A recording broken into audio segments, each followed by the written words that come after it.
is open. You may be seated. May I call the case, Your Honor? Yes, please. For the record before the court is Commonwealth versus Karen Reed, 2282CR000117. The parties are present. The jury is not present. The counsel has asked to see Judge Canoni. Okay. Did you want to see me at sidebar? I did, we could do it sidebar or an open court. It's up to the court. Why don't I see you up here and see you?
All right, so.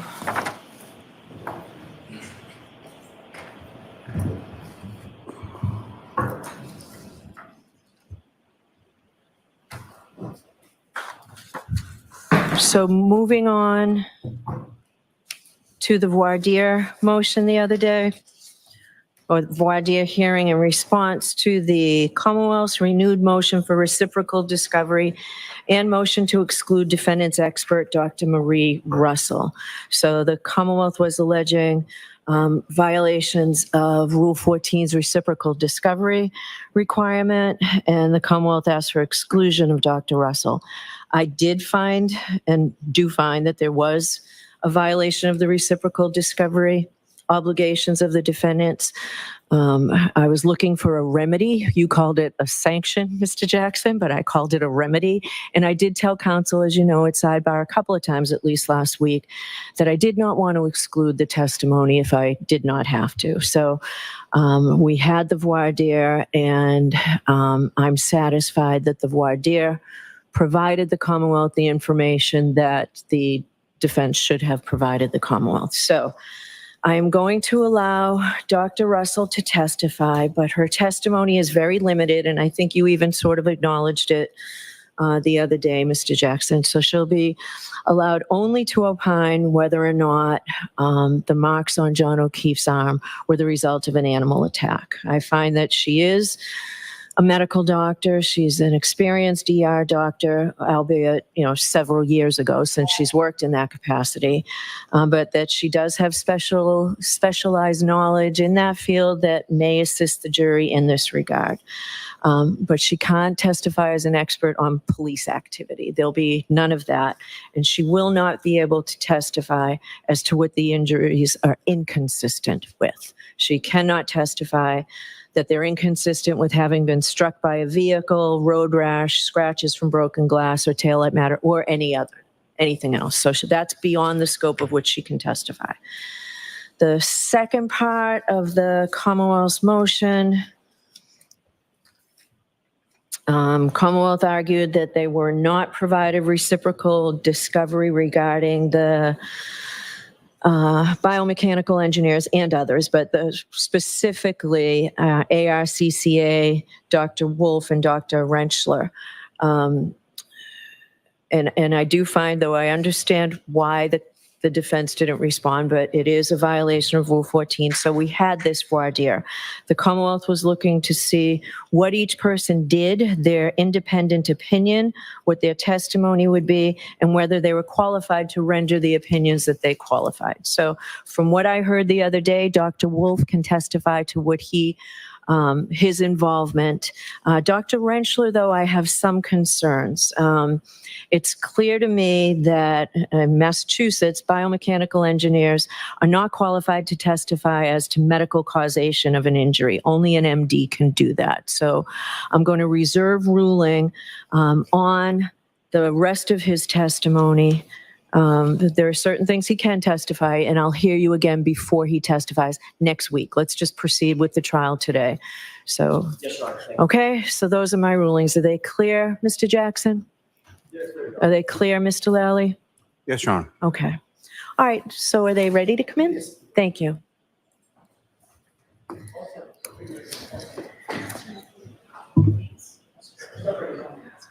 We'll just go right into it. Thank you. Jurors entering.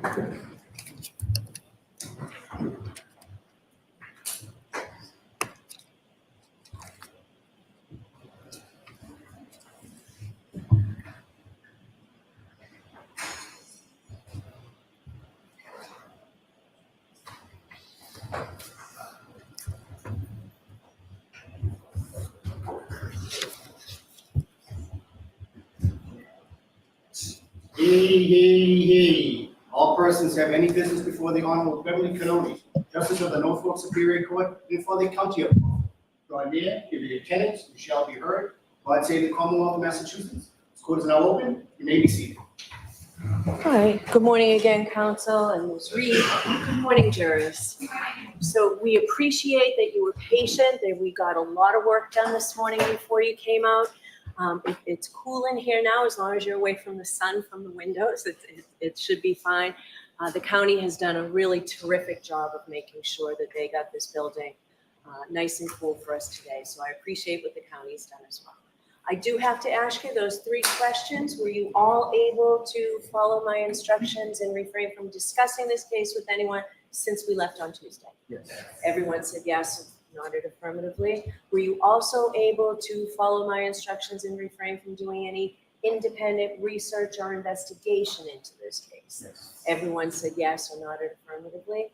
Did anyone happen to see, hear, or read anything about this case since we left here on Tuesday?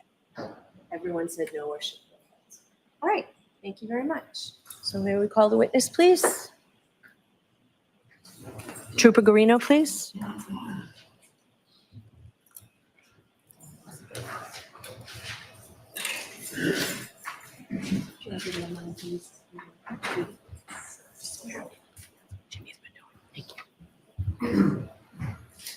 Same situation, as anything mindful to step up, stay standing.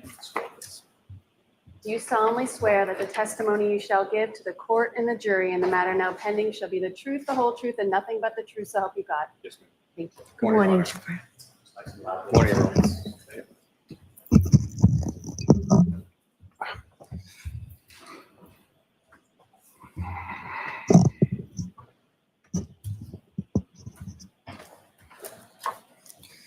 Whenever you're ready, Mr. Lally. Thank you.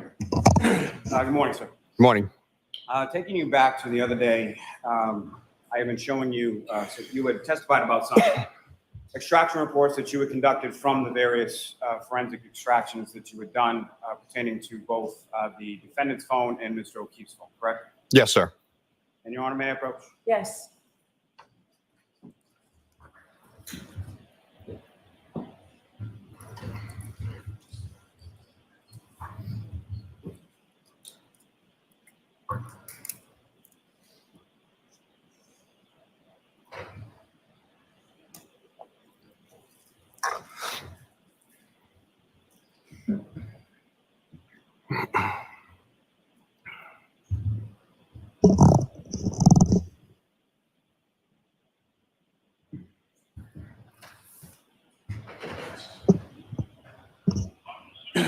I'm showing you a document, asking you to review that with when you finish. Okay.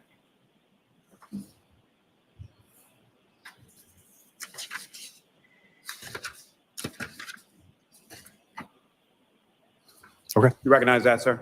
Yes, it's What do you recognize that to be? Karen Reed's phone call logs. And that's specifically from January 28th and January 29th, is that correct?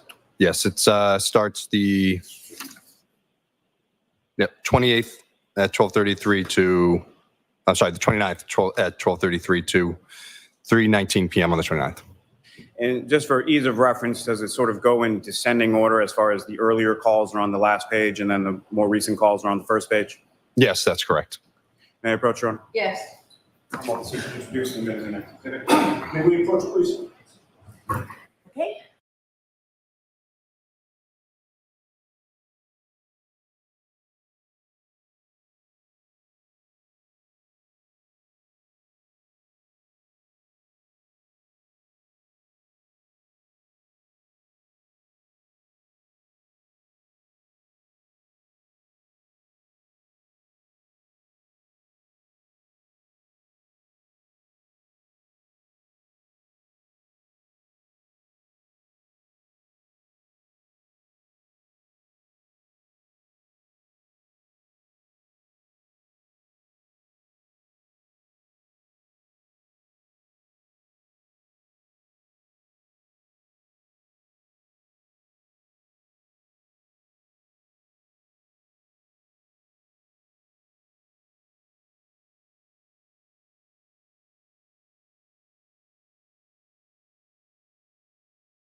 Yes. Showing you another document, sir. Do you recognize that? Yes. What do you recognize that to be? And This is Karen Reed and Kerry Roberts' call log. that's an extraction report that you created from the defendant's phone, is that correct? Keep your voice up. Yes, sir. Yes. Sorry, yes. May I approach again, Your Honor? Yes. I'm going to seek to introduce and admit as an exhibit. Okay. No objection.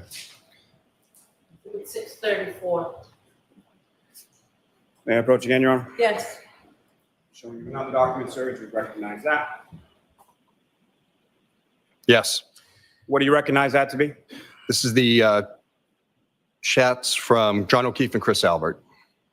And again, that's an extraction report that you created from Mr. O'Keefe's phone, is that correct? Yes, it is. May I approach again, Your Honor? Yes. I'm going to seek to introduce and admit as an exhibit. No objection.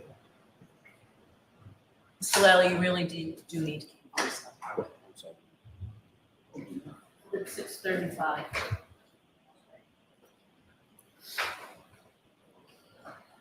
And may I approach, oh, I'm sorry.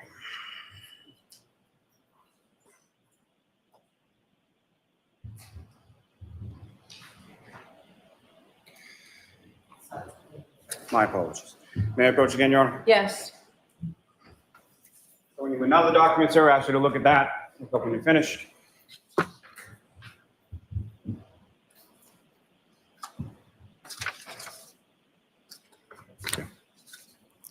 Yes.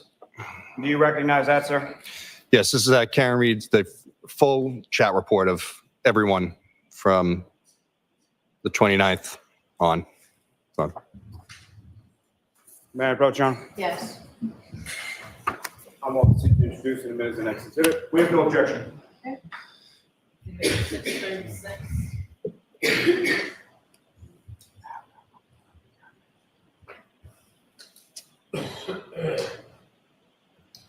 I'm sorry, may I have the last one? May I approach the witness, Your Honor? Yes. So returning to you what's now been marked as Exhibit 636. Your Honor, with the court's permission, may I publish a portion of this to the jury? Yes.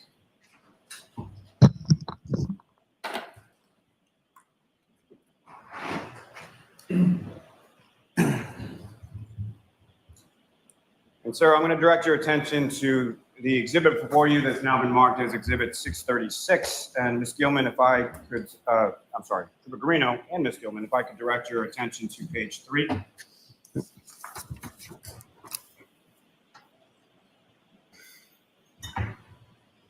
And do you have that before you, sir? yes, I do. And on page 3, who is that a conversation with?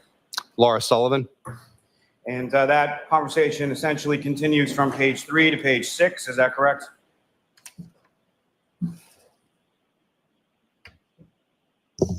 Yes, it does. And so I'm going to ask you, similar to what I asked you the other day, if you could read from that conversation in its entirety, indicating who's speaking, content of what's being said, and the date and time associated with that message. Yes. All right. First message from Laura Sullivan at 12:45 p.m. on January 29th, 2022. Karen, it's Laura. Please call me. Karen says, hi, Laura, at 1:07 p.m. Karen then says, John passed away, 1:07 p.m. Laura, Karen, I'm shaking. I'm so sorry. At 1:07, Karen says, we found him outside in the snow at 5 a.m., 1:07 p.m. Laura, I can't stop crying, 1:07 p.m. again.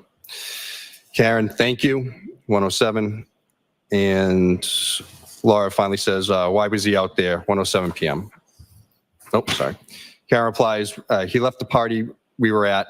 I don't know what time. I didn't even go in. I went to bed. That's at 1:08 p.m. Laura says, oh my God, 1:08. Karen, my heart breaks for, my heart breaks for everyone at 1:09 p.m. So. Thank you, sir.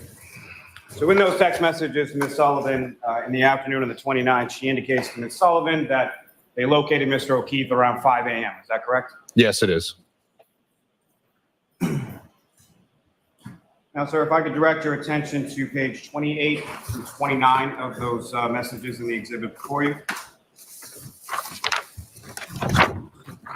In page 28 through 29, who was that a conversation with? This is Karen Reed and John O'Keefe.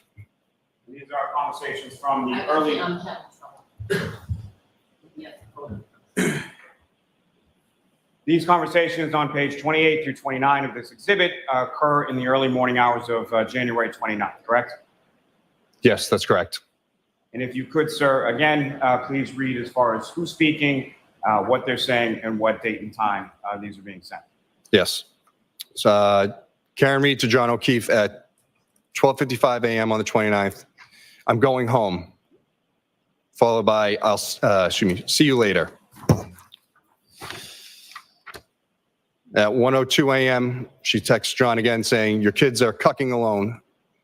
And at 1:04 a.m., she says, I'm back in Mansfield. The kids are home alone.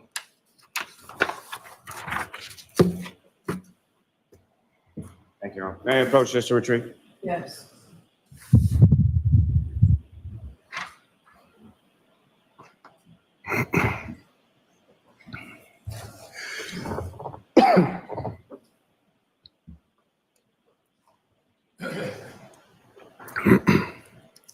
May I have a moment, Chairman? Yes.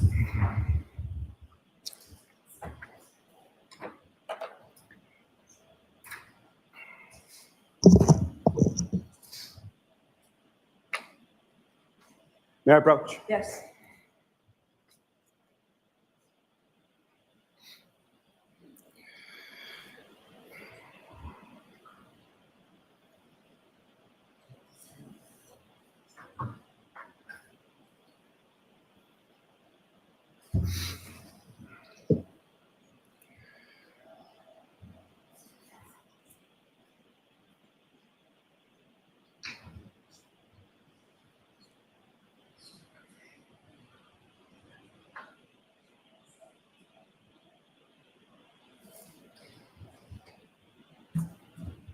So I'm showing you two documents.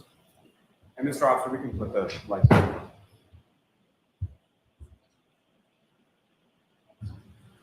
You recognize each of those documents, sir? Yes, one is Karen Reed call log report. Just want to confirm which one this is. Yeah. For John O'Keefe, and then John O'Keefe's full call log report on the 29th. Now, sir, if I could direct your attention to the defendant, Ms. Reed's call log reports, and specifically, if I could draw your attention to what's been, they're enumerated as far as certain box numbers, correct? 1 through whatever it goes on the last page. Yes. If I could direct your attention to boxes 113 and 114.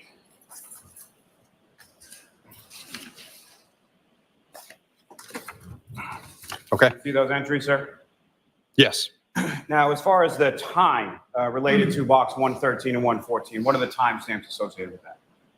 1/29/2022 at 12:36 a.m. 41 seconds, and then another one at 12:36 and 10 seconds a.m. on the 29th. And is there any indication within that report as far as whether or not those calls are answered, those calls are missed, those calls are rejected? What's listed? It says answered. And we'll get to this a little bit more in a moment, but with regard to that 12:36 time, from your review of both the defendant's phone and Mr. O'Keefe's phone, is there a voicemail that the defendant left Mr. O'Keefe at that time frame? There was a voicemail at 12:37 a.m. These ones here, it looks like they're 3 seconds and 5 seconds long. And they're listed as answered, is that correct? That is correct. Now, sir, if I could turn your attention over to Mr. O'Keefe's call report. And specifically, I'm going to ask you to direct your attention to what's been labeled as box number 134 and then 134 with the 1 in parentheses following that. Okay. And do you see those entries, sir? Yes. And what is the date and time associated with those entries in Mr. O'Keefe's records? His records shows number 134 is 12:36, 9 seconds on the 29th, and then 134 with the 1 in the parentheses, 12:36 and 9 seconds as well Call duration 0 seconds. And as far as any indication on those calls, as far as whether they're answered, they're missed, they're rejected, or what are they listed as? There's nothing. Also 133 is the same call, and that one says missed, and it's at the same timestamp of 12:36 and 9 seconds. So the same call around the same time frame shows up in Mr. O'Keefe's report as missed and shows up in the defendant's report as answered, correct? That is correct. And that is around the time that the defendant is calling the victim repeatedly and leaving voicemails on Mr. O'Keefe's phone. Yes, that's correct. May I approach just to retrieve, Your Honor? Yes. Yes.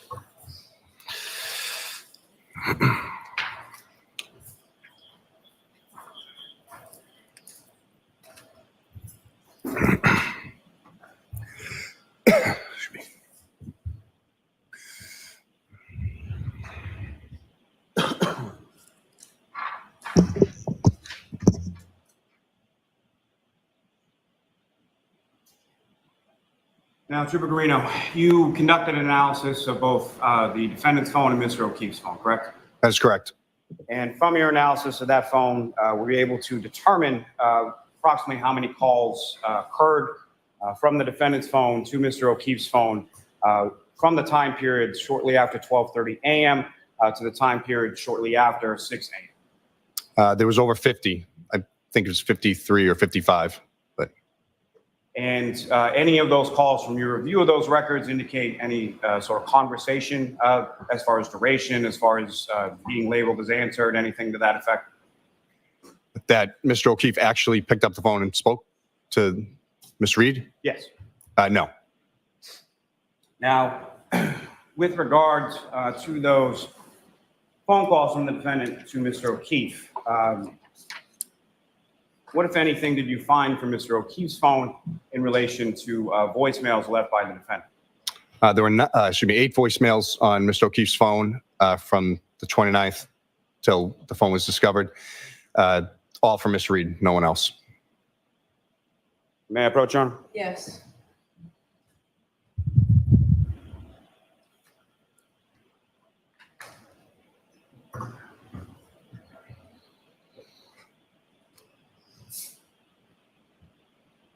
When you were this, sir, you recognize that? Yes. What do you recognize that to be? It's the John O'Keefe voicemails from Karen Reed on his phone. From that period that we were just speaking about on January 29th? Yes, that's correct. May I approach, Your Honor? Yes. I'm going to seek to introduce in the minutes the next exhibit. We have no objection. Okay.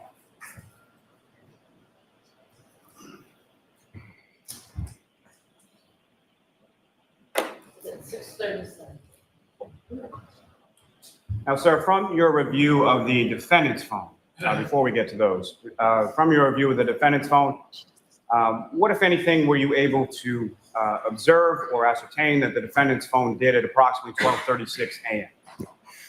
So by looking at the timeline in the phone, we're able to see that Ms. Reed's phone auto-connected to John O'Keefe's Wi-Fi at his house at 12:36 a.m. We know this because it's a password-protected access to the phone, so you would have to know the password to get into this Wi-Fi network. And that would be the home in 1 Meadows Avenue, correct? Yes, that's correct.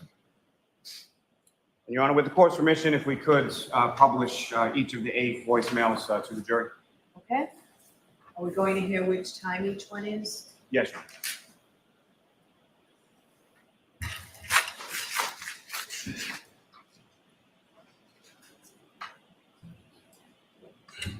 And Trooper Guarino, again, similar to the other messages, just for point of reference, the earliest of the voicemails is the last in the list and the most recent is at the top of the list. Is that correct? Yes. Now, as far as this first voicemail, what time did this occur? 12:37 a.m. And with the court's permission, if I could play that for the jury. Yes.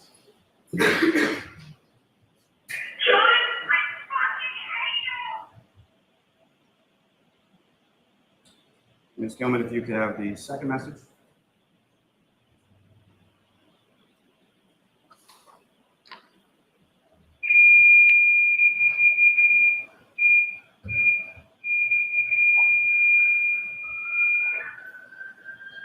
Sorry, Ms. Gilman, if you could pause right there, please.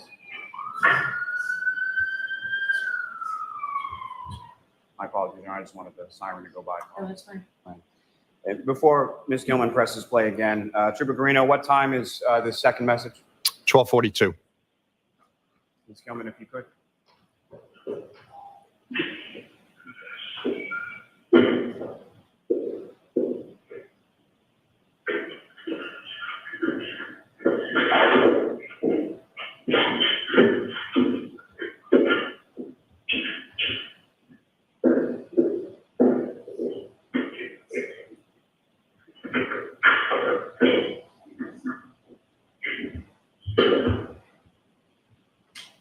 Now, Trooper Guarino, with reference to the third message, what time is that received? 12:59. And again, when I say received by Mr. O'Keefe's phone, is that correct? That's the timestamp of the voicemail in his phone, yes. And Ms. Gilman, if you could, with reference to that third message. John, I'm here with your fucking kids. Nobody knows what the fuck you are, you fucking pervert. Now, the fourth message, Trooper Guarino, what time was that received by Mr. O'Keefe's phone? 1:02 a.m. Ms. Gilman, if you could, when you're ready.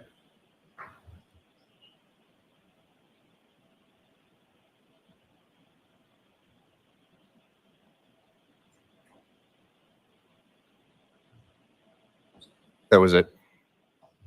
So could we just turn the air conditioner off for just a second, please? So you just played it? Yeah, Your Honor, there was no content. They were just like a 1 second long message.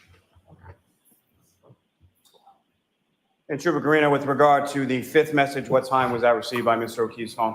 37, 2, 59, 1:11 a.m. Excuse me. And Ms. Gilman, if you could. Yeah, it's 1 in the morning. I'm with your fucking niece and nephew. You fucking pervert. You're a fucking pervert.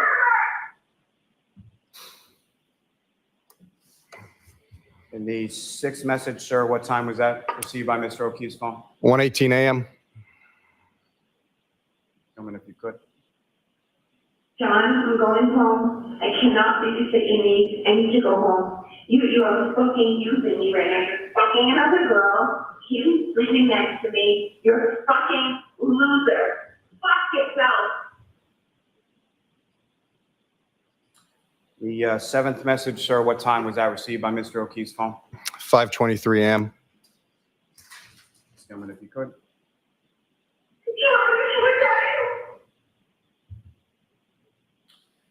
The last and eighth message, sir, what time was that received by Mr. O'Keefe's phone? 6:08 a.m. Ms. Gilman, if you could.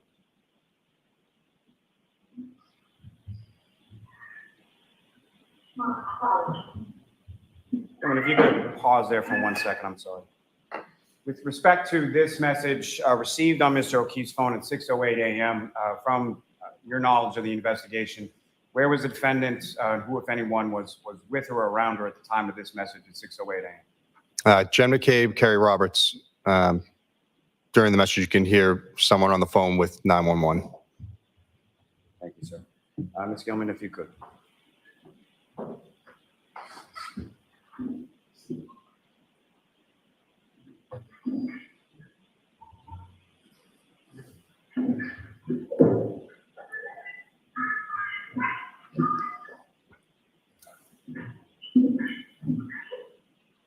Yes, I need someone to be more 34 years old, get now, and they can't have her now.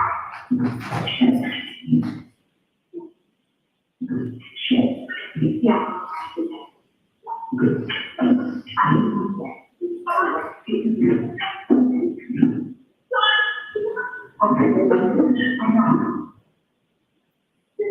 Weird planet. I will be glad to carry. I mean,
Thank you, Ms. Gilman.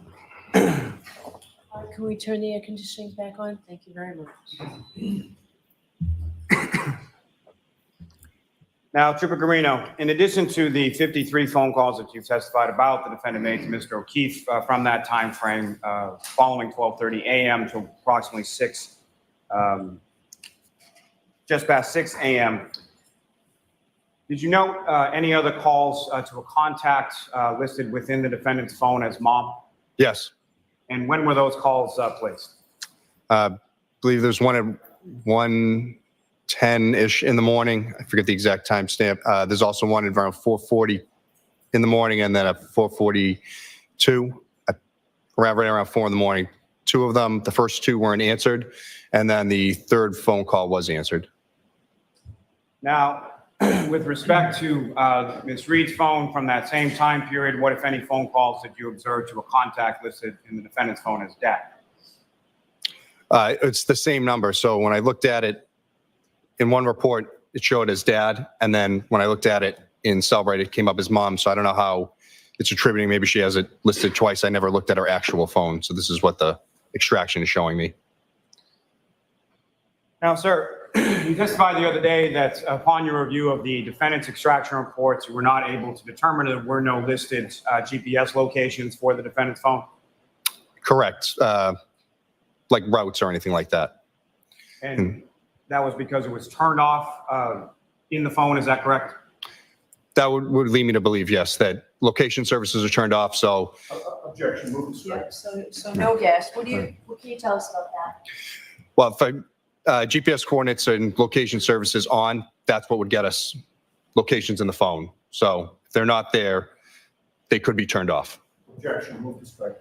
I'll allow that. Now, with respect to Mr. O'Keefe's phone, what, if any, analysis with respect to GPS and/or health data? Well, let me ask you this first. From your training experience and your casework with respect to forensic analysis of electronic devices. What is health data in a cell phone? How is that reported, and what, if anything, can that tell you? Okay. So in an iPhone, you can have health data. To use that health data, the phone, if you don't have an iWatch paired to it, is basically just a high-tech pedometer. It's just every time you move the phone, it's going to track steps, and that's if you have it turned on. If you have the iWatch on, it'll get beats per minute, and you get a much more robust health data from it. Now, with respect to the health data and with respect to the GPS location for Mr. O'Keefe's phone, initially, what, if any, sort of analysis did you do with respect to that? So we checked his native locations. At 12:19, the phone is, well, I should say this, at 12:12 in his location shows that he's at the Waterfall Bar. The next set of locations shows he's at Dedham Street by Cedar Crest, and then Waze is activated for 34 Fairview. So, and then it shows me his entire route to 34 Fairview. And what is Waze, sir?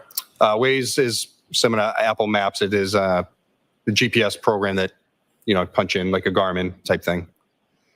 If I could take you back just for a moment, just to the health data from the Cellbrite extraction that you did.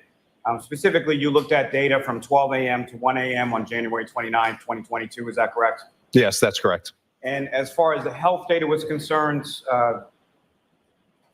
there was some entries from 12:11 a.m. to 12:32 a.m. Is that correct? Yes, that's correct. And can you describe to the jury sort of what you observed and what, if any, significance those entries had to you as far as the health data was concerned? Yeah, so the health data shows, like I said, the phone is basically a high-tech pedometer. If you're moving it around, it's going to think you're taking steps when you might not actually be walking. His health data showed while he's driving that he's traveling and taking steps. Objection. Move to strike. So I need a foundation. Mr. Pegrino, over the course of this investigation and your analysis, you became aware of other witness statements, surveillance video, things of that nature as to Mr. O'Keefe's whereabouts from approximately 12 a.m. to at least 1 a.m. Is that correct? Yes, that's correct. And you're aware of around the time just past 6 a.m. When Right on, his... objection.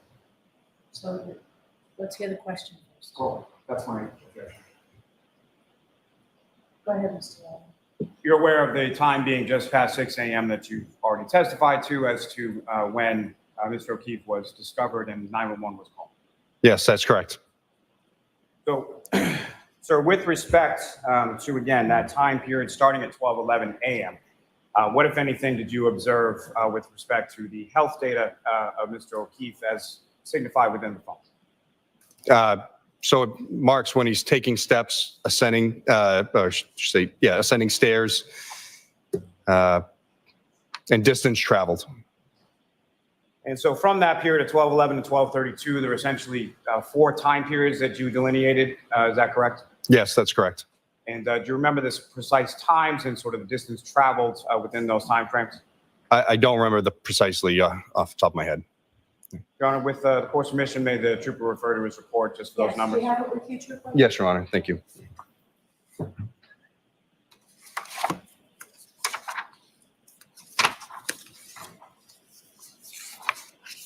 Okay. And sir, if you could just list for the jury what you found. Yes. So at 12:11 and 9 seconds in the morning to 12:21 and 5 seconds on the 29th, it shows that he's taking 170 steps going 99.6 meters or 326 feet. At 12:21 and 10 seconds to 12:24 and 22 seconds, it shows 80 steps and 87.74 meters or 287 feet. At 12:21, 14 seconds to 12:24 and 37 seconds, it stated ascending, descending 3 floors. And then at 12:31:56 to 12:32:16 in the morning, 36 steps, 25.46 meters or 85 feet. Now, sir, with respect to what's listed as steps, does that based on your training experience and familiarity with this sort of health data, what, if anything, does that tell you as to whether or not the person with the phone is physically taking steps? That's not the case. What is the case? Like I said, the phone has internal measures. No objection.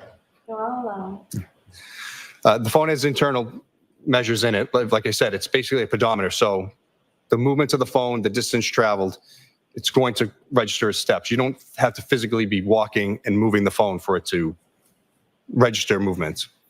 Just waving it around and then could potentially cause it to think you're walking and moving. You mentioned that from your review of Mr. O'Keefe's phone, you indicated there was a Waze search for 34 Fairview Road. Is that correct? Yes, that's correct. And if you could just explain to the jury sort of what is Waze and what kind of information are you looking at there? Waze is a GPS program. So you put your address you're looking to go to. It's going to tell you the fastest route, where the police are, etc. And when that Waze search was conducted, is there a precise time pursuant to your review of Mr. O'Keefe's phone associated with that Waze search? Yes, it was at 12:20 in the morning.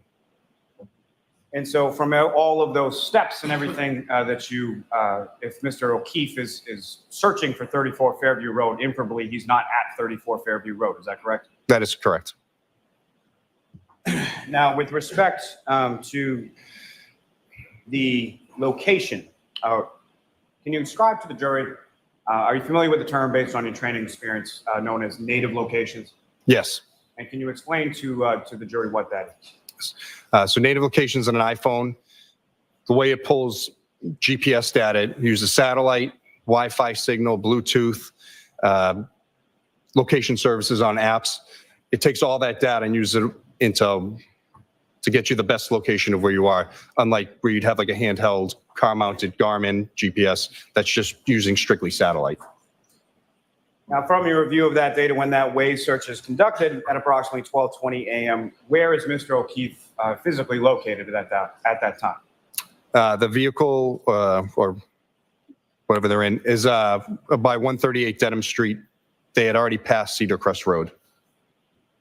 And from review of that native location data, what time does the phone arrive in the area of 34 Fairview Road? 12:24 a.m. Now, the next entry as far as the location data, when is that and where is it indicating that the phone is at that point? It shows me it's there the entire night, right in between 32, 34 Fairview. So, And 32, 34 Fairview, that sort of intersection of those two residences, if you know, where is that in relation to where Mr. O'Keefe was found just after 6 a.m. in the morning? I was only going by the photos that Sergeant Good had taken and from the Canton PD cruiser cam, but that area would be within 3 feet, give or take, of the area where the GPS signals all plot for the rest of the night. Now, Trooper Guarino, you testified the other day to a tool that you use called Axiom, is that correct? Yes. And with regard to the location data in the tool of Axiom, what, if anything, can you tell the jury as far as how that works and how accurate it is? So, like Cellbrite, Axiom will also show the native locations in an iPhone. They're able to display the range of accuracy in meters, and then also the speed of the phone in meters per second. And were you able to ascertain from using the Axiom tool and the location data for Mr. O'Keefe's phone as far as its speed in meters per second at 12:25:36 a.m.? I don't remember it off the top of my head. Sorry. Your Honor, with the court's permission, may the trooper refer to his Thank you. report for the numbers? Go ahead.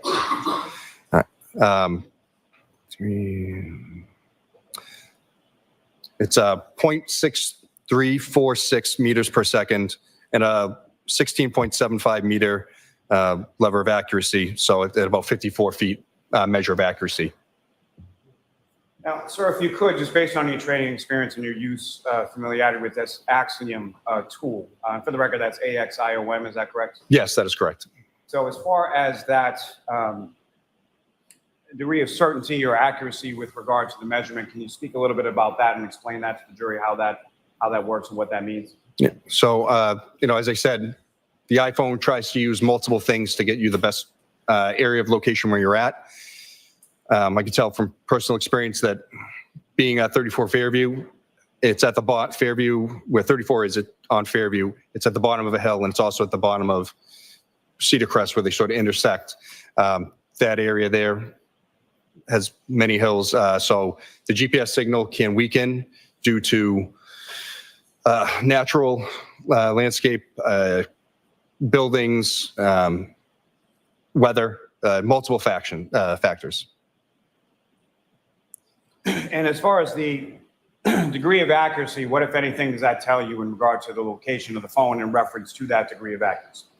So it plots a point where it believes you are, and then the degree of accuracy says you could be in this bubble, but if it's way outside or way far away, it's all going to show by how well the signal strength is to the satellite. So, like I said, if it's a poor signal, it's going to blow out. It's going to show you could be in this giant circle. But as it gets better accuracy, it's going to shrink back down. It's going to say, no, you're right about here. And to that point, or to elucidate that point that you were just speaking on, we'll get to this more in depth in a second, but at some point in 2023, did you go to 34 Fairview Road to conduct some GPS mapping? Yes, I did.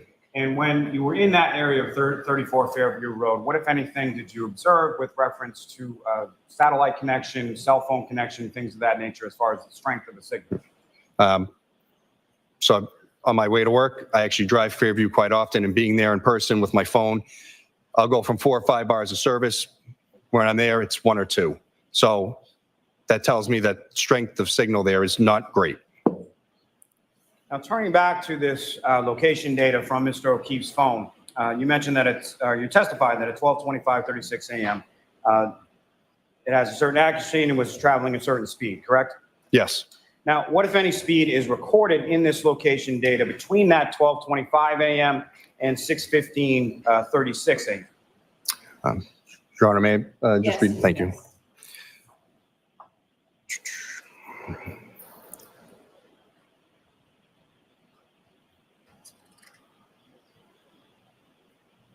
What time frame exactly are you looking for? What I'm asking is, what, if any, speed was recorded by the location data between that first 12:25:36 a.m. and 6:15:36 a.m.? Oh, I'm sorry. I thought you were asking for before that. No, there's no real speed registered until the phone is found the next morning. And so that would be at the 6:15:36 a.m. time frame, is that correct? Yes, that's correct. And what speed is recorded at that time at 6:15:36 in the morning? It shows 0.24 meters per second for speed, and then with an accuracy rating of 7.58 meters, which is 24 feet. Thanks.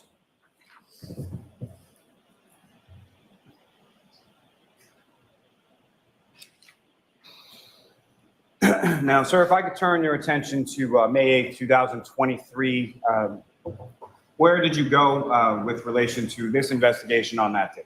I went to 34 Fairview. And who, if anyone, went with you? Trooper Proctor. Now, what was the purpose of going to 34 Fairview Road on that date in May of 2020? We wanted to take measurements of where Officer O'Keefe's body was found, and then basically a diagonal straight line to the door, how the distance that would be. And what, if any, tools did you bring with you, and what, if anything, did you use in the course of this analysis on this day?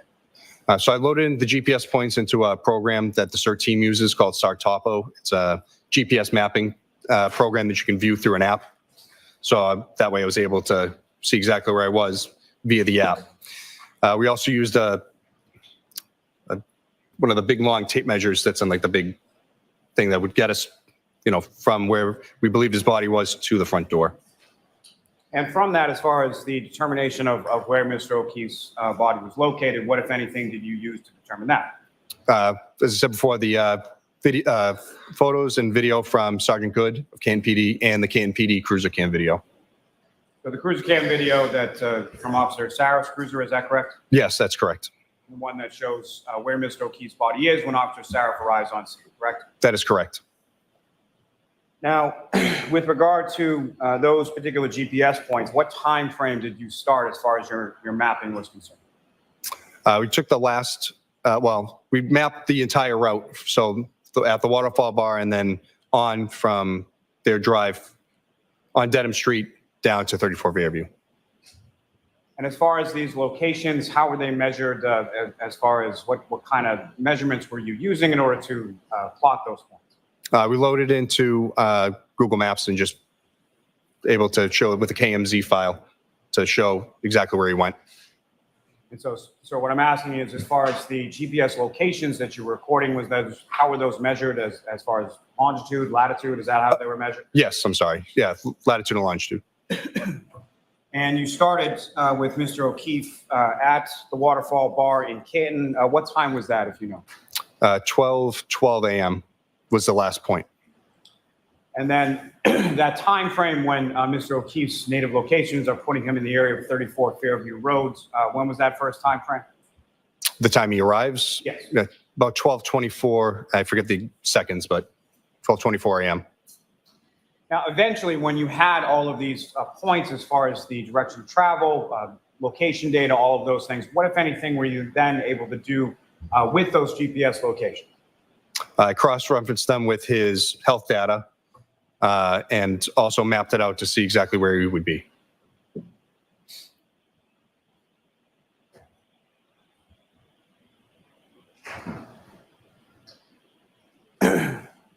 Now, with respect to the data that you were able to recover, if you could describe to the jury sort of the path of travel, starting with the waterfall as far as where Mr. O'Keefe's phone was, where it traveled in it, and where you noted it at various time points along that sequence. Okay. So, as I said, 12:12, it's at the waterfall bar. Then there's a 7-minute break in location data. When the phone comes back up with location data at 12:19, as I said, he's by Dedham Street and Cedar Crest Road. At 138 Dedham Street, right around there, 12:20 a.m., 34 Fairview is put into Waze. He then proceeds down Dedham Street, takes a left onto Oakdale Road. That goes to the end of Oakdale, takes a left onto Maplecroft. As he's going by Maplecroft and Pinecone Road, right around 12:22 and 14 seconds, was a data point listed that he's ascending, descending the stairs. So he's over a half mile away from 34 Fairview at this point. They go down Maplecroft, take a right onto Cedar Crest, all the way down Cedar Crest. They do not turn onto Fairview Road. It goes by Fairview, does a 3-point turn or turns around somehow, and then goes back to Fairview and takes a right, where it finally stops between 34 and 32 Fairview. So at the time that health data is being recorded, again, you cross-reference the GPS data with the health data from Mr. O'Keefe's phone, correct? Yes, that's correct. And so at the time that the phone has that recording in the health data of descending, and is it ascending or descending, or how does that read in the health data? I have in my report, and that's what's copied from the thing. It's ascending/descending stairs. And at that point in time, cross-referencing that health data with the GPS location, where physically is Mr. O'Keefe's phone at that particular time frame? Maplecroft by Pinecone Road, right at that intersection. And has Mr. O'Keefe's phone arrived or been in the area as far as the GPS, specifically of 34 Fairview Road? At that time? Yes. No, not at all. And so from the GPS locations that you observed of the defendant's phone initially, the phone passes by Fairview Road and then reverses direction to come back, correct? Yes, that's correct.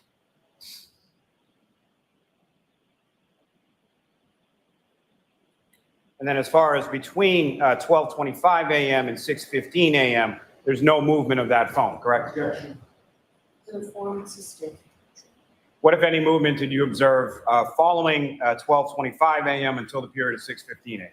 None until it was found at 6:15. Now, you mentioned that you took a tool and you did some measurements as well. Is that correct? Yes.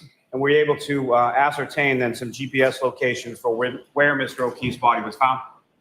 Yes. And what, if any, measurements, the accuracy of those GPS measurements and latitude and longitude, what was the accuracy of that? Can I read the exact thing? All right. So from 12:25 and 30 seconds to about 12:35 and 36 seconds, the GPS accuracy is tight on him for the first few seconds and then blows out and encompasses pretty much the neighborhood, 34 Fairview, 32, 31, and I'll read the exact. It's 12:25 and 30 seconds. It has a 33-meter degree of accuracy, which is about 100 feet. That area encompasses 32, 34, and 31 Fairview. 12:25, 31, it's 200-foot measure of accuracy that hits 31, 32, 34 Fairview, basically almost all the houses around. 32 seconds, shrinks back down to 95-foot level of accuracy, hitting 32, 34 Fairview and the front yard of 31. At 33 seconds, it's 88 feet, again shrinking back in as the signal gets better, covering 32, 34 Fairview, 72 feet at 34 seconds, 59 feet at 35 seconds, and then 52 feet at 36 seconds. So, as I said, signal weakens, it blows out, and then as signal gets stronger, it shrinks back in. The GPS coordinates themselves are all still right where Mr. O'Keefe's body was found. And so as far as, if I can take it back just for a second, the initial GPS coordinates that you marked as far as where Mr. O'Keefe's body was found, how accurate was that measurement as far as to itself where it was? From what we had and then where we marked from, we believe we're in about 3 feet because standing there, even with the app, it's not perfect. I'm not getting a direct saying that I'm right on it. So we believe we're within about 3 feet of exactly where he was found. And from that air distance of within 3 feet of where Mr. O'Keefe's body was found, how far was that, or how far did you measure that to be from the front door of 34 Fairview Road? In a direct straight line to the front door, 72 feet. Not accounting the stairs. Now, from your review of that data that you were talking about from that 12:35 and 12:25 and 30 seconds through 12:25 and 36 seconds when it fluctuates, what time period of that is, or what time period of any of the times that you observed is it possible that John O'Keefe was actually anywhere near 34 Fairview Road, the house? Objection. Ask it differently. Within those fluctuating circles of GPS data that you were talking about, what time period did those encompass the actual inside of the residence of 34 Fairview Road? It's about 3 seconds where it actually encompasses the inside of Fairview. That fourth second, it's right on the edge of the corner of the house. And then the fifth and sixth second, they're just showing the front yard. And that time period, as far as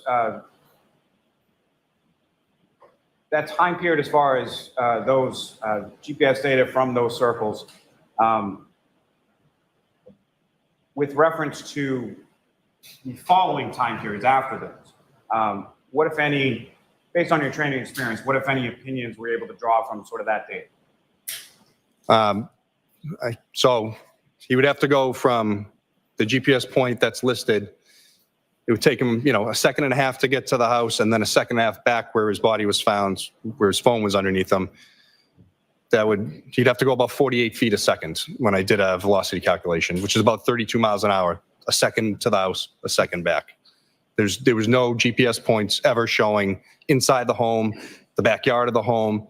There's no lat and long listed. It's just the degree of accuracy from the GPS signal. So the 72 feet from where Mr. O'Keefe's body was found to the front door of 34 Fairview Road, in order for him to be inside of 34 Fairview Road during any of those measured timeframes, he would have to travel 72 feet and 1.5. The objection sustained. The objection sustained.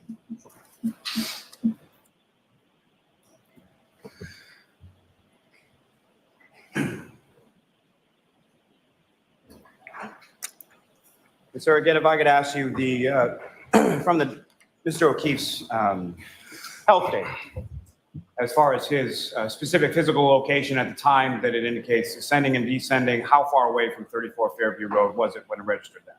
It's over a half mile away. So Maplecroft to Pinecone Road. In your opinion, sir, at any point in time, from the data that you reviewed, did Mr. O'Keefe enter 34 Fairview Road? I'll sustain the objection. Mayor Pro Tem?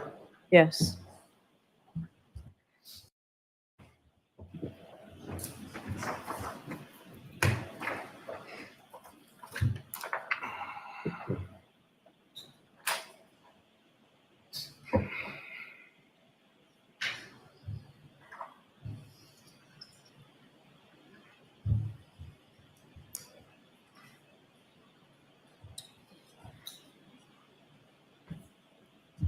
I'm showing you a series of documents. You can review those and look up when you're finished.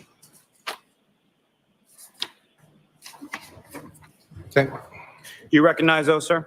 Yes. And what do you recognize those to be? These are the plotted points I did through Google Earth, the maps, and then through LexisNexis, the track system, the GPS range and coordinates. In the LexisNexis track system, if you could explain just a bit to the jury as far as what that is and how it's used to create these documents before you. It's similar to that Startopo program I used. It's a desktop-based GPS program. You put the points in, and then it will map them out and create, like I said, a KMZ file for you, so you can load it into Google Earth. Mayor Pro Tem? Yes. I'm up to teach. Okay. Objection. Thank you. 6:38. May I return to the witness, Your Honor? Yes. With the court's permission, may I publish this, jury? Yes.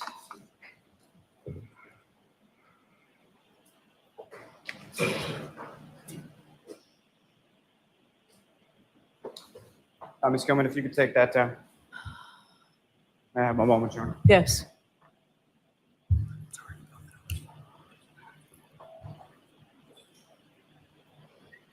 May I stand up?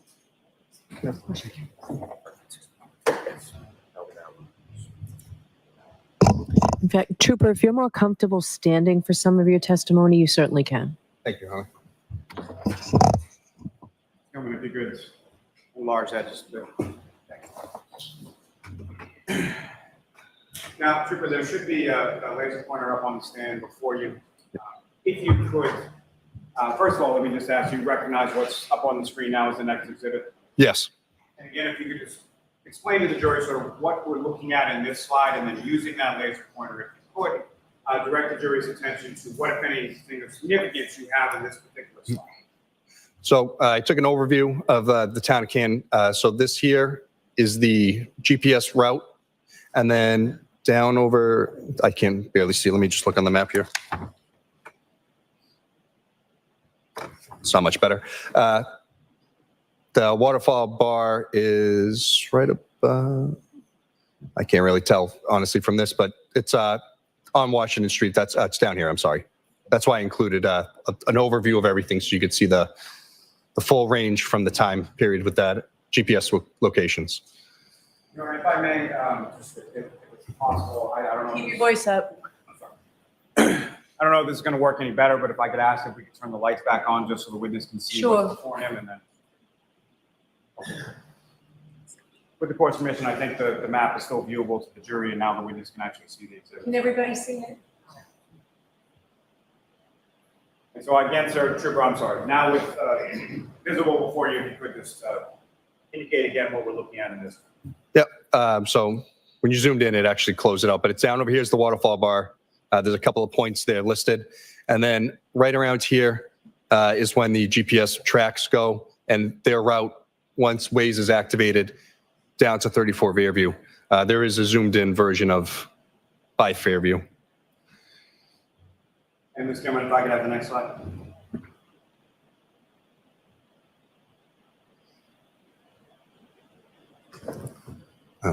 So, Sir, what are we looking at in this slide? yep.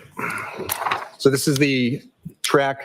This one shows the 1222, 1222 and 14 second GPS point where right here where the little arrow is. That's exactly where they were when the phone is registering the ascending, descending stairs, like listed in cell bright. If you could, using that laser pointer to illustrate to the jury where that point is in relation to where 34 Fairview Road is. Yes. So this is where they were with the ascending, descending stairs. They would continue down through this little piece here, take the right onto Cedar Crest. They continue down Cedar Crest, missing Fairview right here, and then turn back around and then come to the house. And Ms. Gilman, if I could have the next slide.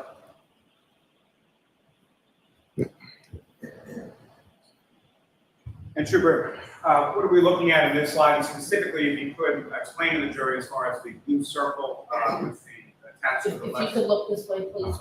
Attached to the LexisNexis tracks, if you could explain to the jury what that is and what that signifies. Yeah, so as I said, we loaded this in through LexisNexis, and it gave us the GPS points for the route. The point is 348. I just want to double check. Yeah, point 348 is at 12:25 and 30 seconds. The blue circle is the estimated range, so how well the signal for the GPS is. And 34 Fairview is right pretty much by that L. Cameron, if I could have the next slide. Yeah, there we go. Trooper, is this essentially the same image, a little bit closer without the graphic as far as the LexisNexis? That's correct. This is 34 Fairview right here, 32, and then again, this is where all the points are for the duration.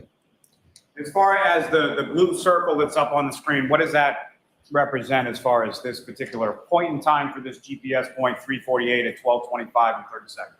Yes, this is as I said before, the range of accuracy due to satellite strength. So as I said, it blows out as it loses strength, and then will come back in as it gets better signal. Gentlemen, if I could have the next slide. Again, Trooper, what's up on the screen? What are we looking at this as far as 12:25:31? Same area where the 348 is. This is part 351. Again, as you can see, strength of signal blows out and encompasses almost the whole neighborhood. All the houses around. And Ms. Gilman, if I could have the next slide. Yeah. And again, sir, is this the same GPS point of 351, number 351 at 12:25 and 31 seconds? Yes, it is. And if you could, again, just explain to the jury what we're looking at in this slide. Same thing, just the degree of accuracy and the strength of the satellite signal to Officer O'Keefe's phone. Ms. Gilman, if I could have the next slide. And again, sir, if you could explain to the jury what we're looking at in this slide and what time frame we're talking about. Yep, this is point 349 at 32 seconds. Again, latitude and longitude, they're all right in the same area, and that's that. Ms. Gilman, if I could have the next slide. Again, Trooper Garino, is this the same GPS plotting point in the same time frame of 12:25, 32 seconds? Yes, it is.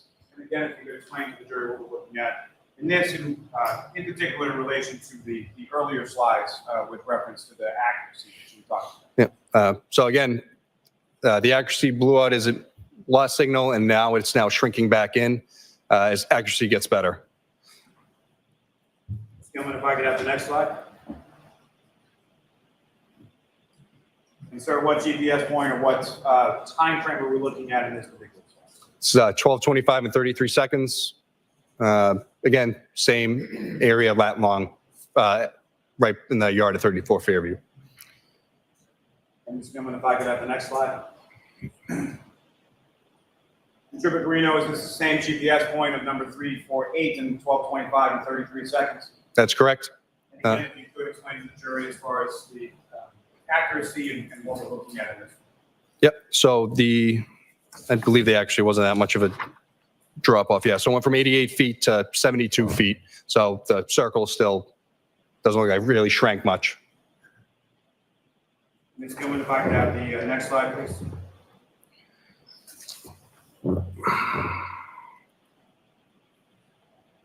And again, Trooper, what time frame and what GPS point are we looking at in this one? This is 12:25 and 34 seconds. Again, same thing right there, the corner of 34 Fairview and 32 Fairview. Gentlemen, if I could have the next slide, please. Trooper Guarino, this is the same GPS point number 350, 12:25 and 34 seconds. Is that correct? That's correct.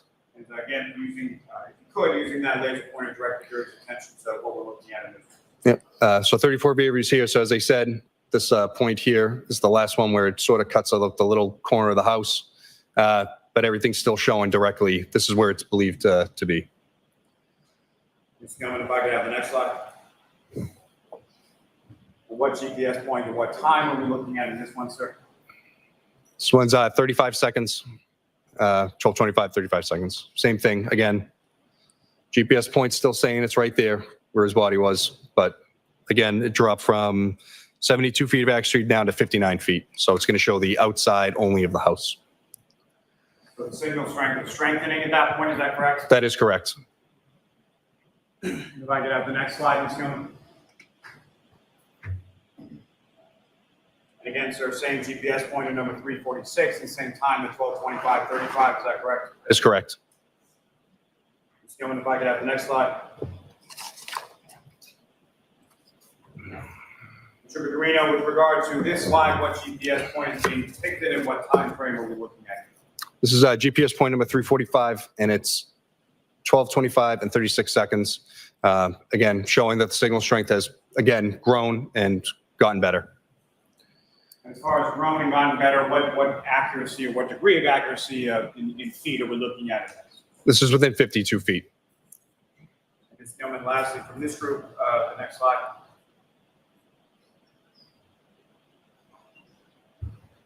And again, sir, this is the same as the previous slide, GPS point number 345, 12:25, 36 seconds. That's correct. And again, if you could, using the laser pointer, just to illustrate to the jury what we're looking at. Yep. As I said, there's any plotted points anywhere other than right in this area for the rest of the night. This is where it stays, and there's varying degrees of accuracy, but there's nothing ever showing it anywhere else in that neighborhood.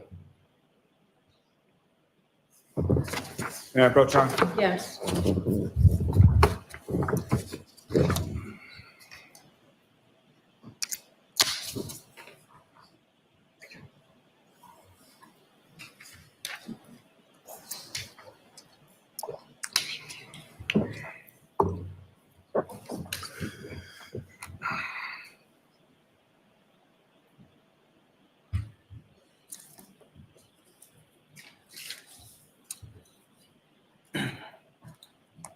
Do you have that last document? I just gave it back. If you could take a look at that and look up when you're finished. Yep. Do you recognize that, sir? Yes, this is a second map I created with the Cellbrite locations from their native locations. The previous one was from Axiom. So I used both programs to map it. Why did you use both programs, sir?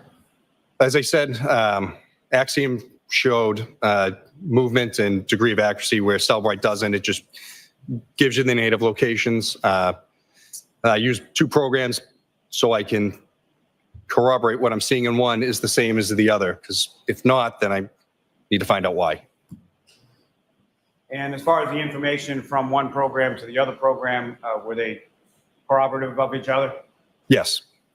May I approach, Your Honor? Yes. I'm going to seek to introduce and admit the next exhibit. No objection. As one? Yes.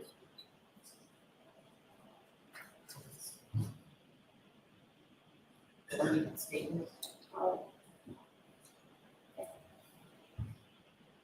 May I return to the witness room? Yes. With the court's permission, may we publish this to the jury? Yes, with the lights on still? I think so. I think so. Thank you, Your Honor. Trooper Guarino, starting with the first page that you have before you, first of all, do you recognize what's up on the screen as the first page of that next exhibit? Yes, sir.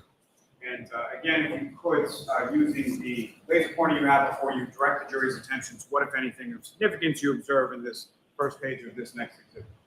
Yes. So again, this is from the Waze app. They're tracked from 34 to 34 Fairview, down Cedar Crest, again, returning back here. So that's just the bottom half. I just wanted to get a closer view of where the GPS plots were from Cellbrite. And the next slide is going. And again, sir, if you could explain to the jury what we're looking at in this particular slide. So the purple dots are the GPS points and the route taken. As I said, goes up to, I believe that's 51 Cedar Crest, and then reverses back. And then this is the final point. It's right here. 34 Fairview is right here. There's a little yellow push pin on it. And again, sir, I'm sorry, just from the timing of the plotting of the points of purple dots that you have there, if you could just, using the laser pointer, direct the jury's attention to the path that Mr. O'Keefe's phone takes in reference. If I could ask you first, if you could just illustrate to the jury in this particular slide, where is 34 Fairview? Right here. And then if I could ask you with the laser pointer to direct the jury's attention to the path of Mr. O'Keefe's phone in sequence, sort of how it travels and arrives at that location. Yep. As I shown, goes down Cedar Crest, misses Fairview, goes up to here by the house with the pool, turns around, goes back, takes a right onto Fairview, and then stops ultimately right in between 34 and 32 Fairview, where there's like a flagpole and a fire hydrant right there. Tell me if I could have the next slide. And Trooper Carino, directing your attention to this slide, what are we looking at?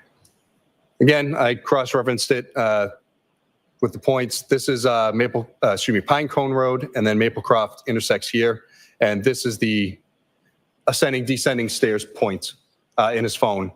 Doing a Google Earth elevation check. There's about a 20-degree dip, and then it goes up. And then as you go down Cedar Crest, the hill is about a 50-foot elevation change again. So it's pretty significant. And so I'm sorry, sir, as far as the elevation change that you're talking about, how is that measured and how and where is that in reference to what's depicted up here?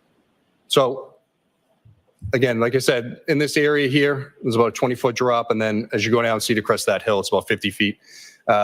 This spot here is the ascending, descending stairs. So as I said before, he doesn't have an iWatch on, so it's not collecting that great health data. It's still acting as a pedometer. So again, whatever movement he's doing is triggering something in the phone as he's ascending and descending these hills. Essentially, it could be tricking the phone into thinking it's stairs. Let's come in if I could have the next slide. Trooper Carino, what are we looking at in this one? This timestamp is 12:19 and 32 seconds. That's when the phone initially starts creating the GPS points before Waze is activated with 34 Fairview searched. So this looks to be the time Waze is actually opened up.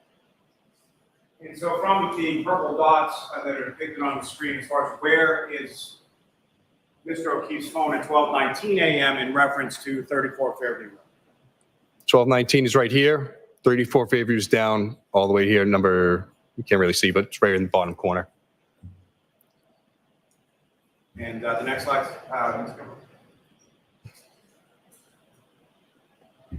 This is the same map, but just minus the tracks, graphic. I'm sorry, Trooper, I lost track of what page we're on. Is there any other pages in that exhibit for you? No, that's the last one. May I approach this to retrieve your arm? Yes. And your arm may we approach? Okay.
Reno, we're going to take our morning break. You of course have to stick around, but you can file out when the jury does. So jurors, the lawyers and I have something that we have to do, so it'll be a little bit longer. I hear it's nice and cool back in the jury deliberation room. So we're gonna take a half an hour, 45-minute break here. All right.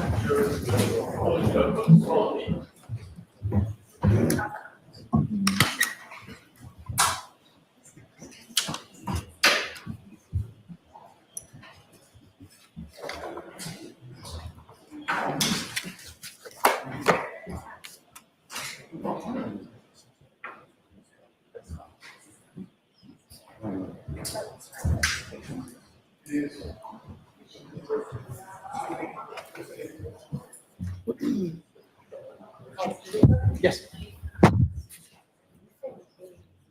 Yes, KNC.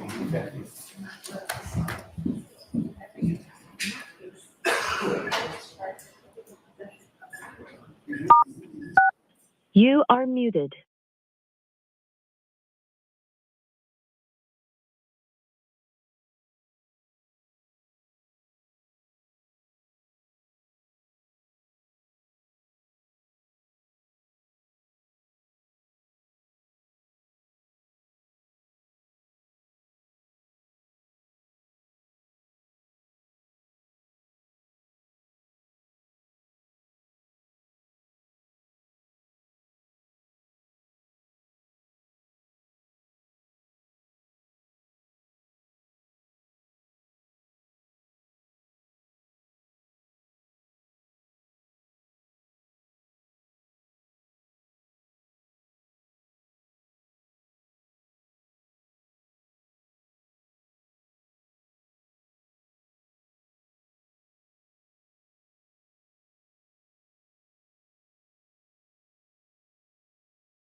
Court's back in session. You may be seated.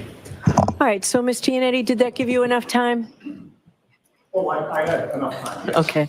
All right, so Ms. McLaughlin, why don't I hear you just briefly? If you could frame this, or Mr. Lally, whoever wants to.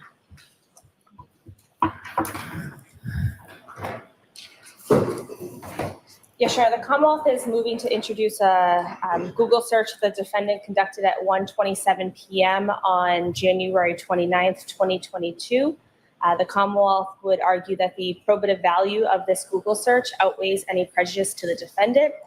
The search in question is at 1:27 p.m. before the defendant had spoken to law enforcement. She conducted a search for DUI attorneys. The Commonwealth thinks that this is appropriate for the jury to hear, as it rebuts the Bowden defense that the defendant has laid out. Not that she did not intend to commit John O'Keefe. The defense has been that the defendant is essentially what's been represented in opening court was framed that she had no intent or opportunity to commit these crimes. Further, that she was not intoxicated at the time. So the Commonwealth feels that the probative value significantly outweighs the prejudicial value. It goes to her state of mind at the time that the search was conducted. Further, it also rebuts that there was any impropriety in the police investigation, or that, as the defendant has put it, that the police did not search any or investigate any other potential culprits. It also would go to the defendant's consciousness of guilt at that time. This statement is before she voluntarily gave an interview with law enforcement. It goes to her state of mind prior to that interview. And so for all those reasons, the Commonwealth would suggest that that Google search is appropriate, and it's not a typical case where it's an invocation of counsel, where law enforcement had not engaged her, and it goes to her state of mind at that time prior to any police involvement, and further to rebut that there was any improprieties in the police investigation, or that they should have investigated anyone else. All right, and I appreciate, Mr. Lally, you bringing this to our attention to give us time to look at it. Ms. McLaughlin, I appreciate that you provided a very strong limiting instruction proposal. I'll hear you, Ms. Giannetti. Thank you. Your Honor, you had asked that I produce proof of the phone call from Michael Proctor to my... Oh, I didn't say proof. No, I asked if that was coming into evidence. Okay, well, I'd like this marked for identification for the purpose of this argument, if I could. Sure. Show counsel. It's been redacted. Okay. So let's have it marked for ID before I hear you any further. So Madam Court Reporter needs to mark it. All right, and if I may have that. Thank you very much. Just give me a minute, Ms. Giannetti.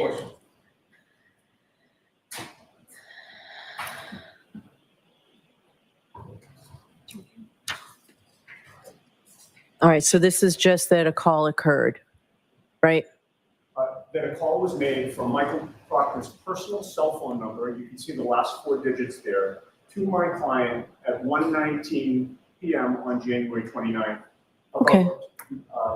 Approximately 8 minutes before she calls to investigate a potential DUI attorney. Okay, so focus on the law for me and tell me why I should exclude this. Of course, yes. With regard to the cases that the Commonwealth has cited, I think the court has seen, one of them is an unpublished opinion, the other is a homicide case. They couldn't be more distinguishable from this case. With regard to the unpublished opinion, that appears to have been a gun charge where the defendant in that case did a search for a 9mm handgun on his cell phone. He did not ask for Google or search in Google for a handgun attorney. He made a specific inculpatory search that the court ruled was relevant, and it was not outweighed by the danger of unfair prejudice. In this case, we have a person being contacted by the police and then doing what a citizen has every right to do, which is to look for an attorney for representation. There's zero probative value to that, other than she's presumed to be innocent and she's seeking an attorney to defend that presumption of innocence. That's it. There's zero probative value. But there's a extreme and unfair prejudice in this case.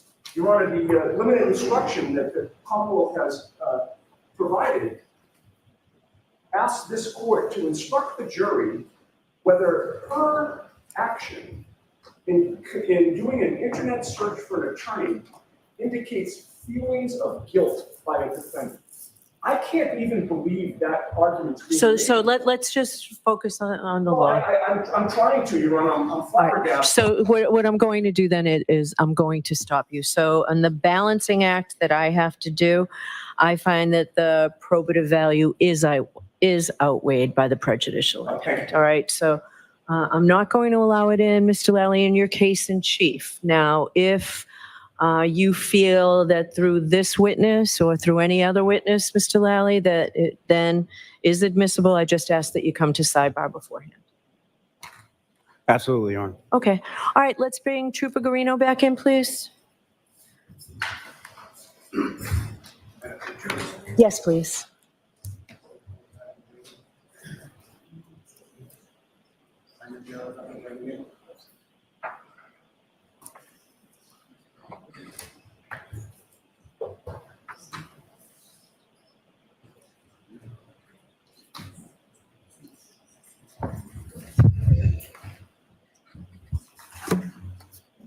Trooper, if you have a bad back and you need to stand, just stand at any time. Thank you, Your Honor. Okay.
Advice from the jury.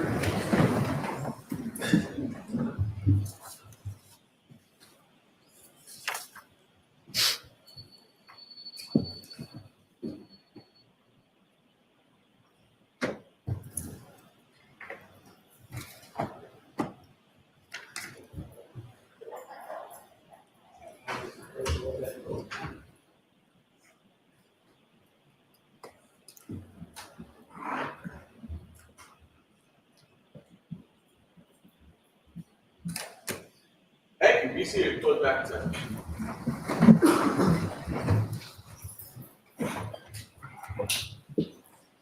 Mr. Lally? Thank you, Your Honor. No further questions for this witness, Your Honor. All right. Ms. Giannetti? Thank you, Your Honor.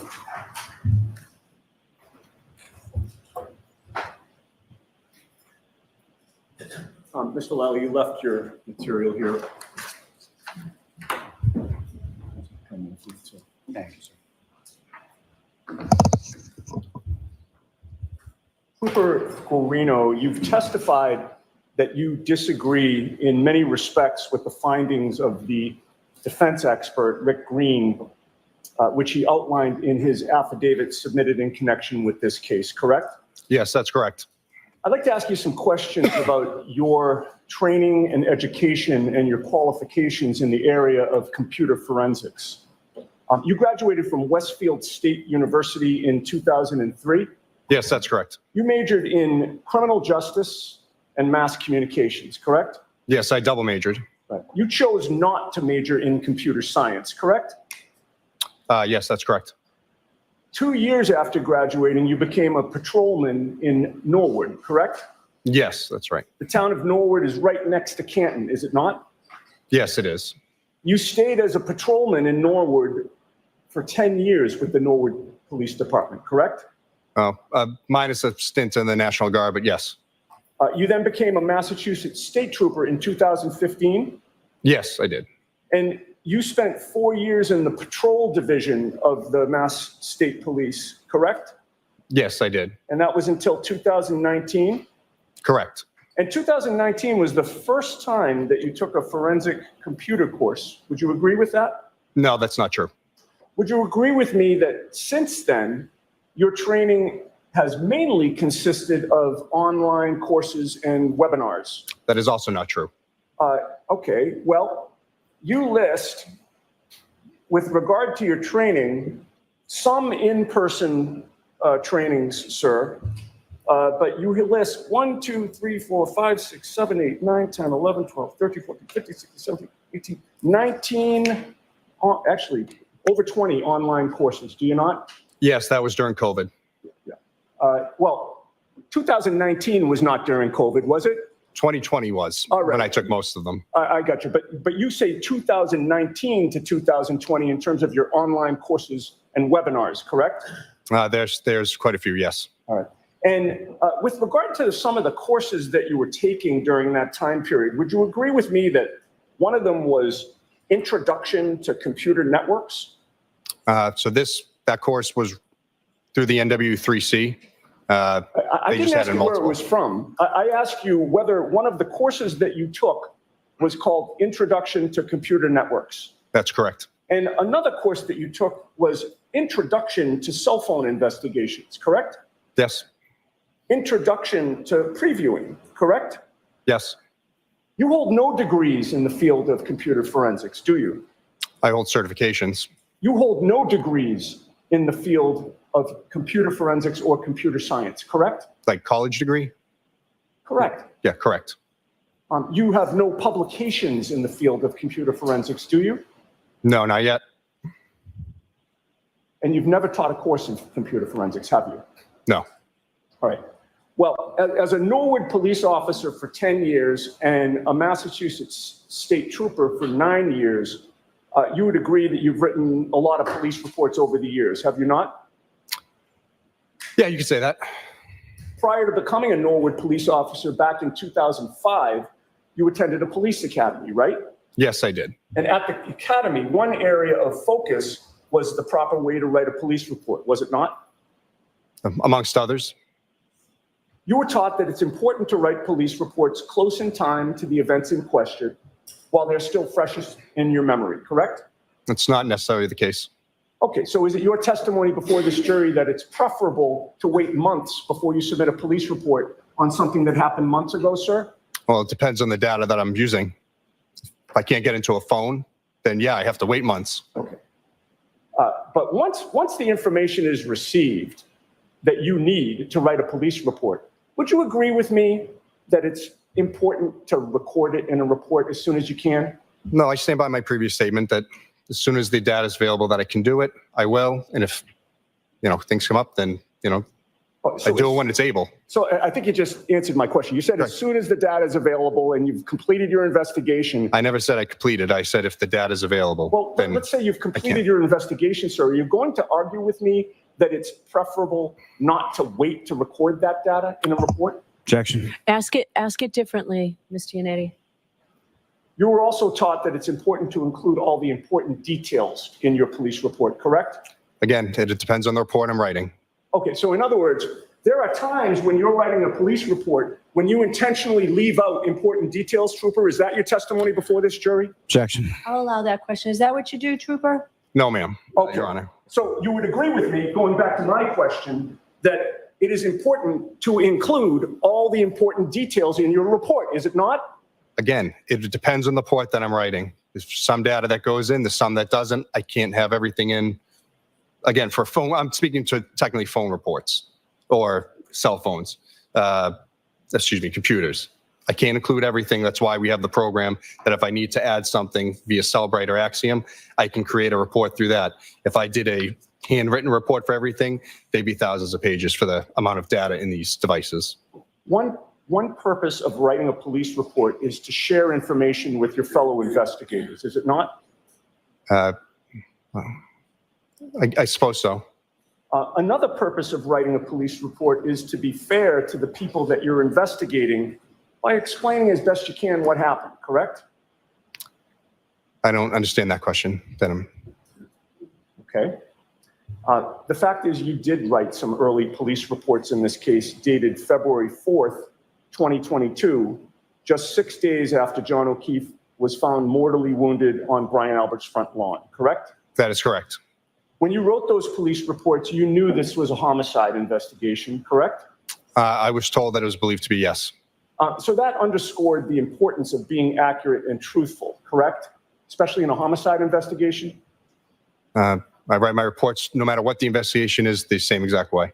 And the purpose of one of your February 4th, 2022 reports was to explain how you came into possession of John O'Keefe's cell phone and to note the extraction that you did on the phone. Do you recall that report? Yes, I do. And before writing that particular report, you spoke with Trooper Michael Proctor, did you not? I received the phone from him, but I'm sorry? I received the phone from him originally, yes. And when you received the phone, the two of you did not remain mute, right? The two of you chatted? I don't remember the exact conversation. But there was a conversation, correct? I'm sure there was. And you recorded what Michael Proctor told you about that cell phone in your February 4th, 2022 report, did you not? No, I didn't. Michael Proctor told you that on Saturday, January 29th of 2022, he and Sergeant Buchanan had responded to 34 Fairview Road in Canton. Did he not? Objection. I'll allow that. No, he didn't. Well, you wrote in your very first sentence in that report the following, quote, on Saturday, January 29th, 2022, Trooper Michael Proctor and Sergeant Yuri Buchanan of the Norfolk County District Attorney's Office responded to the unattended death of John O'Keefe at 34 Fairview Road in Canton. Those were your words, were they not? All right, so the objection sustained, you can ask it differently. Did Michael Proctor tell you that he had received or retrieved John O'Keefe's cell phone from 34 Fairview Road in Canton? Objection. I'm going to allow that. No, I didn't know where it was retrieved from.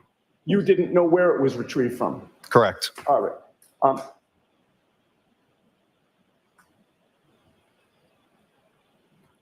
But you did include in your report that while Proctor and Buchanan were on scene, they retrieved the cell phone of John O'Keefe, correct? At some point during the day, they did. I don't know where from. So there's multiple. Yeah, I'm asking about your report, Trooper. You know I'm questioning you about your report. No, I understand. I'm explaining. I don't know what scene You don't get to explain, sir, most respectfully, until Mr. Lally questions you. Objection. Okay, so no comments. I think to speed things along, do you have your report with you? I do, Your Honor. I think it'll make it easier, Oh, Ms. can you read the Giannetti. first two lines? of that? Let him grab it.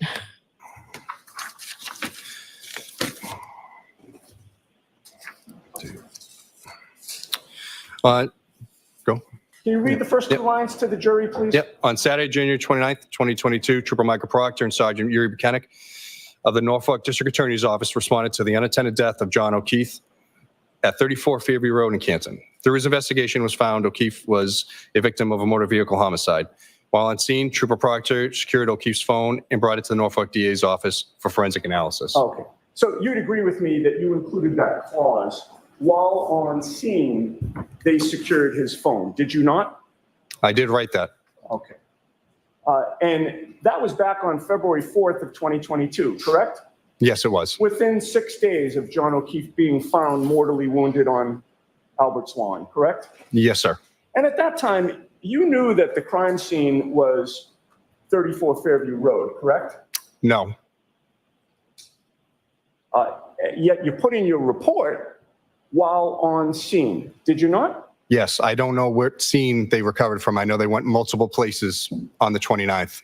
They didn't get back to me till 7:30 that night almost, Okay. when I first got the Well, phone. you'd agree with me that the Canton Police Department wasn't the crime scene, correct? I never said crime scene in my report. I wrote scene. Okay. Well, Canton Police Department was not the scene of any crime, was it? I don't know. I don't believe so. You don't know if the Canton Police Department was the scene of a crime. I don't think it was. You don't think it was? Okay. Now, in that report, you were trying to establish the chain of custody of that phone, right? Because you described where it was found, where it was taken, and who had possession of it, correct? I said it never said where it was taken. I said the phone was recovered on scene by Trooper Proctor. Again, I don't know where it was recovered from. I did find out later it was at Canton PD. Well, hold on a second. We're focusing on your report. I know, I'm reading it. As opposed to details you want to fill in now, okay? Okay. With regard to, you just testified that you never said where it was taken, yet previously you said it was taken to you, was it not? No, I said recovered from. Wait a minute. What the scene location? Did Trooper Proctor take the phone to you and Yes. hand it to you? Yes, he did. Okay, so it was taken to you, correct? That is correct. All right. So you described in your report where it was found because you said while on scene, correct? Correct. And where it was taken to you, correct? Yes, sir. And who had possession of it, which was initially Trooper Proctor in terms of your observations, and then you, correct? That is who brought me the phone to the DA's office, yes. And you would agree with me that chain of custody of a piece of evidence is an important detail in any criminal investigation, isn't it? Yes.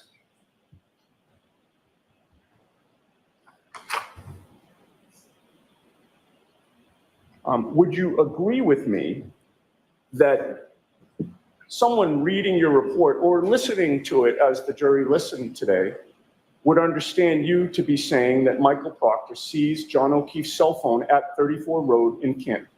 Objection. Sustained. All right. I'd like to ask you some questions about the extraction that you discuss in that same February 4th, 2022 report, the very same report. In that report, after you name the tools that you use to extract data from the phone, you indicated that a copy of that cell phone extraction was placed on a state police server, or was it a DA's office server? DA's office server. Okay, on a server so that it could be accessed there, correct? That is correct. But that extraction you placed on the server did not include all the potential data on John O'Keefe's phone, did it? How do you mean? Well, didn't you indicate in your report that the extraction was not inclusive of all potential data contained within the device? No, that's not true. Well, the extraction that you did contained communications, iOS messages, phone calls, social media communications between John O'Keefe and Karen Reed, correct? Yes, that's correct. And it contained communications between John O'Keefe and Jennifer McCabe. Yes, that's true. It contained communications between John O'Keefe and Kerry Roberts. I can't recall. All right. But it did not include any communications between John O'Keefe and Julie Albert, did it? Again, I can't recall. And again, I'm talking about that initial extraction. That initial one didn't include any communications between John O'Keefe and Chris Albert, did it?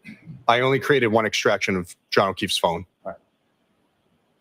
That extraction report also did not include any location data, did it? No, it did. You didn't note any location data in that initial report, did you? In the February 4th report? Correct. I didn't go through the data at that point. All right. This is just my extraction report saying that I got the phone, it was extracted and placed onto the server. And then I wrote, this report is not inclusive of all potential evidence, potential data contained within this evidence. When was the first time that you reported on location data in this case? I don't remember. Wasn't until April of 2023, correct? There was a reason for that. Well, I didn't ask you if there was a reason for it, sir. You understood my question, didn't you? That's correct. My first report regarding was in January. We're talking about John O'Keefe's phone now here. Yeah. You did not report on the location data on John O'Keefe's phone until April of 2023, correct? I didn't look at the extraction initially. And you also did not report on any Apple Health data until the spring of 2023, correct?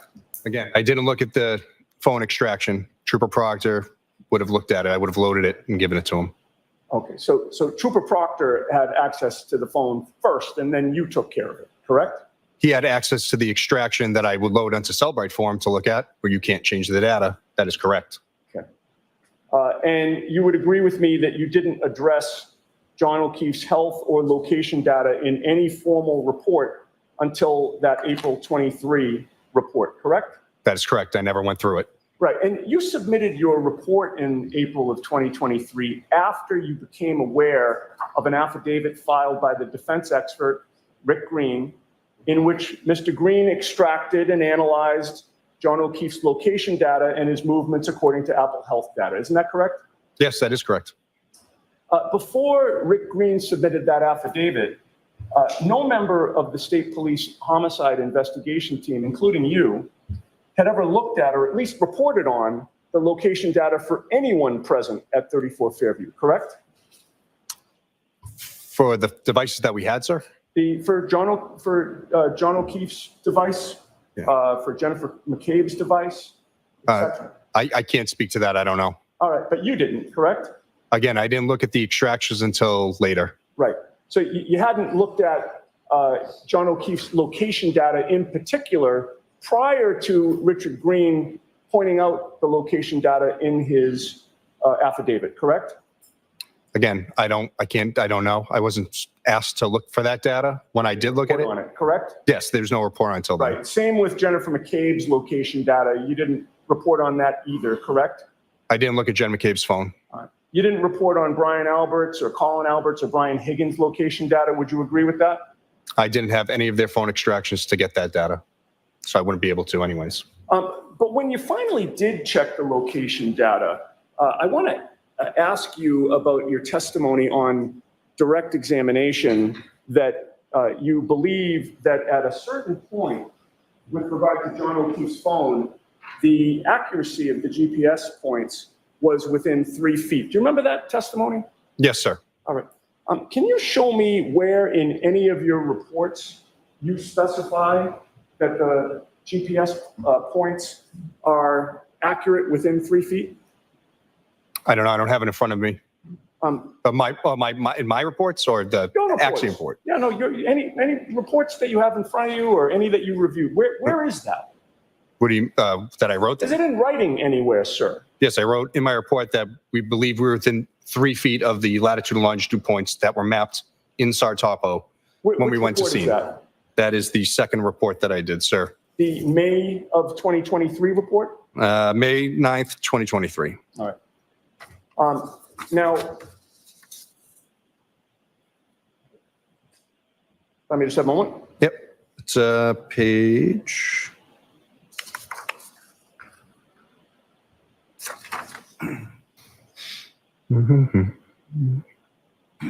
It'll be page 4 or 5. It should be in the top there. Paragraph 9. You can read it if you'd like. Hang on.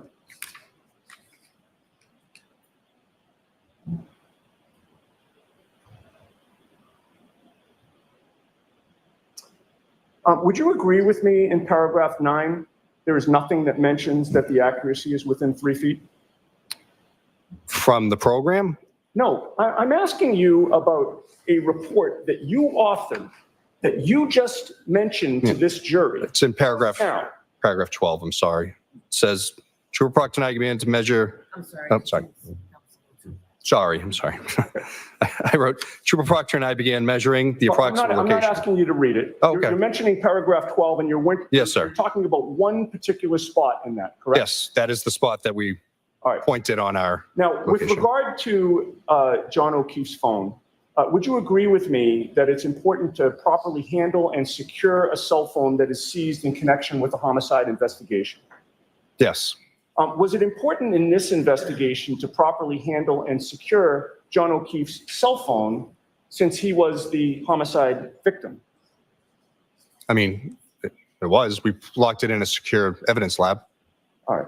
Well, you testified that the first time you reported on in your investigation or your evaluation of the location data, that was in your April 24th, 2023 report, correct? Yes, sir. And in that report, you revealed that you looked at his location data using Axiom software, correct? Yes, sir. And Axiom is a competitor of Celebrate? Did you say that? Yeah, And Axiom is relied on by law enforcement across the country? I believe so. And you relied on it here in terms of this issue of the location data, did you not? I used multiple programs, but yes, I used Axiom as well. And regarding the location data that you examined with regard to John O'Keefe's phone, you noticed, or you noted, I should say, that after a period of no speed having been registered for a period of time, John O'Keefe's cell phone started registering movement at 6:04 or 6:15 a.m.? 6:15 a.m. 6:15 a.m., and that's actually 6:15 and 36 seconds, correct? I don't have it in front of me, but I believe that's correct. Sounds right? Yeah. And at that point, his phone registered a speed of 0.0484 meters per second? Just want to confirm. Sure. Is that the second report or the first report? I'm sorry. There it is. Yep. 0.0484. 0.0484 meters per second? Yes. And that's at 6:15 and 36 seconds? Yes, it is. All right. So now, as you were examining that data, sir, you certainly knew from this investigation by that point that when the phone was moving according to that data at 6:15 and 36 seconds on January 29th of 2022, John O'Keefe had already been found mortally wounded and incapacitated, correct? From the voicemail message, that's how I was able to. I don't know the exact time frames that he was found and transported, but I know 6:08 from Miss Reed's voicemail that the 911 call is made, and Okay, they're on scene. I think we're talking over each other here, Yeah. because what I'm asking is, you knew that by 6:15 and 30 seconds in the morning on January 29th, John O'Keefe had already been incapacitated and mortally wounded. That was my question. Oh, yes, sorry. Okay. I misunderstood. So you knew from your investigation that meant it could not have been John O'Keefe moving with his phone at 6:15 and 36 seconds, correct? That is correct. It had to be somebody else, correct? Yes. Would you agree with me that once investigators took possession of John O'Keefe's phone, any movement of his phone after that would not help in your homicide investigation, would it? I don't understand. So in other words, John O'Keefe's been incapacitated. Yes. Somebody from law enforcement seizes his phone. Would it help your investigation or the investigation of the Norfolk Detectives Unit to track and record location data on that phone after 6:15 a.m.? Well, it's there. I did look at it. It goes to Canton PD and then later comes to the office. I didn't ask if it's there. I know it's there. I'm asking you, does that help you in your investigation of a potential, of a homicide, to track the phone and have that location data recorded on the phone after John O'Keefe could not have been the one moving with it? No, not necessarily. In fact, if the phone is manipulated in some way after investigators take possession of it, that could potentially harm an investigation, couldn't it? Objection. Sustained. Well, to preserve the integrity of the data on the phone as it existed before the police took custody of the phone, there is a way to stop the phone from recording location data, again, after the police take custody of the phone, isn't there? Yes, if you can, place it into airplane mode. Yes, yeah, you mentioned on direct examination that it could be accomplished by putting the phone into airplane mode, correct? That is correct, sir. But when that phone was seized, no investigator put the plane into airplane mode that early morning because you know that location data was found on that phone, correct? I don't know when it was placed in airplane mode, But you but know it wasn't by 6:15 a.m., that is correct. And there's also another way to prevent any signal from entering or exiting the phone. You'd agree with that? Yes, there is. During your direct examination, you mentioned the concept of a Faraday bag. That is correct, sir. A Faraday bag has special fabric that blocks electromagnetic signals entirely, does it not? Yes, sir. So putting the phone into a Faraday bag would be another way to stop the phone from recording location data while the phone's in police custody, correct? Yes, sir. And you'd agree with me that during that early morning hours, as of 6:15 a.m. and thereafter, no investigator in this case put that phone into a Faraday bag on January 29th, correct? Not to my knowledge. In fact, after John O'Keefe's cell phone started registering movement at 6:15 and 36 seconds in the morning on January 29th, it continued to record location data the rest of the morning until 11:56 and 1 second a.m. on January 29th, correct? I don't know the exact end time, but I know it does have GPS data points throughout the day.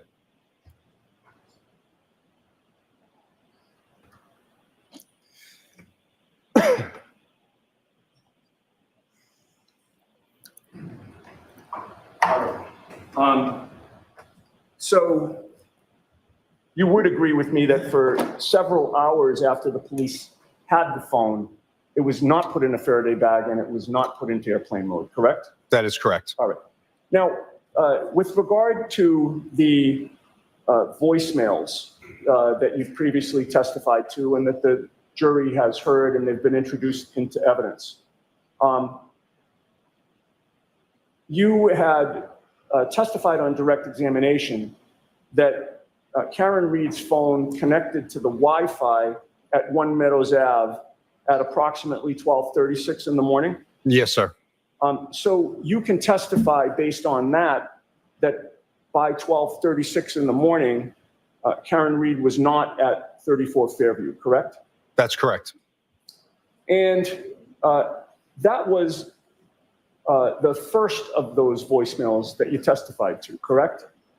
That was the I hate you voicemail? Yes, that's 12:37, correct. Okay. And that voicemail and every other voicemail that the jury heard was left after Karen had left 34 Fairview, correct? Yes, sir. And except for the one at, after 6 in the morning, the 4-minute one when she went back, we heard that one. But all the other ones were apparently left when she was at 1 Meadows, correct? I can't speak to where she was, but But she wasn't at 34 Fairview. yes, that's correct. She wasn't at 34. And you would agree with me, based on those voicemails and what you know about them and what we've just discussed, that no one at 34 Fairview, including Jennifer McCabe, could have witnessed Karen Reed outside that residence at 12:45 a.m., correct? No, I don't believe so. So you would agree with me? No one could have, including Jennifer McCabe, could have seen her at 12:45 at 34 Fairview? As I said, she auto connects to the Wi-Fi at 12:36, so no, she wouldn't have been there. All right. Now,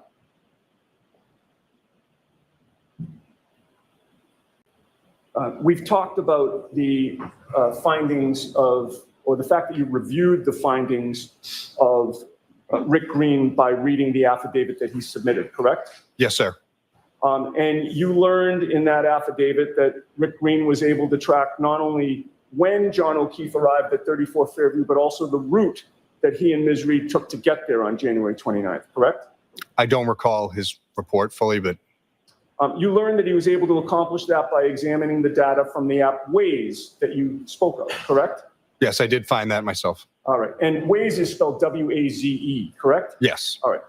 And you've previously testified it's a commonly used app for driving directions and navigation. Yes, sir. And regarding your analysis of the phone, you learned that there was Apple Health data from John O'Keefe's phone on January 29th of 2022, correct? That is correct. And Apple Health data can reveal a number of steps that a person has taken during a given time period, as well as whether that person is going up or down stairs, correct? Yes. And on John O'Keefe's phone, you learned that there was Apple Health data that tracked his steps from the time he's seen on surveillance video leaving the Waterfall Bar and Grill and moving forward after that, correct? I don't know anything about the Waterfall Bar video. I just have the timestamp from the phone showing it at around 12:12 Okay. at the waterfall. All right, and it actually was between 12:11 and 9 seconds, and then the ending period of that first time period was 12:21 and 5 seconds. And then you. Oh, yes, from the health. Thank you. Yes, yeah. Okay, from the Apple Health. And the data showed that he took a total of 170 steps between that time period, correct? That's what the phone registered, yes. All right. And regarding those 170 steps, isn't it true that this data from Apple Health signifies that 170 steps took place at some point during that 10-minute approximate time period? No. So is it your understanding that those 170 steps all took place at 12:11? No. Again, like I said, the phone is a high-tech pedometer. It doesn't mean that steps were taken. It means the phone was manipulated in a way that it believed it was moving and taking steps. Oh, I see your objection. Yeah. Okay, so. Sorry. Yeah, let's assume there were steps for the purpose of this discussion. Yeah. Okay, and they could have been steps, correct? They could have been, yes, Okay, but all right, so let's assume, no way to prove. let's assume that for now. Okay. Assuming there were 170 steps taken, that could have meant that John O'Keefe took 170 steps beginning at 12:11 within that time period, correct? It's saying again, the time frame that it gave me is 12:11 to 12:21. Right, yeah, so in other words, he could have started walking at 12:11, correct? Yes. All right, but he also could have taken that 170 steps closer in time to 12:21, correct? Well, at that point, he's in the car. I'm not asking about where he was. Could not have your been, testimony. no. I'm just asking about what the data shows. And I would say no. If it shows 170 steps between 12:11 and 12:21, then strictly based on the data, you don't know where those 170 steps took place within that 10 minutes, correct? To a degree, yes. Okay. And it's possible it could have been toward the beginning, toward the end, or maybe fairly evenly spaced, right? You just know that there were 170 steps that were taken in that 10-minute time frame, correct? Again, that's assuming that they are steps. Right. And again, I'm asking you from the data itself. Again, the phone says it's steps, doesn't mean they are. All right. Well, the Apple Health data also showed a total of 80 steps between 12:21 and 12:24. Correct. As part of your investigation of this case, were you aware that there was a 12:23 text message from Ryan Nagel to Julie Nagel in which Ryan texted his sister Julie he had arrived at 34 Fairview? Objection. Sustained, you can ask it differently. In any case, you would agree with me that 12:23 is between 12:21 and 12:24, correct? That is correct. And that is the 12:21 to 12:24 time frame where the Apple Health data showed that the user of John O'Keefe's phone took 80 steps, correct? Yes. All right. Now, John O'Keefe's Apple Health data also showed that he climbed up or down 3 flights of stairs between 12:21 and 12:24, correct? Yes. And that's the same period in which the data reflects 80 steps, correct? It's off by about 12 seconds. It's 12:22:22. That's right, 12:24 and 22 seconds was the ending for the stamps, but 12:24 and 37 seconds. Okay, but approximately. Yeah. Approximately, yes. All right.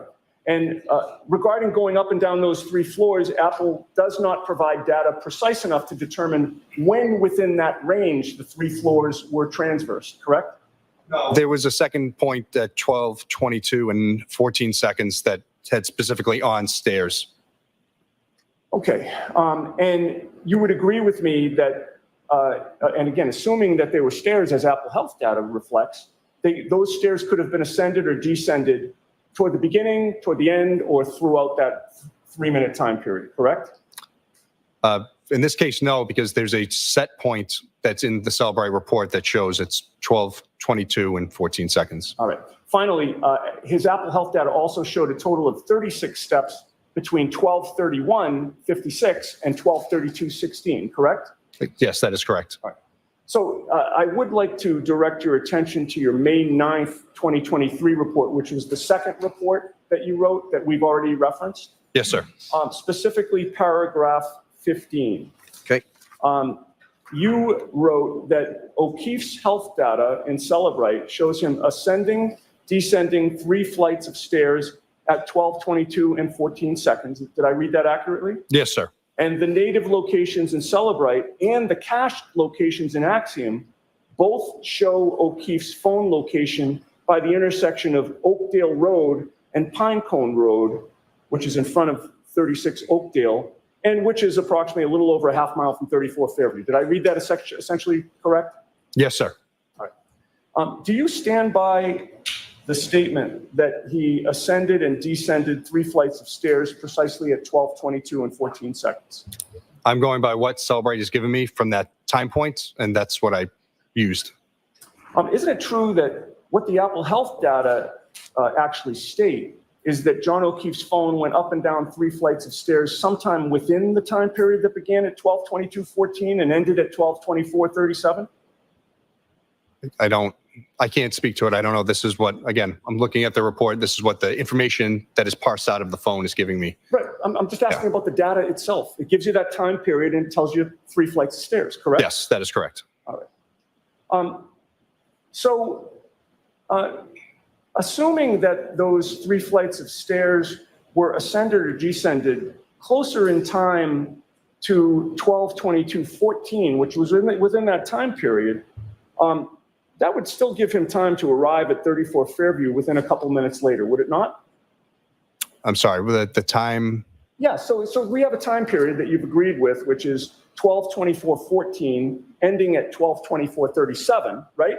A little over a couple of minutes, like 2 minutes and 23 seconds? yeah, about that. All right. So the 3 flights of stairs, again, just according to the data, could have been ascended or descended at the start of that time period, correct? No. I'm confused what you're trying to say. So you're saying that he's at the house already at I'm not asking 12:22? about the house, I'm asking about the data. No, I know, but I'm asking about when you're saying he arrives in that data range. No, I'm confused. I'm strictly asking you just to look at the data. Yeah. And you agree with me, whenever there's a time period and Apple Health returns either steps or stairs, you can't pinpoint just from the data when they occurred within that time period, correct? Objection. Your Honor, may be helpful if counsel could refer to which data he's talking about and not just keep I saying. did. I'm All I'm hearing is talking about data. Apple Health data. I thought that was Do you know clear. which data Ms. Giannetti's referring to specifically? I'm slightly confused. I know you said that time frame that I wrote in my report for that 12:21 to 12:24. And then, as I stated before, Celebrate shows a specific time point of 12:22 and 14 seconds when the stairs are ascended, descended. So that's why I'm confused. Right, we're going to get to that, but Okay. I'm not asking you about that. I'm asking you about the fact that there's a time period and you can't place where within that time period, just based on that data itself. Yeah, that's what's recorded and shown to me. So again, that's what it's shown. I Okay. can't say otherwise. Your conclusion was that John O'Keefe could not have been at 34 Fairview Road at 12:22 and 14 seconds because Waze put him on Oakdale Road about a half mile away, correct? 12, yes, correct. All right. And that caused you to disregard the Apple Health data or to attribute it not to steps or to stairs because he was a half mile away between that 12:22 and 12:24 time period, correct? Yes, I attribute it to movement. All right. So I want you to assume for a moment, Trooper, that John O'Keefe's phone location actually showed him on Oakdale Road 3 minutes earlier at 12:19 a.m. Okay? If you have that in mind? You okay? All right. With that assumption, would you agree with me that the Apple Health data about him taking 80 steps and climbing up or down 3 floors at 34 Fairview Road would make more sense? Objection. Sustained. May we approach, Your Honor? Sure.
Sir, are you aware that apps on an iPhone may pull data from 3 different clocks when they're timestamping location data? You mean like Mac absolute time or Apple I'm Cocoa asking time? you. Are you aware? Multiple timestamps that are in an iPhone, correct? That's not my question. My question was, are you aware that an app on an iPhone may pull data by choosing from 3 different clocks when it timestamps location data? Yes. What are those 3 separate clocks? Depends on the program. It could be the Mac absolute time. It could be the Unix epoch time. And sorry, there's like 2 others. I don't remember them all off the top of my head. With regard to John O'Keefe's actual iPhone, did you research what clocks were available for apps to pull data from? No, I didn't.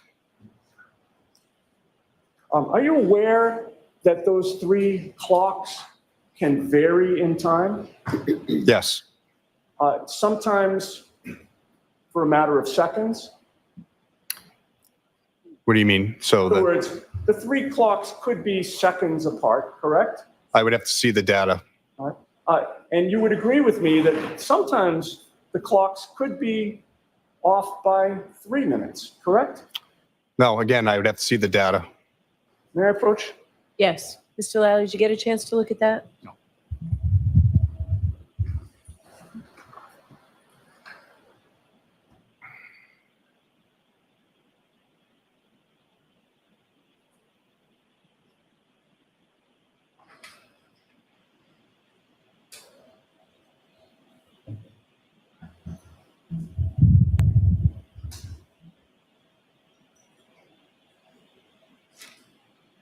Okay, Trooper, I'm going to place this before you and ask you to review it, directing your attention specifically to what is marked process 3434. Okay.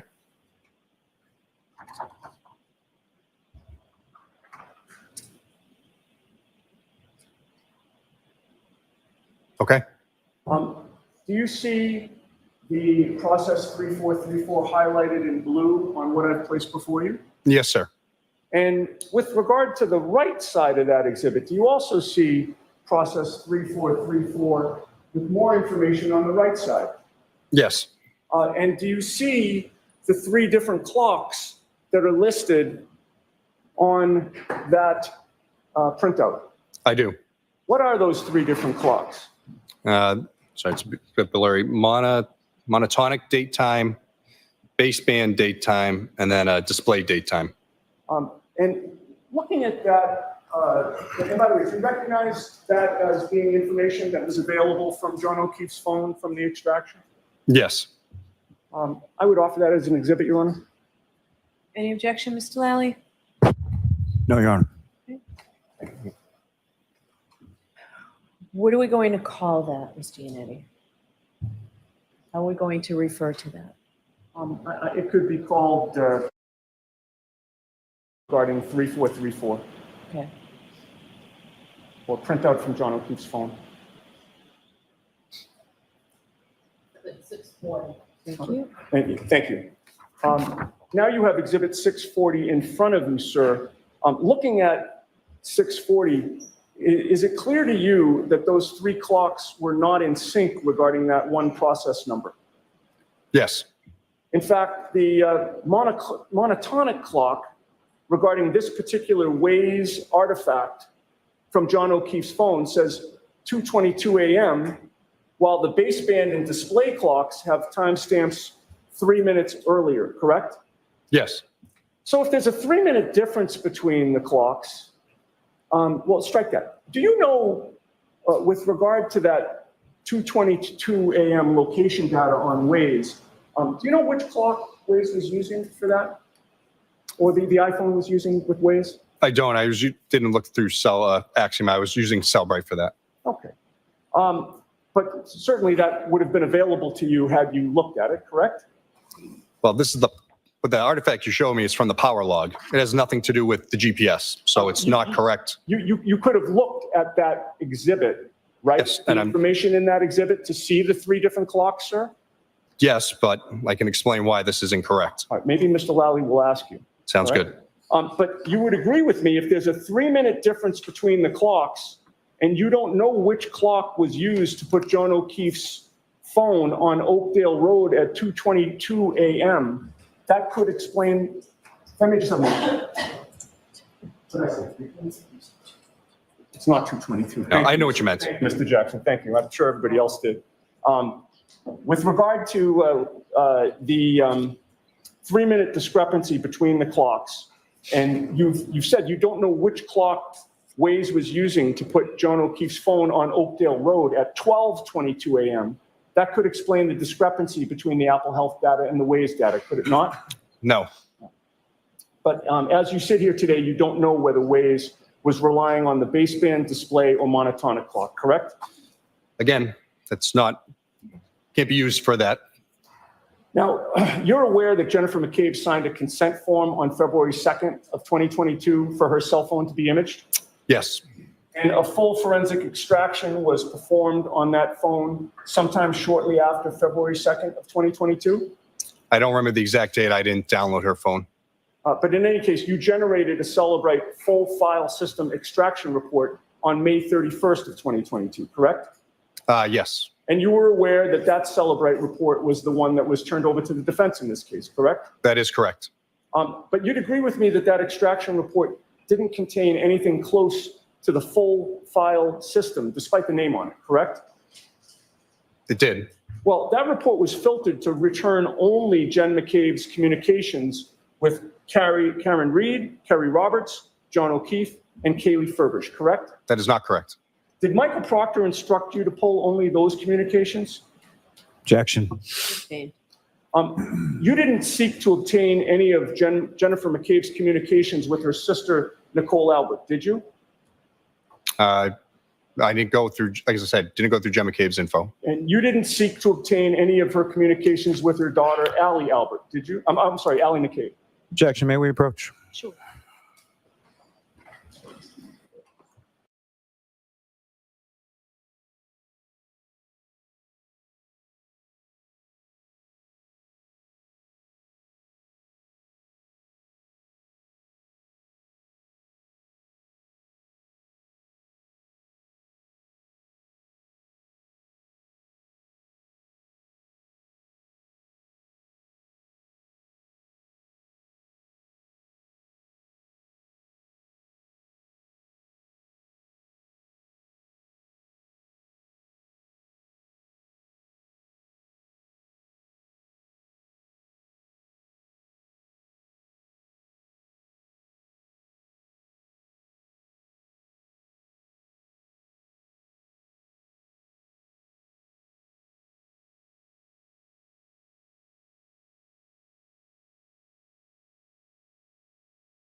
You would agree with me that the full forensic image of Jennifer McCabe's phone was not shared with the defense until it was requested by us in October of 2022, sir? That is not true.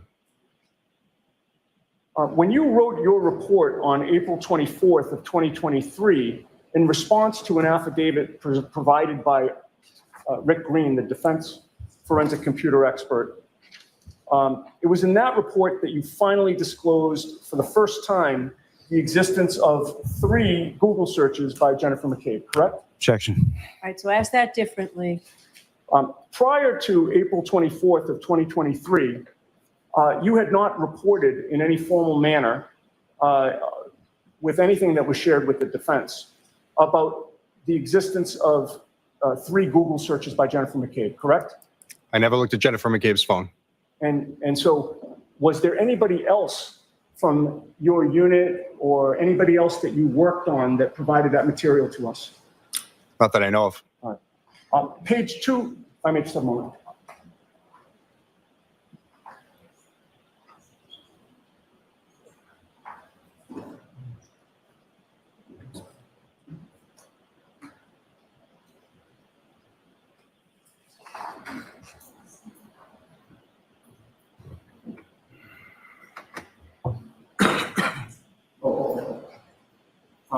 Your Honor, we don't have a printout, but I have it on a. So don't Can I approach with that? approach the witness with that? Okay, show it to Mr. Lally first.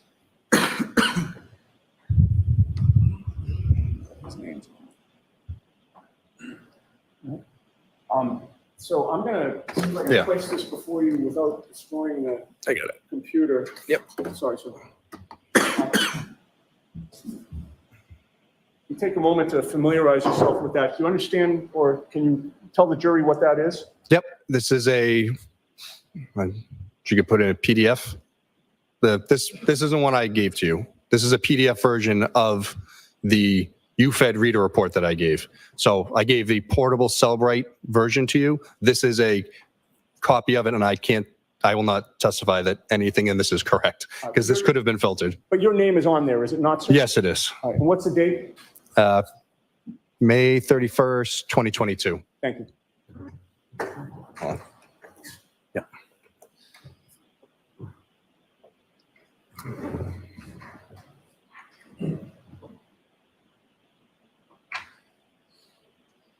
Okay. You'd agree with me with regard to that April 24th of 2023 report, on page 2, you state, quote, "In my initial Celebrate UFED reader report," and then you put version 7.53.0.29, "that was created on May 4th of 2022, the search history for Jennifer McCabe's phone had 2 Google searches in Safari, correct?" Yes. And you list out how long TI die in CIKD at 6:23:51 and Hoslong to die in cold at 6:24:37, correct? That is correct. And by the way, with regard to the timing of those 2 particular searches, you are aware, are you not, that Jennifer McCabe placed a call to Brian Albert at 6:23:0? I don't have it in front of me. I don't.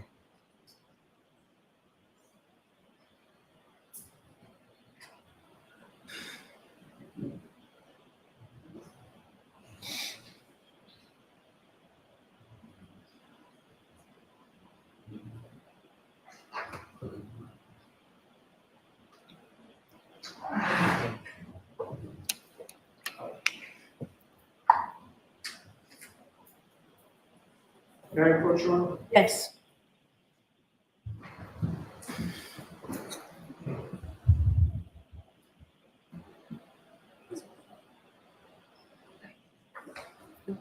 Thanks. All right, sir, I placed before you a document. Could you familiarize yourself with that and then tell the jury if you recognize what it depicts?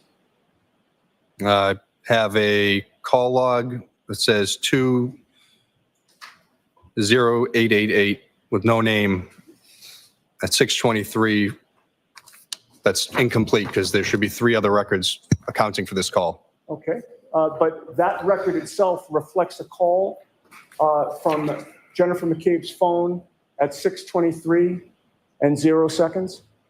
I don't know. There's no number on here, so I can't tell. It just says it's a call log with 1 call that's not answered at 6:23 in the morning with, doesn't say who it's from or who it's going to. Okay. It also is incomplete because there should be 2 other records with this. This is from the call history stored data wall, marked as deleted. It's marked as deleted. Does it give a duration? It just says duration 0 seconds. Okay, and does it reflect that it was unanswered? It does. Okay. May I have that mark for identification, please? Okay.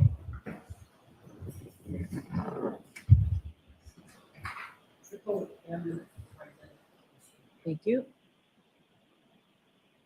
Did you investigate whether a call was placed from Jennifer McCabe to Brian Albert at 6:23 in the morning and 0 seconds? I didn't look at any specific calls that morning. I created a Cellbrite report. That's about it. Did you ask either Ian Whiffen or Jessica Hyde to look into that issue? Objection. Sustained. You would agree with me that that call and the record of that deletion of that call is nowhere in your April 24th report, correct? I believe it's in my May 9th report. All right, but I asked you about your April 24th report, sir? I didn't address anything regarding phone calls in my April 24th report. All right, now going back to when you began your examination around May 4th of 2022, you were looking for information on, did you look on Jennifer McCabe's phone back in May 4th of 2022? Did I physically open the phone or did it Did you review the data at all? I'm confused, on the cell phone itself or from the report? Either way. No, her phone was returned to her and then we had the extraction. I did not utilize the extraction at all. You never included the two searches that we discussed, how long TI die in CIKD and how long to die in cold, in the full file system extraction that was turned over to the defense, did you? They were included. Well, page 6 of your April 24th, 2023 report goes on to state that when you switch to a new version of Celebrite, and Sorry, that dropped out. Yeah, it was the phone call, the power log.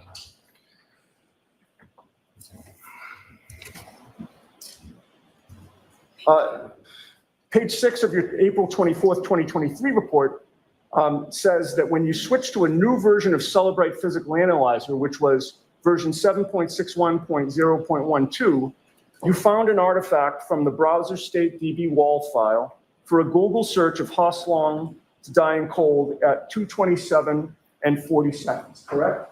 Yes.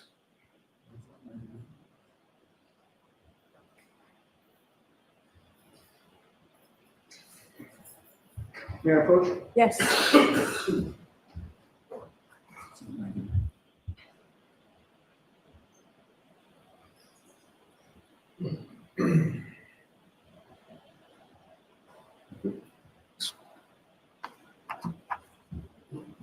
Trooper, I'm placing before you what has been marked as Exhibit 99. Do you recognize that?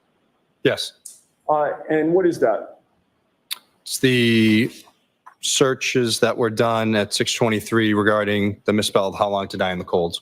Okay, and it's actually Hoslong to die in cold, Yes. right? HOS? Yep, that was, That was marked by Celebrite as deleted, was it not? yes. All right.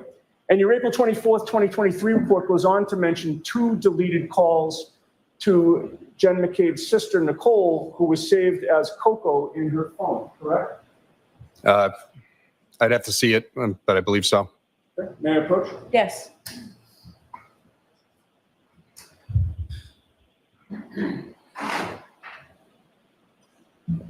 Thank you. Showing you what's been marked Y for identification. If you'd familiarize yourself with that and look up at me when you're done. Okay. Does that show the 2 deleted calls to Jen McCabe's sister, Nicole, who was saved as Coco in her phone? I don't know who it's coming from, but it does say it's going to Coco and then again, coming from wall files, correct. All right. And your report doesn't mention it, but what was the duration of those 2 calls according to that log? On this sheet here, it says 9 seconds for the first one and then 7 seconds for the other. All right. And those calls, both of them, which actually had durations, were marked answered by Celebrite, correct? Yes. May I offer that, Your Honor? Do you need An both? objection? I believe it's already in, but I'm sorry? I believe it's already. Why for identification? No, I understand. I believe Ms. McCabe's phone calls and all of that is already marked as an exhibit months ago. Your Honor, I don't think there's any harm in marking this, and I want to display it. All right, I'll let you display it if it's already in evidence. I just don't want duplicates. I understand.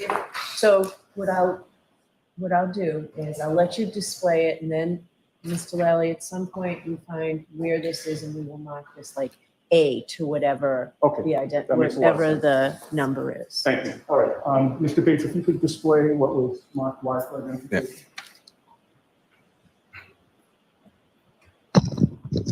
And Trooper, with regard to what is displayed on the screen now, is that consistent with what I had just handed to you? Yes, it is. All right, and with regard to the first entry there, you had stated that it doesn't say,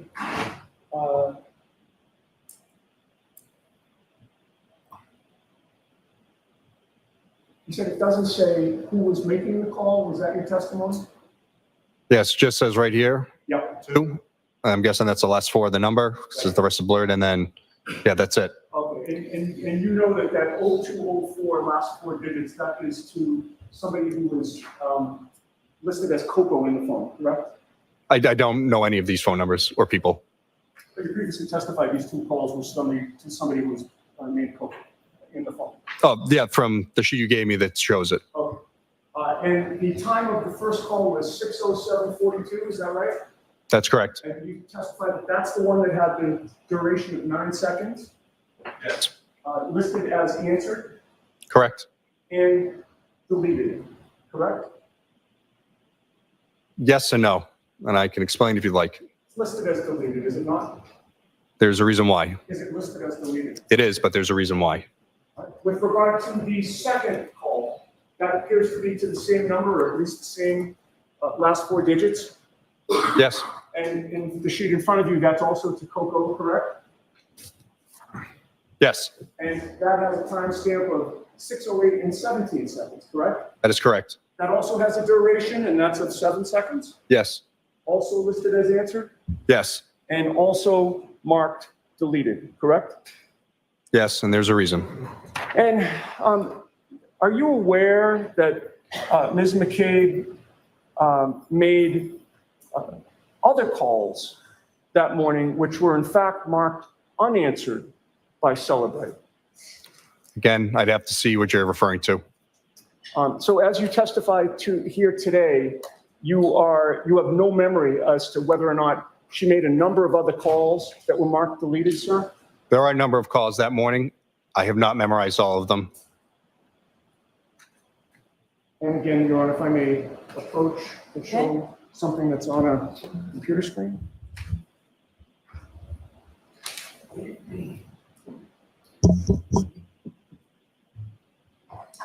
Thank you.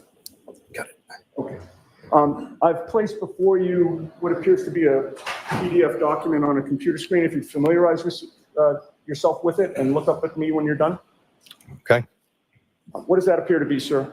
An incomplete PDF of the call logs from whoever's call log this is. Okay.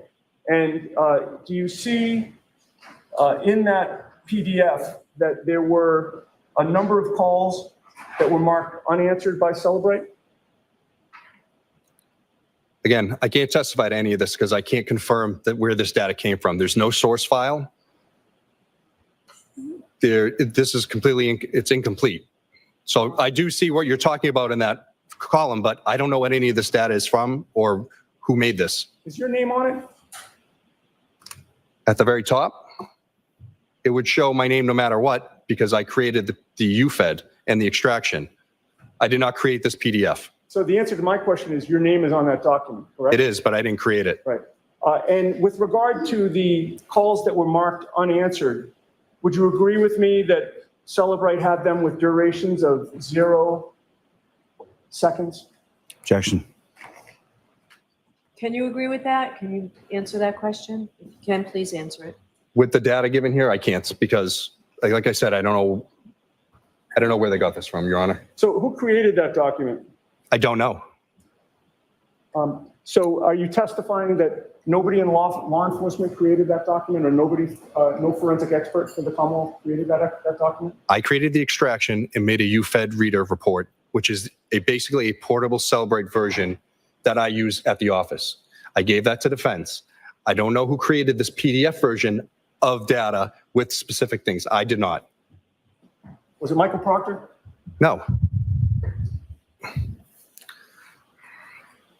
As I said, I was the only one that created any Celebrate-related reports in this case. Well, I'd like to ask you some questions about my client's cell phone, sir. Okay? On Tuesday, when Mr. Lally was questioning you, he had you point out and read some text messages that were on her phone between John O'Keefe and her, correct? Those messages were taken from John O'Keefe's phone. Okay. Would you agree with me when he was pointing out those text messages to you, he skipped about 40 pages of messages at one point? I don't know. I believe their text messages went back all the way to 2020 or something ridiculous in his phone. He started reading them and he skipped ahead about 40 pages, did he not? I have no idea. Michael Proctor seized my client's phone on January 29th of 2022, did he not? He did. And you would agree with me that certainly as of 6 days later, your February 4th report, you had not yet been able to access the content of the phone, correct? That's not true. At some point, you were able to access the content of the phone, correct? Yes, on January 31st. Of 2022? Yes. All right. You later became aware that Michael Proctor was searching through my client's phone in August of 2022, correct? The actual device itself? Or the extraction report? Either one, sir. I have, I'm sorry, Ms. Reed's phone? Yeah. Oh, yeah, we didn't. Hey, John O'Keefe's phone? Yes, that's why I was I confused. Sorry. apologize. I'm not trying to confuse you. With regard to my client's phone, which is where we started. Yeah. You're aware that Michael Proctor was searching through her phone in August of 2022? Of the extraction report created, correct. Were you made aware that on January 1st of 2023, the defense requested a full forensic image of Karen Reed's phone, which was in your possession? I don't know the date, but a request was made for the phone extraction, yes. And have you seen a forensic image or Celebrate a report of the forensic image from Karen Reed's phone? The redacted version that I received back from the AG's office, yes. Okay. And would you please tell the jurors how many phone calls were deleted from Karen Reed's phone from January 29th of 2022? None. And if you'd please tell the jurors, other than to John O'Keefe, to whom did Ms. Reed place phone calls between 12 a.m. and 4:30 a.m. on January 29th? Her parents twice. There 2 or 3 times there's calls to her parents, and that's it. And how many Google searches did she do from 12 a.m. until 5 a.m.? I don't believe there were any. Okay. And how many Google searches were deleted by Ms. Reed at any point on January 29th of 2022? I can't speak to that because we got a redacted version of the report, so I don't know what was taken out by the AG's office. I don't know what files they went in to remove, so I only have what I was given. But leaving that aside, sir, with regard to all of the data that was provided to you, how many Google searches did you see or find that Karen Reed deleted from January 29th of 2022? A few. During what time period? The afternoon, but again, there was artifacts that I found that weren't date and time stamped, and there were some that were with corresponding timestamps, but I can't say for sure when that was done. Okay. But you saw no deleted calls, correct? No, not that I know of. All right. I may have a moment. Yes. Sorry.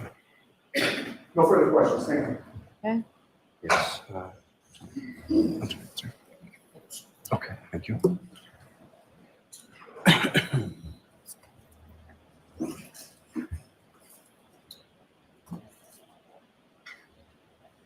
Mr. Bagrino, you were asked about your qualifications as far as certifications that you received in prior trainings, correct? Yes. What are some of the areas that you received certifications in? Cell phone report creation, extraction, cell phone repair, the Berlin Motor Vehicle Forensics, advanced database. The class is called CASA, but it's a Cellbrite made class that goes deeper into the database searching. SQLite programming to write code to do your own searches, things of that nature. Now, at any point in time, did Trooper Proctor ever tell you that he retrieved Mr. O'Keefe's cell phone directly from 34 Fairview Road? No, he didn't. Is it your understanding, or subsequently did you learn that Kerry Roberts actually recovered the phone from under Mr. O'Keefe's body, from the grass under his body at 34 Fairview Road when he was placed onto a scoop stretcher? I don't know who recovered the phone that morning, but I know. I'll allow it. I don't know. Your answer is you don't know who recovered it? No, I just know that it was found underneath his body and then taken to Canton PD. Now, with regard to that, as far as the location data post 6:15 a.m., what, if anything, did you observe in reference to that? There was some intermittent native locations that showed at the Canton PD. It's there for a handful of different points, and then it shows it back at our office when I put it into the digital evidence lab, powered on to plug in. You received the phone from Trooper Proctor. Was that either in airplane mode or Faraday back? I don't remember offhand. But there were no locations or GPS locations that you observed from the phone from that approximately 11-something a.m. until you retrieved it, or received it, excuse me, at 7:30 p.m. on the 29th? There was, like I said, there was only the handful that showed it at Canton PD, and then when it's back at the office that night. And then if it wasn't in airplane mode, it would have been something I would have done. So I don't remember if Proctor did it before he gave it to me or if I did it after. Now, the other troopers in your unit, in the detective unit with Norfolk DA's office, are they as well versed on cell phone extractions and cell phone data as you are? No. And so again, how many people within your specific unit actually perform data extractions or forensic analysis of cell phone? Myself, Trooper Connor Keefe, and everyone has been trained in how to use Cellbrite and to do these extractions. They all just sort of dump them on my desk and say, do this phone for me. So. Now, as far as what you provide to one of the investigating troopers, such as Trooper Proctor, can you explain to the jury sort of that process of how what, if any, differences there are between what you're looking at as far as the device when you're extracting the information and what you provide to the trooper? So when I plug into Graykey or Cellbrite or whatever tool I'm using to extract the data, it creates that zip file, and then I open it up in Cellbrite or Axiom. The guys are only trained in Cellbrite, so that's what I open the extractions initially in for them. If there's something that we find that they don't understand and that I want to look more into, I'll load into Axiom as well. But that's normally how it would go. Now, is there any way from the version or the extraction that you provide to the trooper, is there any way for that or any trooper to change or manipulate that data from what is initially contained on the phone? Well, in essence, you could, but you'd have to go in. So once I create like that UFED reader, which is the portable case, you would have to go into the folders and then delete stuff, which would change all of the data. And then when I would load it up later, it probably wouldn't work right. But that's why we save the encrypted extraction onto the server. So if anything ever messes up, we can go back and reload it, and I can create whatever reports I need with it. And so from your review of the data in the phones in this case, what, if anything, did you observe in regard to any manipulation of data or deletion of data or removal of data from what you observed? From the encrypted files that we have, none. And then we didn't have passcodes for the phones for John O'Keefe's until the 31st. And then again for Miss Reed's until, like I said, August, once the program was able to open it. Now, you were asked some questions about Mr. Green's affidavit. Following your review of Mr. Green's affidavit, what, if any, steps did you take in relation to what was indicated in there? So as I said, I didn't really go through the phones much when we first got them. I don't know everything about the case as the investigators do. So I got his report and I went through it and basically just went step by step. So he says, this happened, I went to confirm it. If it didn't, then I need to find out why he was either incorrect or slightly off and either just completely wrong or just misinterpreted the data. And that was it. And in addition to yourself going through some of the data, who, if anyone, did you contact to assist or to also, in addition, go through the data specifically as it related to the searches for Ms. McCabe? So initially, when I first found it, I spoke with Chris Vance of Magna Forensics. He's their head technical guy for Axiom. He's like their forensic specialist. So he was at the cybercrime conference. I brought him. I'm going to allow this. I brought the extraction there and I said, hey, this is what I'm seeing. This is what it parsed out. Why are we seeing it marked this way? And he goes, well, first off, you have to look exactly where it's coming from. The browser state. So I'll strike that last part, what he told you. Okay. Just reviewing the data, we saw that it came from the browser state DB file and .wall file, I should say, at the end. So it set off a lot of red flags. And then from there, we contacted Cellbrite and ultimately Jessica Hyde. And ultimately, Mr. Whiffen as well, is that correct? Yes, he came in after Cellbrite. I had reached out to them and they escalated it up and he reached out to us to help us. Now, with respect to the health data that you were asked about, again, if you could explain to the jury when something in there in the health data says steps, what exactly does steps mean? As I said before, the phone is seeing movement. Doesn't necessarily mean you're taking steps. If you have the iWatch paired to it, you're going to get a greater level of accuracy. And I would be more apt to believe that steps are being taken because it's going to also bring your heart rate. So if you're taking a large amount of steps, it's going to correspond. Now, you were asked a lot of questions on cross-examination about just the health data and just the health data. Why is it that you would look beyond just the health? Well, you have the GPS points as well as the health data. We're trying to look at everything together as a whole. You take one artifact and say, well, this means this, but you could have 5 others that disclaim it. So that's why we look at all of this stuff.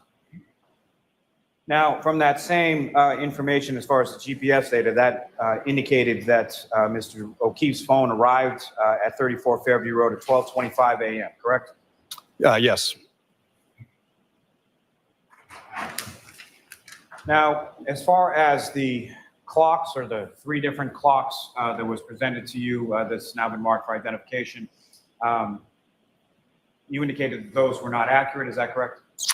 Well, the file that it's coming from is not accurate. So it came from a power log file. That's the database it pulled from. So that it's telling you the power of the phone. So when I looked at that, that also shows the battery level. And that's how I was able to show that, or see, I should say, that John O'Keefe's phone never turned off. It dropped down to about 17% battery level. From being under his body, it was actually saved it from dying overnight.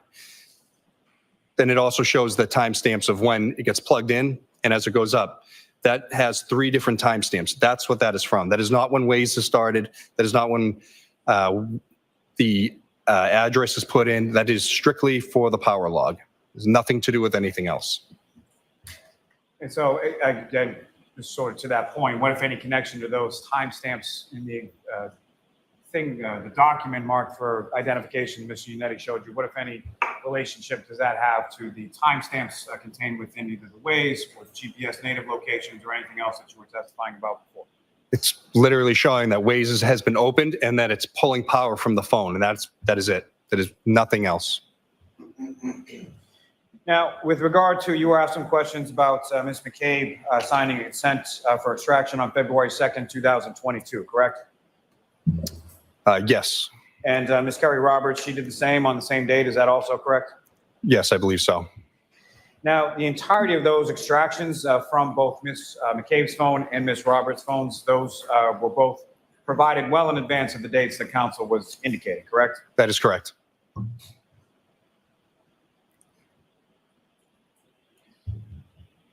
Now, in regard to the Cellbrite extraction, in regard to Mr. Green's affidavit, Cellbrite has periodically updates the versions of their software, correct? That is correct. And if you could you speak a bit about sort of the update in those versions and how that pertains to this case and specifically Ms. McCabe's searches?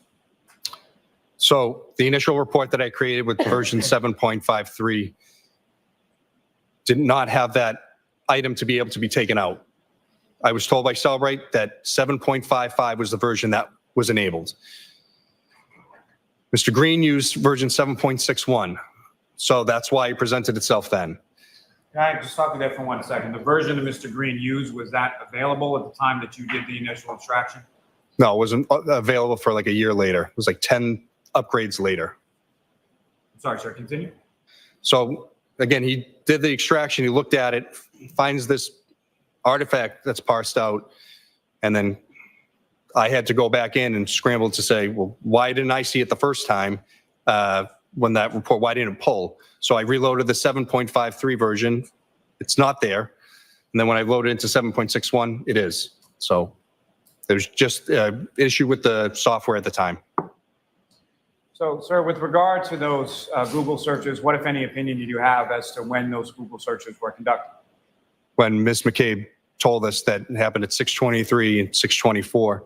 And then there was a third one later at 10:35 that, again, if she reopened that browser window, it's going to reload the search. And then that was it. Those are the 3 times that I saw in the phone extraction that were real searches. And why is it that you, it's your opinion that they occurred at 6:23 and 6:24 in the morning and not 2:27? Well, it's physically impossible to search 2 things at once. Her phone, she's searching the daughter's basketball at 2:27, and then she's searching It's Raining Men and a few other things on her phone, listening to music. And I think then she goes to bed a few hours later. So I was told as the defendant asked her to search for those terms, that's when we believed that they were done. Now, as far as all files or write-ahead log, having things listed as deleted, if you could just speak a little bit more about that as far as why would something be listed as deleted in a wall file and what does that mean? Again, the user has no input on how a wall file is deleted. It's an automated thing that the database does to clean up. It auto deletes after either programs are closed, it reaches a max data allotment for that page. That is it. And that would include any sort of call log history that was contained in the write-ahead log or the wall file as well? That is correct. And so what, if any, opinion do you have as to those phone calls that you were showing in relation to the contact listed in Ms. McCabe's phone as Coco, as far as whether or not they were user deleted? Well, again, what the defense showed me was limited thing. I know should be 2 other locations that phone call was listed from looking at it myself. So I don't know why they gave me just the 2 deleted things, but there should be other spots in the database where that phone call was there. So I don't believe that it was user initiated. It was phone initiated. And that's in reference to the write-ahead log, sort of first in, first out as far as data that comes in. Is that correct? That's correct. Now, again, as far as your unit was concerned, you were the only one who created any Cellbrite reports in relation to any of the phones, in this case, with the exception of the defendant's phone that was created by the Attorney General's office following their extraction of privileged material, correct? Objection. So objection is sustained as to the form. This seems a good place to stop. So jurors, we'll take the luncheon break. There is a chance that we may be able to go a full day tomorrow. So just think about that at lunch. And if there's any emergency that would prevent you from being able to go a full day.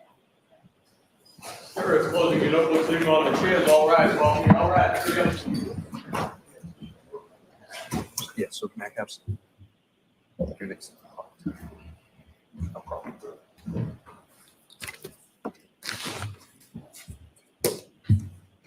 Chris Bates.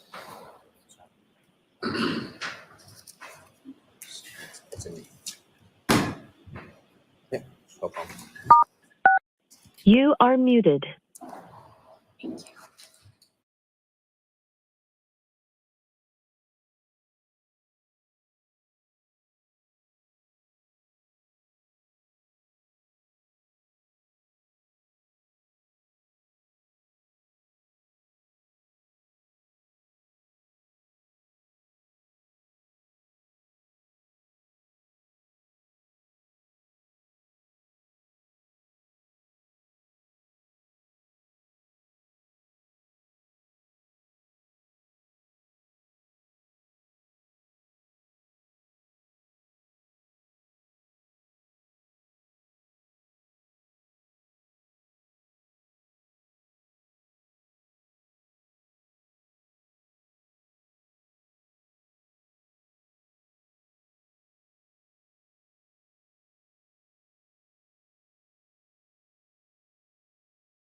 Please be seated, close the session.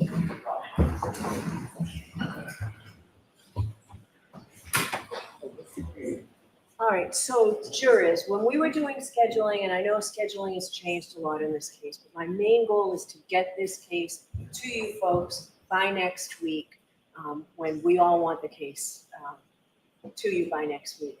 So originally on the 21st, we were either going to do a whole day and then we couldn't do a whole day. And there was all of this back and forth and it was a half a day. And it was because I had something scheduled in this courthouse that was not going to be continued through forces that we weren't aware of.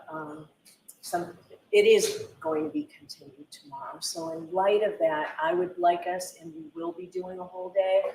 I understand that for one of you, that you planned on an earlier start to the weekend or a vacation day or something from the afternoon on. But really, all I'm asking of you is to go from, instead of a 1 o'clock stop, to a 4 o'clock stop. And where I guess 14 of you are able to do that, we're going to do that. So tomorrow will be a full day. Okay, I don't know who I'm inconveniencing, but I apologize for that. Because when I said emergency, an early start for the weekend was not an emergency. All right, could we call the witness back, please?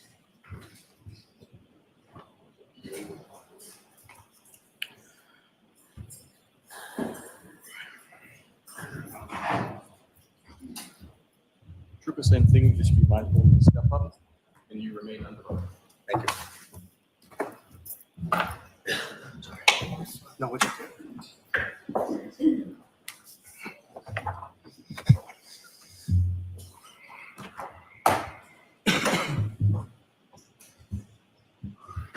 All right, Mr. Lally. Thank you, Your Honor. Good afternoon, sir. Good afternoon. So with reference to this case, this investigation, who, if anyone besides you, created any Cellbrite reports or extractions from any of the phones involved in this case? Other than the AG's office, it was just myself. And now you had mentioned that there was some deleted material from the defendant's phone from the afternoon of January 29th, 2022. Is that correct? Yes, that's correct. And what was that was deleted? There was some search items that were not there in the phone, but found cookies related to said searches and websites visited.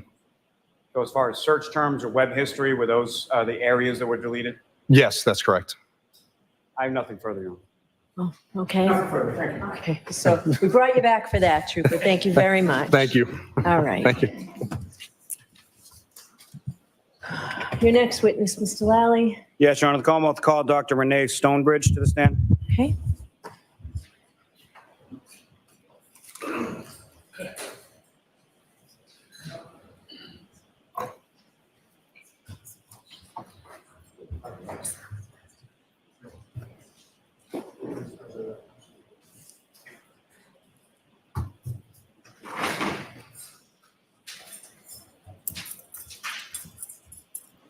If you could please watch your step, face the clerk, and wave your right hand. Do you solemnly swear that the testimony you shall give to the court and the jury in the matter now pending shall be the truth, the whole truth, and nothing but the truth, so help you God? Yes. Thank you. Hi. So Afternoon. once you sit, I'm going to tell you that you have to keep your voice up. We want to keep our air conditioning on, so just if you'd speak loudly into the microphone, that would be great. Yes, thank you. Go ahead, Mr. Lally. Good afternoon. Good afternoon. Could you please state your name and spell your last name for the jury? Yes, my name is Renee Stonebridge, last name Stonebridge, Stonebridge. And what do you do for work now? I am employed through the Chief Medical Examiner's Office at Boston as Director of Cardiac and Neuropathology and Medical Examiner. Now, if I could ask you just a few questions about sort of your educational and work history background, if that's all right. Yes. Starting with your bachelor's degree, where did you go and what, if any, area did you receive a degree in? So I went to SUNY at Stony Brook in New York. I was a double major in biology and Germanic languages and literature. I graduated with a Bachelor's of Science degree. After that, I went to the American University of Antigua for medical school, and I graduated with honors, magna cum laude. After that, I did a 4-year combined anatomic and clinical pathology residency program at NYU Winthrop Hospital in Long Island, New York. After that, I did a 1-year forensic pathology fellowship at the Boston office of the chief medical examiner. And after that, I did a 2-year neuropathology fellowship program through Brown University at Rhode Island Hospital. And doctor, are you board certified? Yes, I am board certified in anatomic pathology, clinical pathology, forensic pathology, and neuropathology. And if you could just explain to the jury a little bit about what does board certified mean? Board certification means that every medical specialty has their own board. So for example, the American Board of Pathology dictates whether or not you can be board certified based on certain criteria. So you have to meet certain criteria, meaning that you have to complete a certain number of surgical specimens, a certain number of autopsies. And then once you meet that criteria, you can take an exam, which if you pass, leads to your board certification. Now, if I could ask you just a couple, and your board certification is up to date at this point, is that correct? Yes. In each of those areas that you just spoke of? Yes. Now, if I could ask you some general terms as far as if you could define them for the jury. First of all, what is pathology in a general sense? Pathology is essentially the study of any sort of disease or abnormal state of the body tissues. So anything that can go wrong in the body and any of the body systems is essentially the study of pathology. And now starting with anatomic pathology, what is anatomic pathology more specifically? Anatomic pathology consists of the study of surgical specimens. So for example, if someone goes to the hospital to have a tumor removed, that specimen will go to pathology. The pathologist will look at it, cut it, look at specimens under the microscope, order any ancillary tests if necessary, and then make a diagnosis, which is then conveyed to the clinician. Anatomic pathology also consists of cytopathology, which is looking at individual cells. And then it also consists of autopsy pathology. And as far as clinical pathology, what does that mean?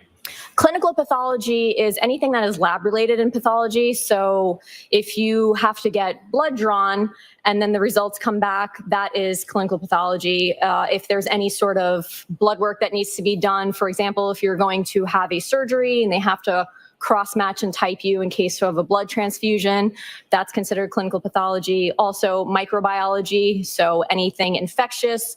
So essentially anything that goes through a lab is clinical pathology. And what is forensic pathology? Forensic pathology is the study of autopsies in a medical legal sense. It doesn't necessarily mean that it's always going to be something that is legal. Sometimes it may be just a person who has not seen a doctor in many years, dies at home. There's no physician that is willing to sign a death certificate. So we work on those types of cases, plus anything that is non-natural. Now, neuropathology, what is that? Neuropathology is the study of the brain, spinal cord, eyes, muscles, and nerves. And if you could, just again, in general terms, as far as casework is concerned, related to your work as a director of the neuropathology, can you explain to the jury sort of what it is that you do with respect to neuropathology?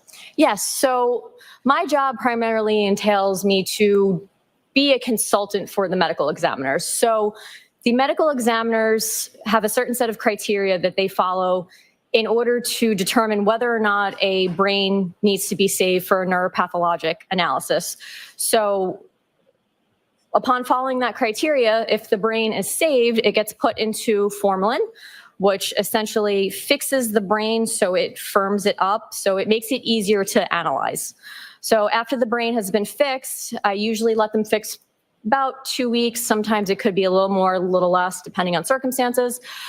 I will then look at the brain, take photographs of it from all sides, and then cut the brain, take photographs, document any sort of abnormalities. And then if I feel the need to take sections to look at under the microscope, then I will take those sections. They will be processed through histology. I will look at the slides. Sometimes you may have to add in additional testing, for example, immunohistochemistry, to see if there's anything in particular that you cannot maybe diagnose solely on looking at the histology. And then once that is done, I will issue a report to the medical examiner, and then they use it in terms of determining their cause and manner of death, if necessary. Now, as far as that formalin process, as far as the solution is concerned, is there a typical time period that the brain would have to be in that solution prior to you examining it or cutting it or any of those other things? Usually about 2 weeks, give or take maybe a few days here and there, but I usually try to let them fix at least 10 days minimum. And again, in general terms, with respect to the types of cases that are referred to you, what types of cases are typically referred to you? So part of the criteria that we use is that any cases for children or babies under the age of 2 years, those always come to me. Also, if there is any cases that have blunt head trauma that may be suspicious or homicidal in nature, those will typically come to me as well. Some of the other cases may be just a difficult neuropathologic entity that a non-neuropath trained medical examiner may not be able to really diagnose. And then sometimes there's cases that are just surprise cases where the medical examiner opens up the head and they see something interesting or abnormal, and they decide to save that case for me to look at further. Now,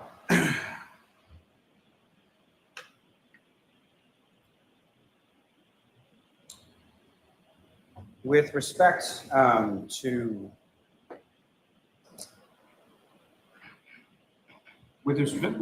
the cases that you do see, at some point did you become involved in analysis or testing of a brain belonging to John O'Keefe? Yes.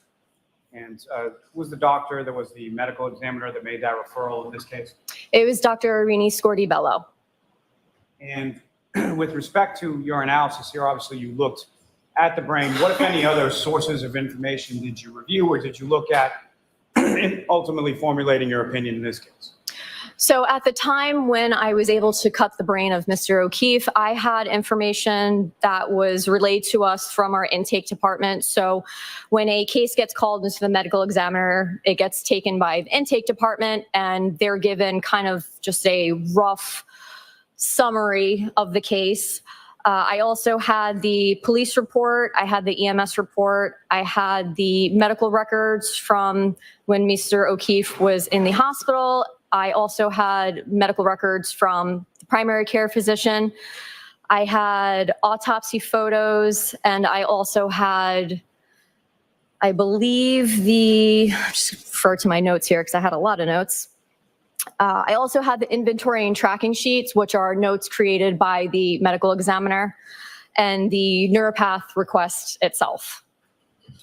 Now, are you familiar with some terms in relation to injuries that you would observe as far as from a neuropathological perspective, as far as injuries being acute, subacute, or remote? Yes. And can you explain to the jury sort of what those are and what those mean? So it depends on circumstances. Acute generally is something that happened within a very short time frame. So when I refer to something as being acute, I usually refer to that as something that's occurring from the time of an injury to maybe a day or so afterwards. As I said, it's variable dependent on circumstances. Subacute is something that has not happened within the last few minutes, few hours, maybe even a day, and maybe something that is now in the process of healing. And then chronic is usually something that has happened a while ago in the past. You may see some sort of evidence of some type of injury in a chronic state. You may also not see any evidence because it may have completely healed by that point. And so from your analysis in this case, how did you characterize in your opinion from everything that you reviewed as far as the injuries you observed in Mr. O'Keefe's brain? The injuries I observed were acute injuries, meaning that they probably occurred minutes to hours. Now, if I could turn your attention to your findings as far as when you conducted your analysis and your testing in this particular case, what, if anything, did you find as far as injuries to Mr. O'Keefe's brain? So when I look at the brain, what I do is I look at all surfaces from all sides. And one of the things that I look for is anything grossly obvious, meaning anything I can look at the brain and see that there's something there that shouldn't be there. So one of the first things I noticed was a subarachnoid hemorrhage. And subarachnoid hemorrhage is something that occurs when you have bleeding within the leptomeninges. The leptomeninges are a very thin membrane that encase the brain and the spinal cord, and there should not be blood freely floating within the leptomeninges. So if you have a subarachnoid hemorrhage, most of the time the causes are either a ruptured aneurysm, which is something I would see upon cutting the brain, or some type of trauma. So that was the first finding. Can I stop you there just for a second? Of those taking notes and for our court reporter, could you spell the type of hemorrhage and the membrane? Yes. Subarachnoid is SUBARACHNOID. And leptomeninges, LEPTOMENINGES. Thank you very much. You're welcome. Now, with regard to anything related to the aneurysm that you indicated that you would have seen, what, if anything, did you see during the course of your review or testing or analysis of Mr. O'Keefe's brain? So aneurysms are typically seen in the cerebral vessels that sit around the base of the brain. So there's something called the circle of Willis, which is the main arterial supply. It sits around the base of the brain, and it's kind of shaped like a circle that has vessels that come off that extend to other areas of the brain. So typically, if there is an aneurysm that is ruptured, it's going to be located somewhere in one of those vessels. So upon observing those vessels, I did not see any evidence of any aneurysm or any sort of natural disease state that might have led to a rupture in one of these vessels. Also, sometimes these vessels, since they do go deep into the brain, you may only see the rupture upon cutting the brain. And I did not see any evidence of any rupture of any of these vessels anywhere in the brain. Now, as far as the subarachnoid hemorrhage that you observed, where was that located within the brain, and if you could? So the subarachnoid hemorrhage was on the frontal poles, which is essentially right here in the front of the brain. So the frontal lobes obviously sit in the front, and then the poles are the very frontmost portion of the brain. So it was on the frontal poles. It was also on the left temporal pole. So the temporal region is right here in the temporal region. And because of the way that the temporal lobe is shaped, it kind of has a little loop right in the front. So it has a pole as well. So it was on the left temporal pole. And then it was also in the left lateral fissure. So you have a frontal pole here. You have the temporal lobe right here. And then the lateral fissure goes kind of in between the temporal and the frontal lobes. So you have the hemorrhage here, and then hemorrhage right there. So it's kind of all concentrated almost in one area. But then there was also hemorrhage of the posterior surface of the right temporal as well. So on this side. Now, doctor, I'm probably going to butcher this horribly, but just as far as the bilateral unci, are you familiar with that? Yes. So the unci are the medial portion of the temporal lobes. So the brain is essentially oriented in a way that each hemisphere, the right and left hemisphere, are the same. The unci are the most inner portion of the temporal lobes. So the unci sit just next to the brainstem. So if you have anything that causes herniation of these unci, they start to push inwards onto the brainstem. So say this is the brainstem, here the unci, they start to push in. And because the brain is within the skull is hard, you have no room for any sort of expansion of the brain. If there is herniation, it will start to push in that area because the brainstem turns into the spinal cord and goes out of the skull through the foramen magnum. So you have this hole about this big or so at the base of the skull where the brainstem turns to the spinal cord, then comes out. So that's one of the only areas in which the brain can actually move because it's encased in the hard skull. So if you have herniation, it'll start to push and then push downwards. Could I ask you to spell UNCI? UNCI. And with reference to this bilateral UNCI area, what, if any, herniation did you observe? So when the UNCI herniate, it can be subtle. Sometimes if it's herniated enough, you may see hemorrhages in the brainstem. And this happens because this tissue is now pushing on the brainstem and it's essentially being compressed. So there was herniation noted, and then there was hemorrhage within the brainstem. Now, if I could ask you, doctor, just to be familiar with the term or medical term known as a contusion? Yes. And can you explain just in general terms to the jury what you understand that term to mean? So a contusion is essentially a bruise. It's blood that's coming out from a blood vessel. It's a blood vessel that has been broken in some way, and now there's blood coming out. And are you also familiar with another term, part of that term, known as a punctate contusion? Yes, so punctate is essentially just a way to describe the size of a contusion. When I say punctate, I mean something that's very, very tiny. It almost just like a dot. And with respect to punctate contusion, what, if anything, did you observe in Mr. O'Keefe's brain, and where was it located? So there were punctate contusions in the frontal and temporal cortices. So frontal, once again, is the front portion right here. Temporal is kind of right behind it in this area. And the cortex is the gray matter of the brain. So it's a thin strip that kind of just goes around the brain, and then the white matter is underneath all that. So in traumatic injuries, you can see punctate contusions or even larger contusions in the cortex. It usually indicates that the brain has been pushed against something, which is now causing these little blood vessels to rupture, hence seeing the contusions because the blood is no longer contained in the blood vessels. Now, doctor, with regard to the subarachnoid hemorrhage, is there anything that you're able to do as far as measuring that? It's hard to measure because it's usually pretty vague. It's not usually something that is a well circumscribed, meaning I could say it starts here and ends here.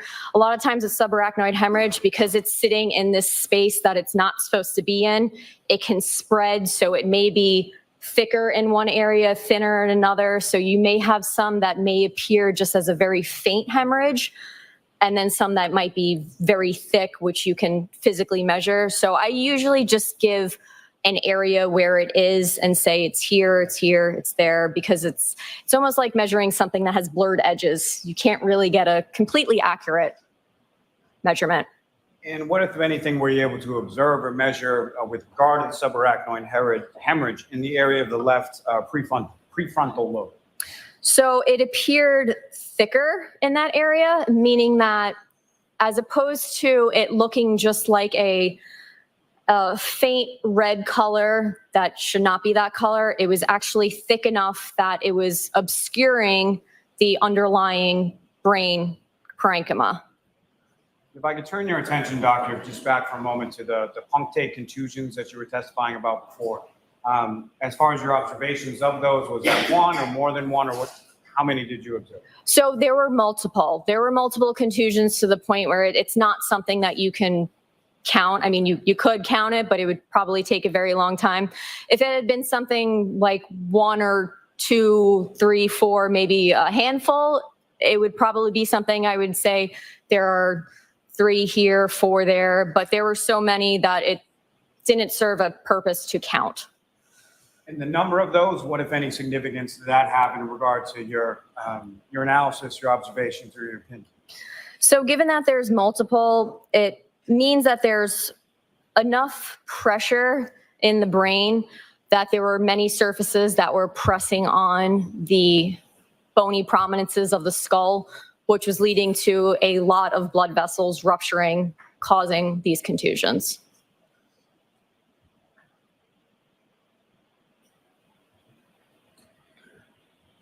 Now, I think you've talked a little bit, but just in general terms, if you could describe for the jury, what is a hemorrhage? So a hemorrhage is essentially blood that's coming out from a vessel. So it's like a bruise. Hemorrhage, bruise, contusion, they're fairly similar. Some people use them interchangeably, but it's essentially blood that's no longer contained in a blood vessel. When something is termed medically, based on your training experience as a diffuse hemorrhage, what does that mean? So diffuse means it's over a very large area. It's not something that's just a tiny little area. You could say, okay, I'm looking at this person's, let's say, liver, and there's a 2 by 2 centimeter hemorrhage sitting right there in the right lobe of the liver. Diffuse would mean there's hemorrhage throughout nearly the entirety of the liver. Now, with regard to, you made a note as far as there being a diffuse hemorrhage within the pons, P-O-N-S, is that correct? Yes. Can you explain to the jury sort of what that means and where is that located within the brain? So the pons is part of the brainstem. So the brainstem starts right in the middle of the brain, and you have the midbrain, the pons, the medulla, and then it turns into the spinal cord. So the pons is kind of in the middle of the brainstem. And when you have hemorrhage in the pons, in this circumstance, it was because there was the herniation of those oci, which began moving closer and closer towards the pons, pressing on it, causing hemorrhage, because now the tissue is compressed, the blood is not going to be able to flow in and out freely, therefore hemorrhage. Now, with regard to the totality of what you reviewed in this case in regard to Mr. O'Keefe, were you able to form any opinions to a reasonable degree of medical certainty in regard to the injuries that you observed to Mr. O'Keefe's brain? I was able to determine that these are acute traumatic injuries. I know that based on what I observed and in combination with the autopsy findings, that this is due to some type of trauma.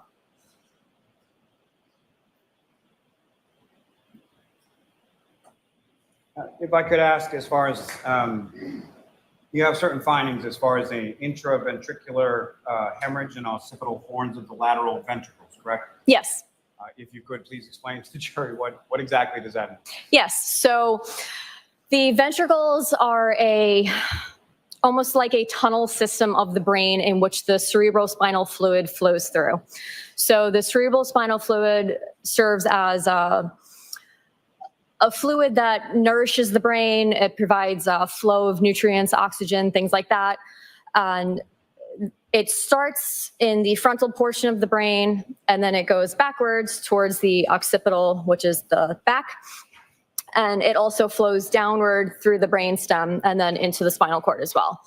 So the occipital horns of the lateral ventricles are in the back of the head, and having hemorrhage in those areas, in any area of the ventricular system, is usually indicative of some type of trauma. So there should not be blood freely flowing within the ventricular system. Now, Dr. Stonebridge, with regard to your findings, you mentioned that your findings were that the injuries were acute and that the injuries were the result of trauma, correct? Yes. What, if anything, can you say or can you opine as to the mechanism for those acute traumatic injuries? It was something that required some type of force, given that there were skull fractures. I can't say what type of force or how much force, but it was definitely something that caused some type of force, which led to the skull fractures and then the subsequent brain findings. And the brain findings in particular that you made, were those consistent with the fall? They can be, yes. Can they also be consistent with being struck by a vehicle and then going to the ground? Yes, they can be. Thank you, Doctor. I have no further questions, Your Honor. You're welcome. Cross-examination?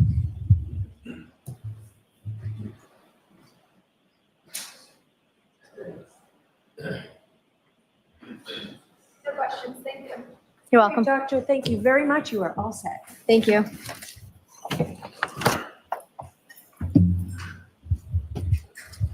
Mindful to step down. Thank you. All right, Mr. Lally, your next witness. Yes, Your Honor, the Commonwealth called Dr. Irene Scorti-Bello to the stand. Okay. And Your Honor, as she's coming in, may we approach briefly? Sure.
Madam Court Reporter, what was previously marked SS for identification is now the next exhibit in evidence. That will be exhibit 641. Thank you.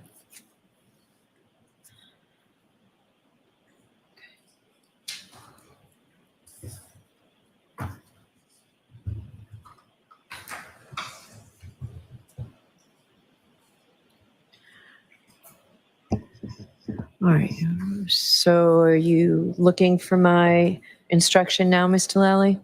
Yes, please, Your Honor. All right, so jurors, I gave you a similar instruction before about photographs. So the Commonwealth intends to introduce into evidence through the next witness certain photographs showing Mr. O'Keefe post-mortem. You'll have those photographs with you in connection with this case. I understand that they will be, some of them will be shown up on the screen, and that's why I want to sort of give you a warning that that will happen. When they come to you as exhibits, they'll be placed in an envelope. You can, look at them briefly. They'll be covered, is what I'm saying to you. So the photographs are not pleasant. They can be described as graphic. And I instruct you that your verdict must not in any way be influenced by the fact that these photographs will be unpleasant, perhaps sad and graphic. The defendant's entitled to a verdict based solely on the evidence and not one based on pity or sympathy for Mr. O'Keefe, which might be occasioned by the photographs. So please consider those photographs only as they draw your attention to a clinical, medical status or to the nature of Mr. O'Keefe's injury or to the nature of the incident itself. Okay? All right. Now your next witness, please, Mr. Lally. Yes, Your Honor.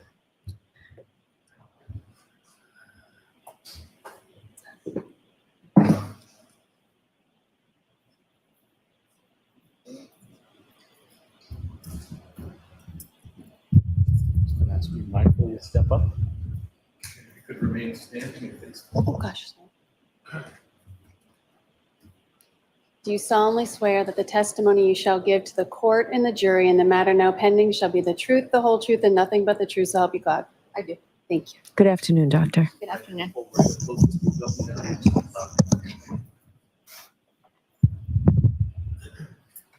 All right, Mr. Lally, whenever you're ready. Good afternoon, Doctor. Good afternoon. Could you please state your name and spell your last name for the jury? My name is Irene Scordibello. My last name is spelled SCORDI-BELLO. And how are you employed, ma'am? I am employed as a medical examiner. And for whom are you employed? I'm employed by the Office of the Chief Medical Examiner for the Commonwealth of Massachusetts. And how long has it been that you've been medical examiner for the Office of the Chief Medical Examiner in Massachusetts? I have been with OCME in Massachusetts since December of 2016.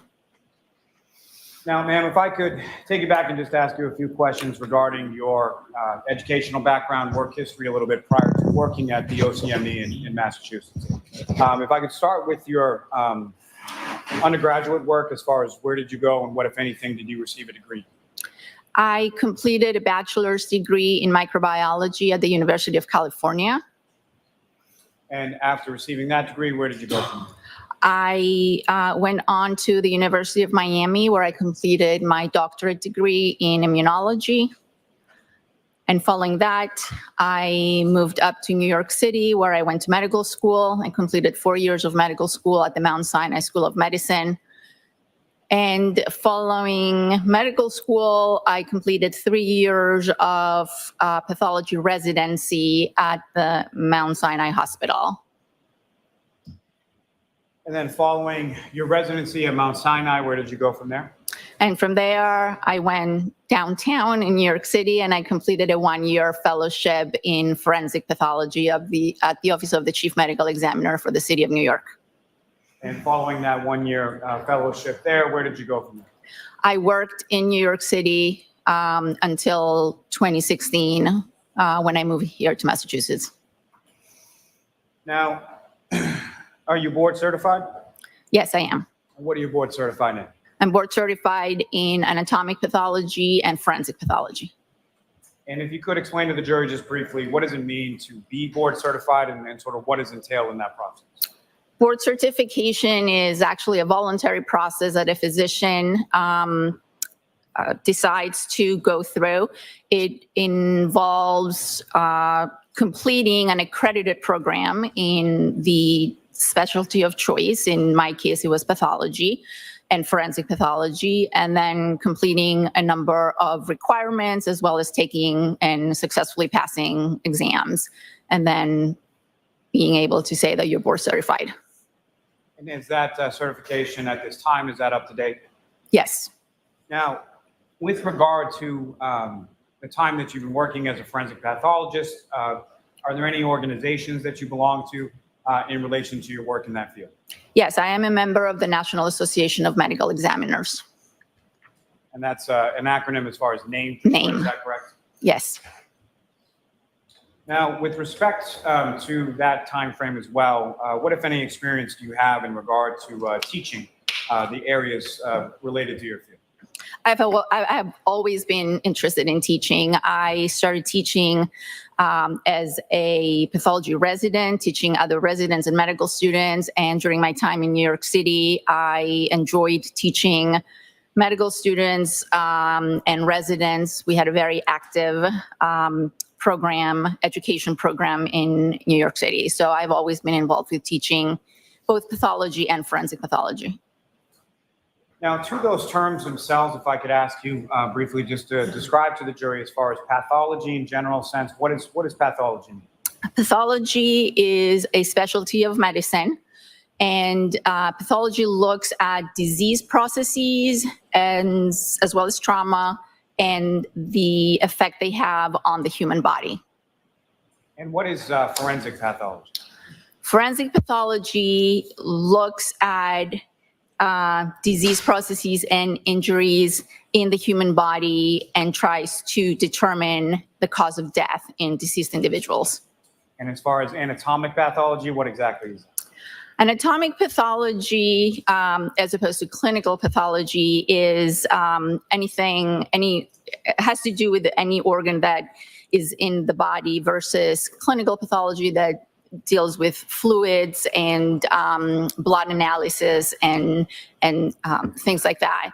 So anatomic pathology, a lot of anatomic pathologists are surgical pathologists. That's another term that you will hear. These are pathologists in the hospital that look at tissues under the microscope, and they come to a diagnosis, whether something is benign or malignant.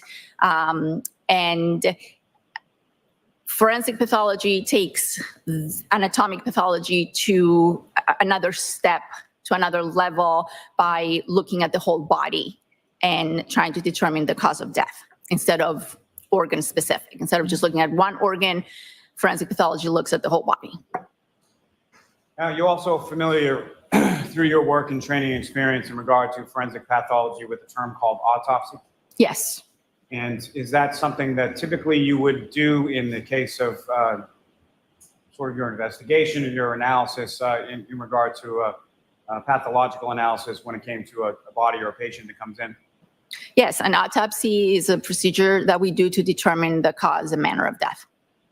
And so, doctor, with respect to an autopsy, may be a term that's pretty well understood, but if you could explain in general terms as far as when a body or a patient comes in to the OCME, as far as what is an autopsy, what is involved in it, and sort of what does that consist of? Yes. When a case, a death is first reported to the medical examiner's office, we make a determination as to whether that death falls under our jurisdiction. Cases that fall under the jurisdiction of the medical examiner include all violent deaths, all deaths that are due to not natural causes, all accidents, intoxications, deaths of babies and children, and deaths in individuals that were not under the care of a physician when the death occurred. So once a case is accepted and it falls under our jurisdiction, it is given a numerical number, and then the body is transported from either the location of the death or the hospital to our facility. Our facilities. We have 3 facilities in the state of Massachusetts. Once the body comes to our facility, then there are a number of steps that are taken. The body is processed. What that means is that there pictures are taken, a weight is taken, a height is taken. Everything is input into our computer system, and then a determination is made as to whether an autopsy is required in order for us to determine the cause and manner of death. If the answer is yes, then we proceed with the autopsy. Now, as far as an autopsy is concerned, there are 2 sort of primary components of that as far as an external examination and an internal examination. Is that correct? Yes. And can you describe to the jury, again, in general terms, sort of what the process is in reference to both external and internal? Yes. So the autopsy or the post-mortem examination has 2 main parts. The first one is the external exam, and it is basically what it sounds like. We do a very thorough exam of the outside of the body. We document physical characteristics, eye color, hair color. We document any scars or tattoos that may be on the body. We take pictures, we make notes, we look for any signs of disease and any signs of injury. All that is, as I mentioned, documented. And once we're, during the external examination, sometimes we will take evidence. We will collect hair and nails from the body if we think that is necessary or warranted. And once the external examination is done, then we proceed to the internal examination. That involves making surgical type cuts on the body, what's known as the Y incision that goes from shoulder to shoulder and down the middle of the body, and the organs of the neck, the chest, the abdomen are examined thoroughly, again, looking for and documenting signs of disease or signs of injury. We do the same thing with the head. The head is open, the brain is removed, and we document any disease or injury. Now, turning your attention to January 31st, 2022, did you have occasion to perform an autopsy in regard to a patient or a body of John O'Keefe? I did. And do you recall which of, you mentioned there were 3 different offices of the chief medical examiner within the state of Massachusetts, correct? Yes, it was in the Cape Cod office. Is that the office that you typically work out of? No, that's not the office I typically work out of. My permanent position is in the Westfield office in Western Massachusetts. I was covering the office that day because we were short-staffed. And in the reference to the autopsy that you performed with regard to Mr. O'Keefe, was that in conformity with what you were speaking about just before, generally as far as how you conduct autopsies? Yes. Now, during the course of the autopsy that you performed in reference to Mr. O'Keefe, during the course of the external examination, what, if anything, did you note in reference to that external examination of Mr. O'Keefe? First, I noted that there was evidence of medical intervention. Mr. O'Keefe's body was transported to our facility from the hospital, and he had evidence of attempted resuscitation. After I documented that, I proceeded to document some injuries that I saw on Mr. O'Keefe's body. And before we turn to that, if I could just ask you a couple more general questions. You've made some mention earlier in your testimony as far as the cause and manner of death in general. That's 2 things that you're trying to determine during any sort of forensic pathological examination, correct? Yes. And what I'm going to ask you first is just in reference to manner of death. Can you describe for the jury sort of what are the different types of manner of death, and how are they sort of classified from a perspective from your office? Okay. Yes. So the manner of death are the circumstances that led to the cause of death. The cause of death being the disease or the injury that initiated the sequence that led to the fatal event. So the manner of death is circumstance dependent. There are 5 general manners of death, or 5 umbrellas. The first one is natural. When we determine a manner of death to be natural, it means that the death was caused exclusively by natural disease. That would be heart disease, liver disease, cancer, aging, Alzheimer's, dementia, etc. The second manner of death is accident. That means that the cause of death was due to an injury or due to an intoxication, either a physical injury or a chemical injury. But the circumstances show little or no evidence that intoxication or that injury was intentional. So most motor vehicle accidents, most drug overdoses, most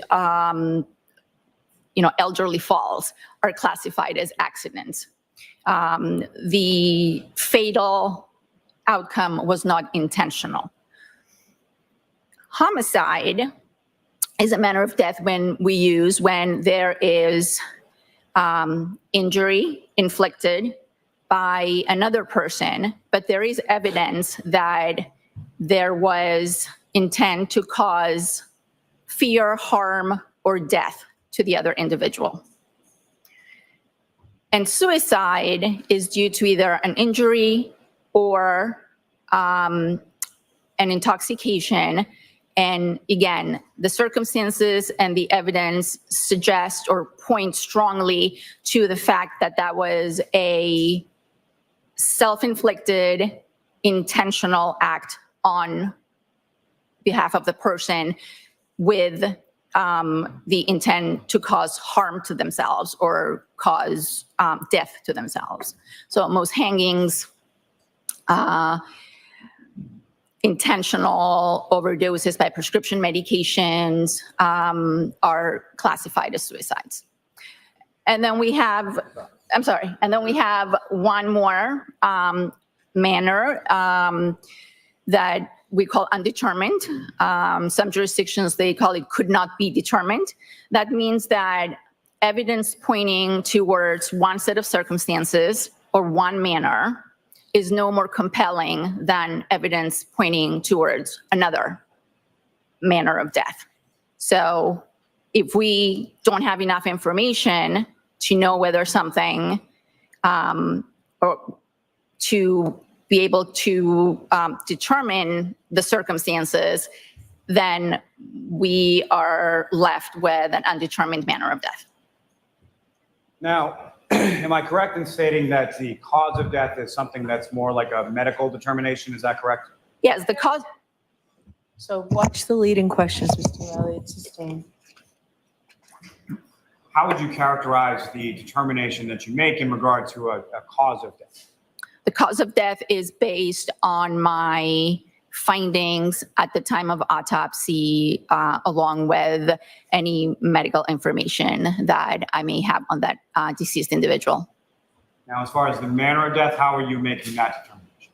The manner of death, as I mentioned, is circumstance dependent. I make that determination based on investigative information that is provided to me by law enforcement, by the people who did the investigation.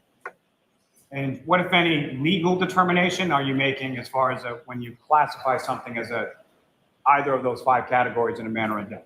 I am not making a legal determination. I'm making a medical determination.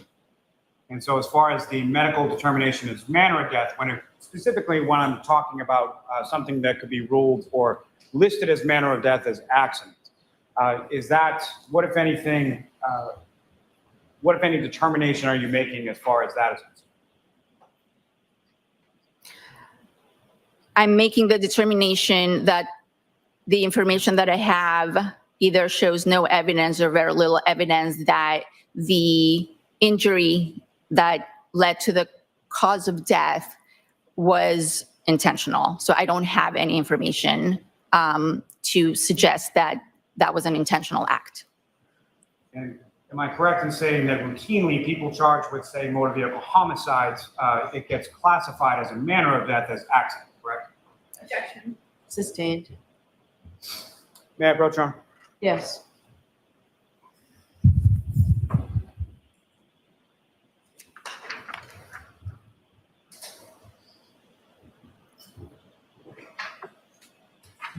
Doctor, I'm showing you the documents. Ask you to review it, look up when we finish.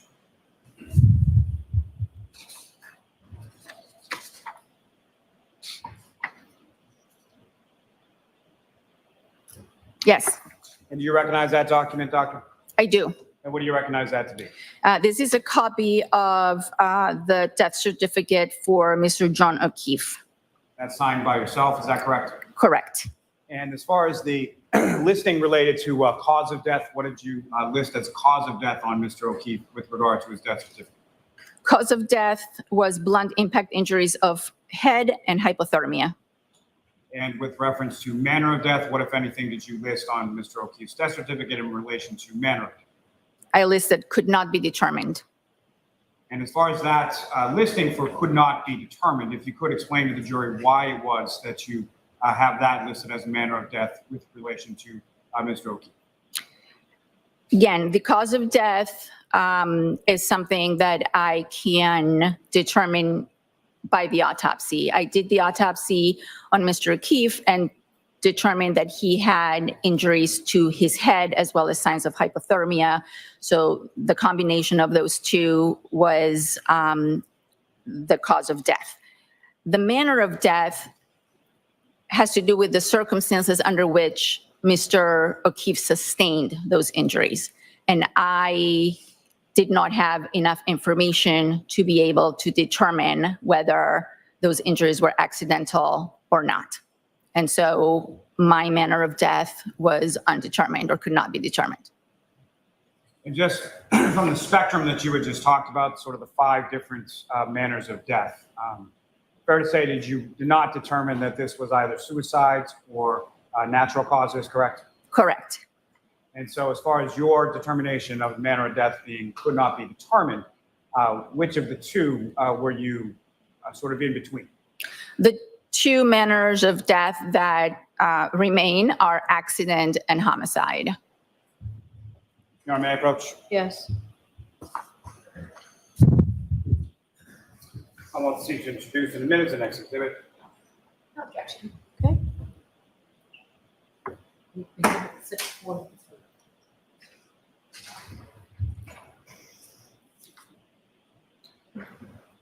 Now, Dr. Scortibello, you had made reference as far as the cause of death being a blunt force injury. Is that correct? Correct. At least one of the contributing causes. If you could explain to the jury sort of what you understand that to mean as far as what is a blunt force injury. Blunt force injuries are caused by any blunt object. That is a very big category of objects. A microphone could be a blunt object.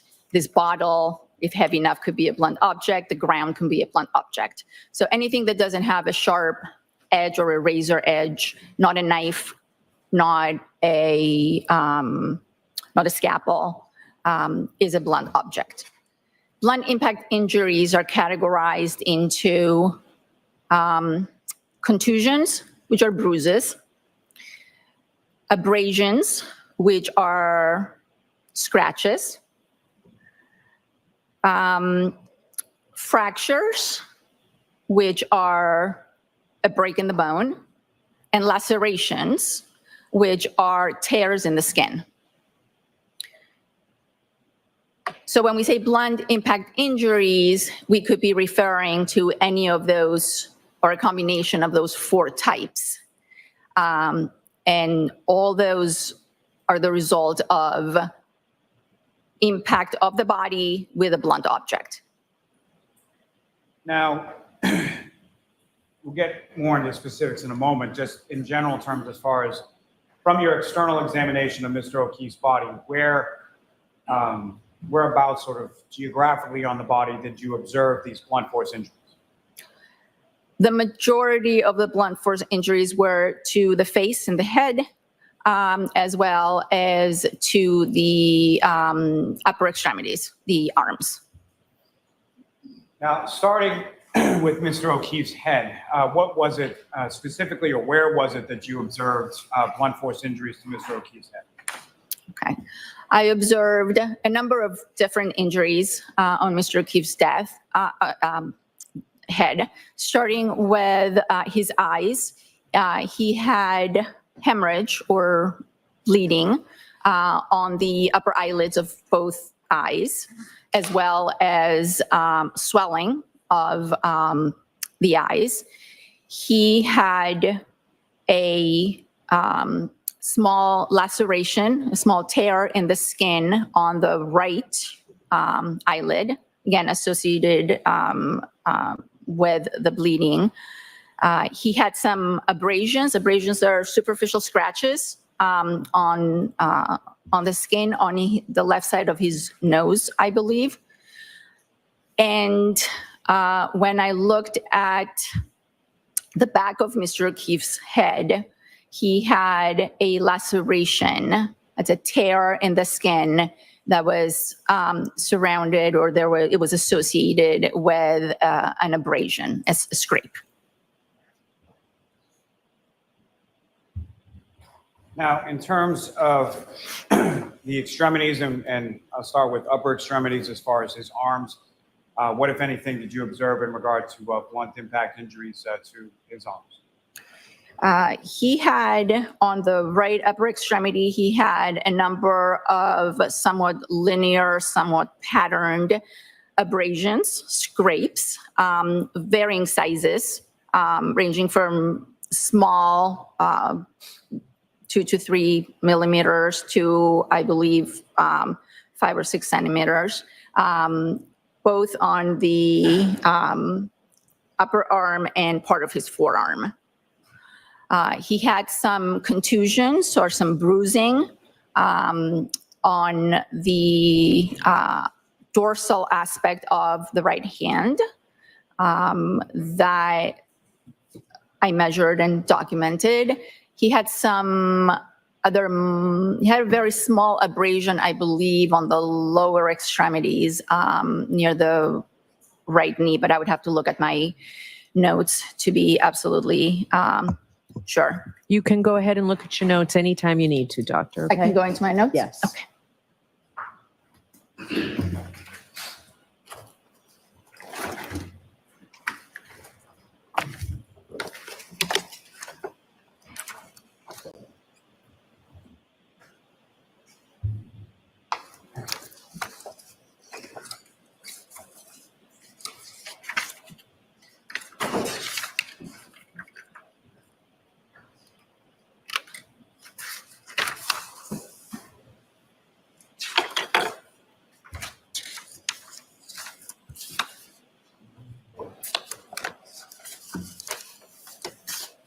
So as far as his extremities, I noted a 3-centimeter superficial abrasion to his right medial upper arm. That would be the medial aspect, would be the inner aspect of the right arm.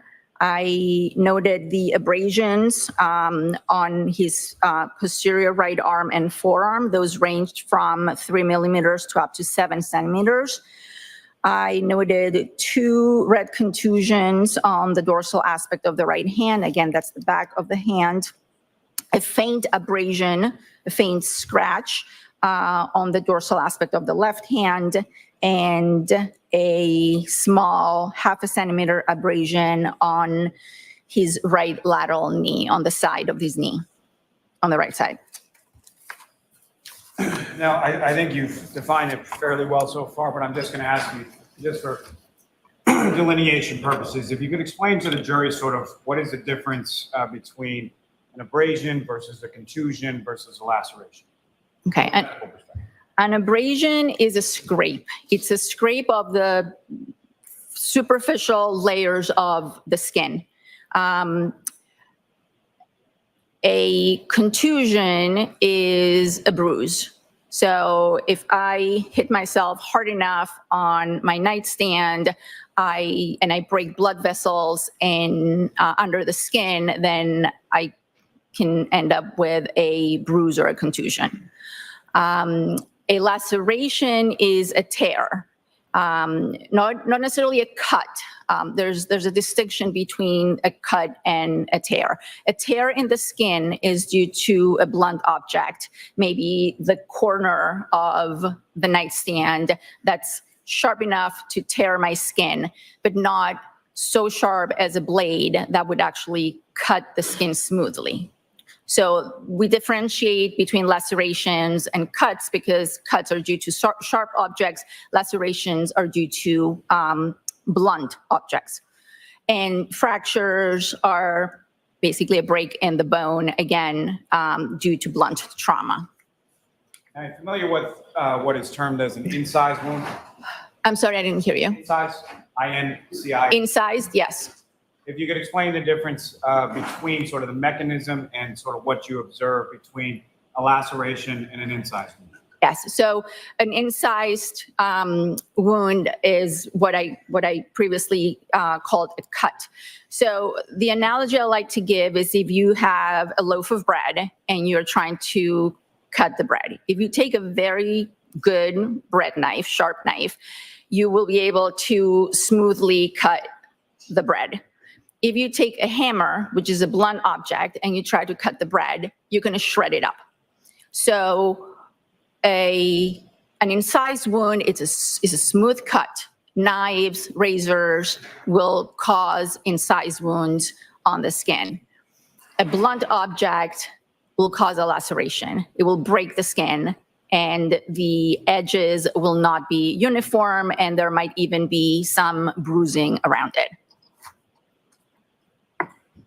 Now, with respect to the injuries that you talked about as far as the abrasions on Mr. O'Keefe's right arm, how was that located in reference to sort of the circumference of the arm? And what I'm asking there is, was it on top, on the bottom, or everywhere?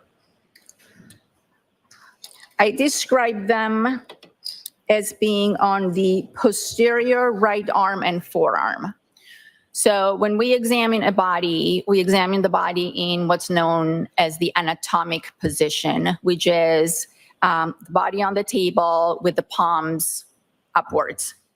And so the posterior right arm and forearm would be what would be facing the table as the body is laying on the table, the backside of the arm and the forearm. So the opposite of posterior would be what? Would be anterior, and it would be this area right here that cleans up. And as far Or as forward. the interior of Mr. O'Keefe's right arm, what, if anything, did you observe as far as injuries there? Again, I noted in my diagrams and my charts that they were mostly on the posterior right arm and forearm. Now, Dr. Scortibello, if I could turn your attention to the internal examination as far as the injuries that you observed there, what, if anything, did you observe during the course of your internal examination of Mr. O'Keefe? Okay, the internal examination, I will start with the head. Once the skull was open and the head was examined, I noted that there were skull fractures in Mr. O'Keefe's skull, both in the back and the front aspect of his skull. I noted that there was recent subdural hemorrhage. That is blood that is under the dura, and the dura is a very tough protective cover that sits over the brain. I noted that there was subarachnoid hemorrhage. That's hemorrhage that is directly on top of the brain under the leptomeninges, which is a very thin membrane that covers the brain. And at that point, I removed the brain, and I, instead of examining it right then and there, I saved it in a special solution, and I sent it to our office in Boston for our neuropathologist to fully examine. And is it your understanding that a neuropathologist ultimately conducted a fuller examination of Mr. O'Keefe's brain? Yes, And who is that neuropathologist within your office? Dr. Stonebridge. Now, with reference to the head, as far as the skull, you indicated that there were fractures as in plural, correct? Yes. And with reference to the fractures, what, if any, relationship did you know between the fractures that you observed and the laceration to the back of Mr. O'Keefe's head that you spoke about in your external examination? So the laceration on the scalp that I observed was overlying the area of the skull that appeared to be fractured, or at least appeared that the fractures were originating from that point of impact and extending into the rest of the skull. Now, one of anything as far as your observations of the skull and that point in the, I'm sorry, which part of the skull was the originating fracture? This would be on the back of the skull, slightly right of midline. Is that the medical term that that's referred to as? I'm sorry? Is there a medical term that that's referred to as far as the right rear sort of? It's the right occipital. And what, if anything, led you to that opinion that that was sort of the originating source of the multiple fractures in the skull that you observed? Again, observing or looking at the skull fractures and their pattern, there appeared to be a central point with fractures radiating or originating from that central point and going into other parts of the skull. Now, in reference to that laceration in the area of the originating fracture in the back of the skull, what, if anything, did you determine in regard to impact in regard to that area of the head? Well, the laceration along with, so the tear in the skin along with the scrape, because they were adjacent, are both evidence of blunt impact. So I knew at that point that Mr. O'Keefe's head had come in contact with a blunt object. Would that be sort of the point of impact between the blunt object and Mr. O'Keefe's head? Right. Now, with reference to the fractures that you would observed, how extensive were the fractures that you observed, the multiple ones? Well, there were multiple fractures. So by definition, multiple fractures in multiple chambers or parts of the skull. So I would say they were extensive.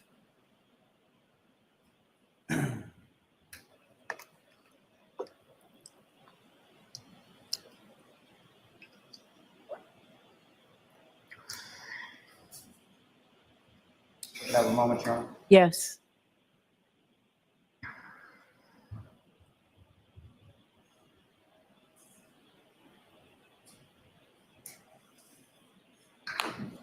Now, when you're conducting this internal examination, is there sort of a division of the body that you're doing as far as what you're examining and in what order and sort of things that you're looking at from the internal examination? Well, we examine everything, and usually we start in the external examination, we start from the head and work our way down. During the internal examination, we're doing two things at the same time sometimes. And so I start with the chest, move to the abdomen, and then the pelvis, while at the same time, we're working on the head. All right, I'm going to pause you there for a minute. We're going to take a short recess, and we'll be back.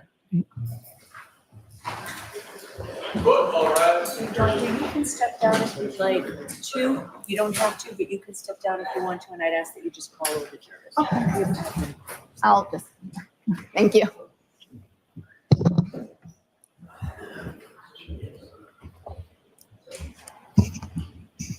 I'll see counsel at sidebar.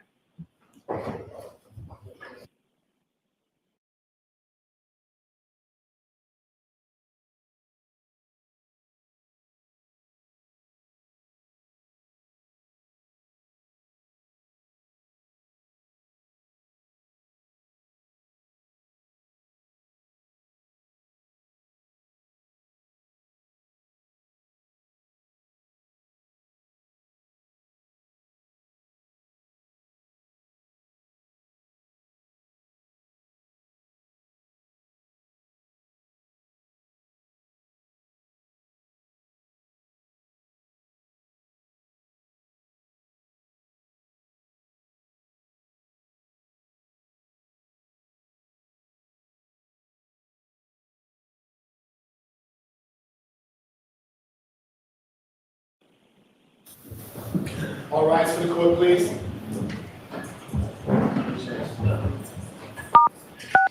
You are muted.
seated, go back to that.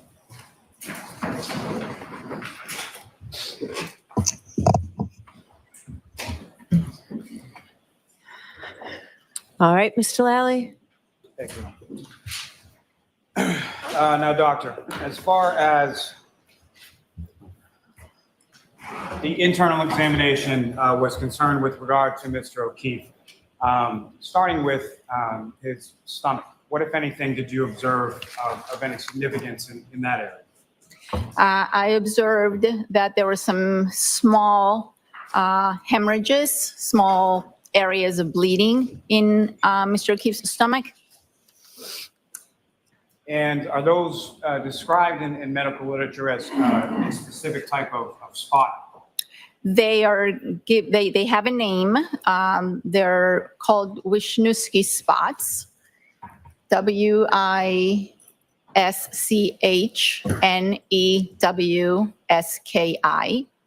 And they have been associated with cases of hypothermia. And how so? How have they been associated with cases of hypothermia? They have been seen in cases of hypothermia. It's one of the findings that supports the diagnosis of hypothermia. They are not always there, and their presence doesn't definitively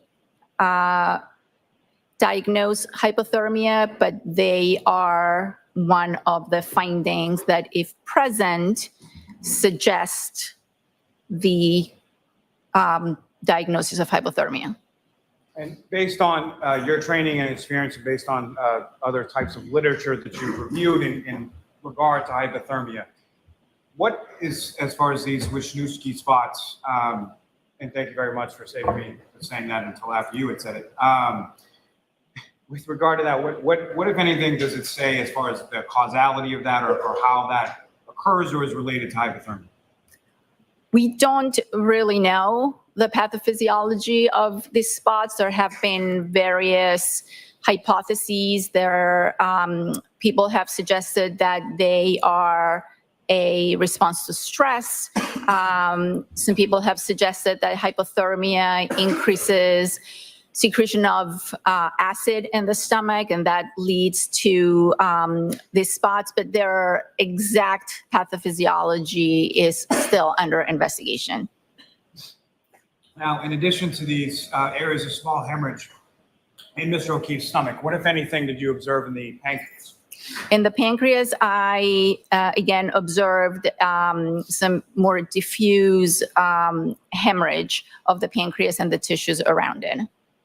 And same question with regard to the spots and the hemorrhages you observed in the stomach. What, if any, relationship do the hemorrhages or the bleeding in the pancreas have in relation to hypothermia? Again, it's one of the findings that, if present, should alert the medical examiner to consider the possibility of hypothermia. And as far as the observations that you made, as far as the hemorrhages in the stomach area of Mr. O'Keefe and the hemorrhages in the pancreatic area of Mr. O'Keefe, the sort of juxtaposition of those, what, if any, significance did that have in regard to your hypothermic diagnosis? When the case was called into our office and when we accepted the case, it was reported to us that this was an individual that was found in the snow, covered with snow, and it appeared that he may have been there for a period of time. So one of the questions for me as a medical examiner is to determine whether there are any signs of hypothermia in addition to what I had already observed, which was the blunt impact injuries. And the combination of the gastric, the stomach, and the pancreatic hemorrhages strongly suggested, given the circumstances and how the body was found, that hypothermia did in fact play a role in his death. Now, probably should have asked this first as a precursor, but when you use the term hypothermia, what do you understand? What does hypothermia mean from a medical diagnostic perspective? right? Hypothermia is a term used to describe low body temperature, by definition, 35 degrees centigrade or below. And there are levels of hypothermia, from mild hypothermia to severe hypothermia. It just basically means the body is losing heat faster than it can generate it.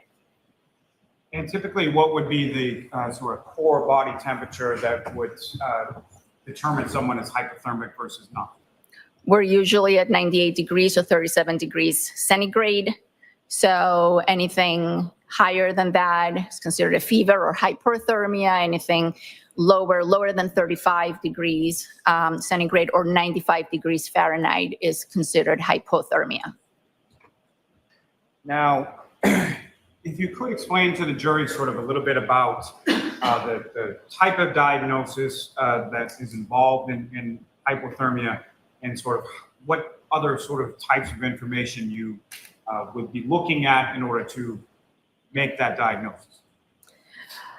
Hypothermia is a difficult diagnosis to make, and sometimes it's a diagnosis of exclusion, meaning that all other possible causes of death have been ruled out and you're left with hypothermia. So a body that is found in the snow or in a cold environment and has a core body temperature of 85 degrees and is unresponsive or asystolic, meaning that there is no heart activity, could be a hypothermic death, or it could not be a hypothermic death. And it's up to us to determine by doing the autopsy what other factors are at play.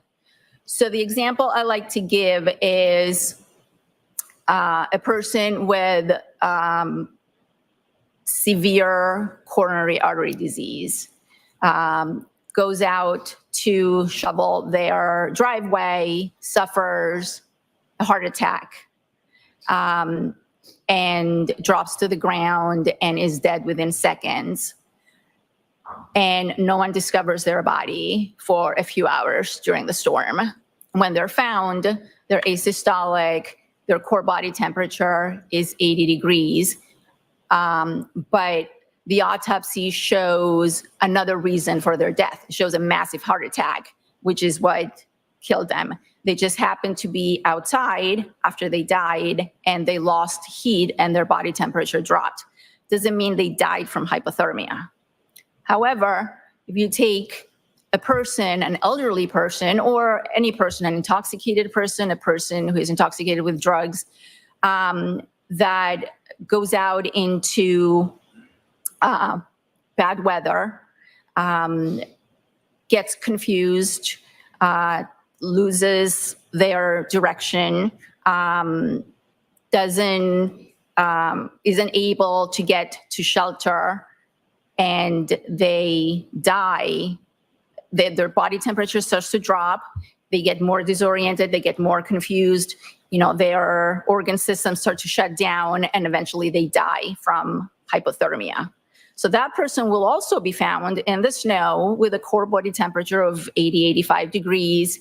But when we do the autopsy, if we see those gastric hemorrhages, if we see that bleeding in the stomach, if we see the bleeding in the pancreas, if we look at their toxicology and we see that they were intoxicated with multiple substances, then we can determine, or we can opine, that the cause of death was at least partly due to the hypothermia, because they were still alive when they started losing heat, as opposed to someone who had the heart attack and was already dead when they started losing heat from the body.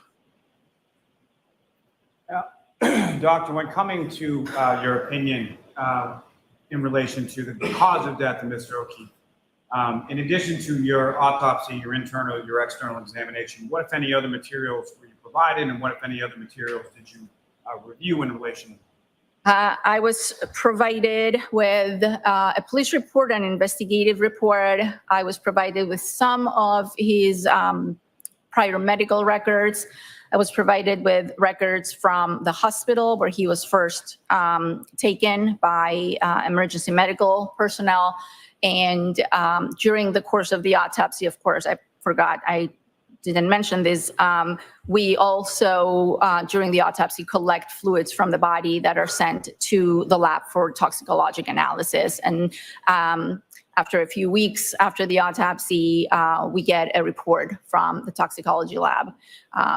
And in this case, I looked at the toxicology report. As I mentioned, all the information from the investigators, the autopsy findings, the neuropathology findings, and came to a conclusion as to the cause.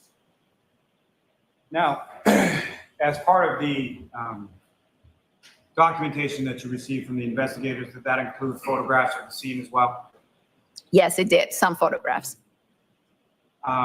Turning back to the toxicological findings that you received, what, if any, indication did those findings have, or did they indicate in regard to blood alcohol concentration with regard to Mr. O'Keefe? Mr. O'Keefe had alcohol in his system, and I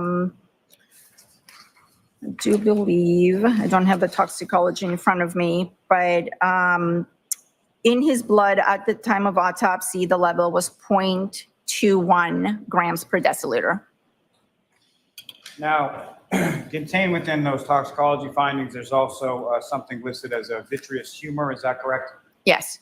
And can you explain to the jury sort of what that is, where that sample is taken from, and why it is? Yeah, that sample, the vitreous humor, is taken from the back chamber of the eye. It's one of the routine samples that we take in addition to blood from the body and urine. And it's, again, used to look for the presence of different drugs. In cases of alcohol intoxication, sometimes we will get a value for the vitreous, and sometimes that value might not be exactly the same as the value that we get for the blood. It gives us an idea of where in the curve of alcohol metabolism, the individual is. And so based on the sort of the disparity between the vitreous humor level and the, I'm sorry, I may not have asked, what was the level in the vitreous humor? I believe it was higher,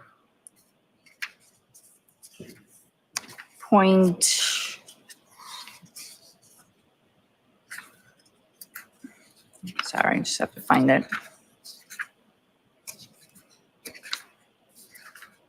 I think it was 0.26. I'm sorry, I can't find it in these notes. I don't know if you have the. John, may I approach? Yes.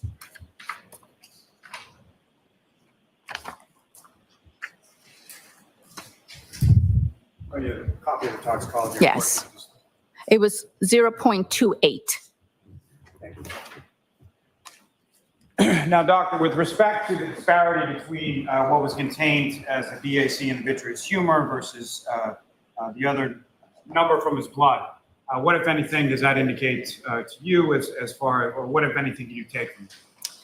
That suggests that the level in Mr. O'Keefe's blood had been higher than 0.21, and that's reflected by the 0.28 that was in the vitreous. The vitreous metabolism of alcohol lags.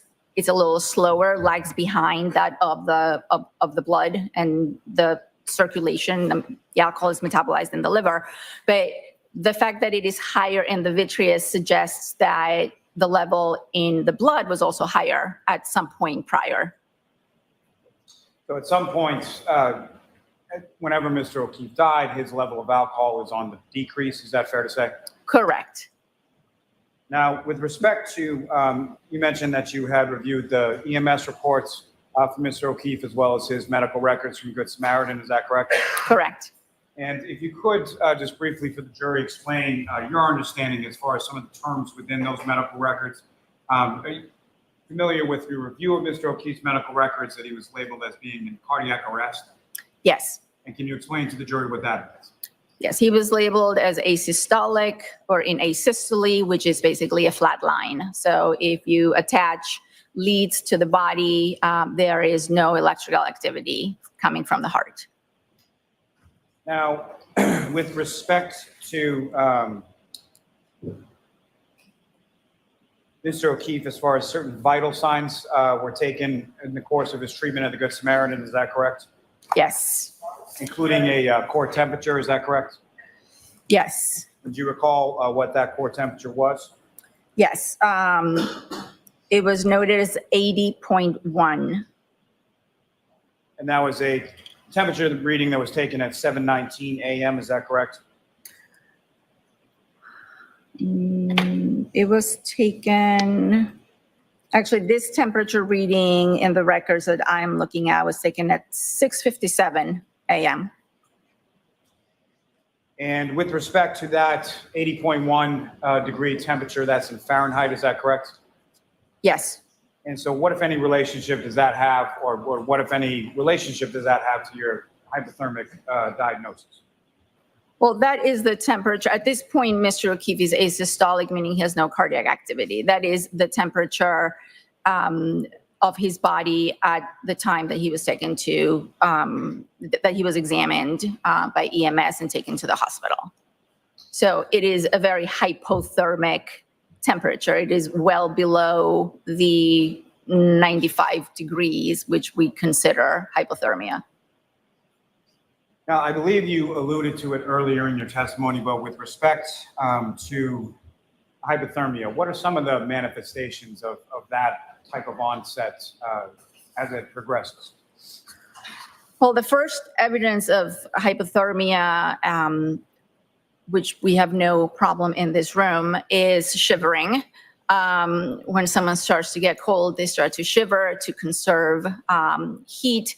But then as the body loses more and more heat, there are neurologic consequences. People can get confused. We see this in the elderly all the time. They can get disoriented. And eventually at very low temperatures, below 90 degrees, everything ceases to function. The heart stops. And would physical weakness or lack of strength be one of those manifestations as well? Yes. And how many different sort of stages of hypothermia are there from the beginning of or onset of progression to the end? There is mild hypothermia to extreme severe hypothermia.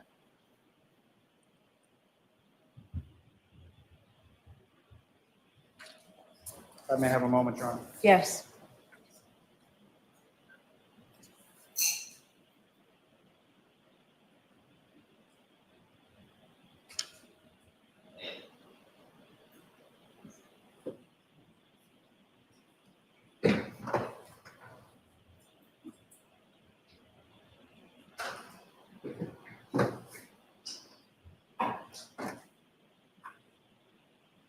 Now, with regards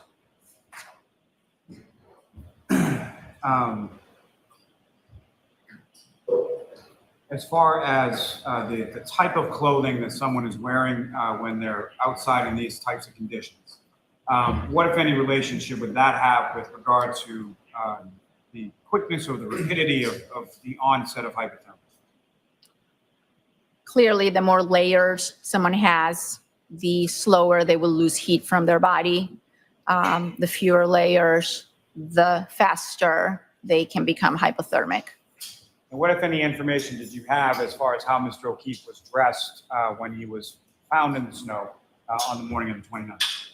The information that I was given stated that he was wearing a pair of jeans and a long sleeve shirt. Now, with respect to someone as far as that hypothermia onset and the rapidity of it, what, if any, relationship would the condition of the clothing? What I'm asking there is more sort of the dryness versus wet clothing. What, if any, relationship with that? Well, again, wet clothing or wet conditions will speed up the rate at which the body loses heat. Now, lastly, with regard to this area, Doctor, in regard to Mr. O'Keefe having sort of alcohol on board in his system at the time that hypothermia onsets, what, if any, relationship does that have in respect to the onset of hypothermia and the rapidity of that? Alcohol intoxication, it has been shown to inhibit some of the mechanisms that the body uses to maintain heat. So it's definitely a factor that is a negative factor when it comes to hypothermia. May I approach? Yes.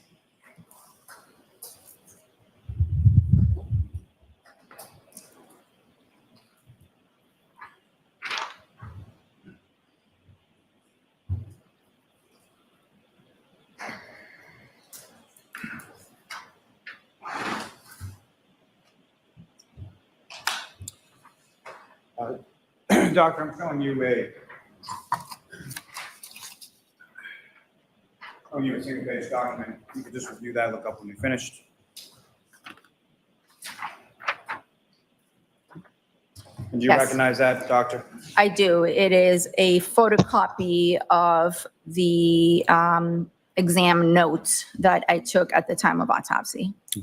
Does that also contain a body diagram with relation to your notes as far as where you observed injuries on Mr. O'Keefe? Yes. Okay. Your Honor, may I approach? Yes. I'm off the seat to introduce the minutes of the next exhibit. No objection. Thank you.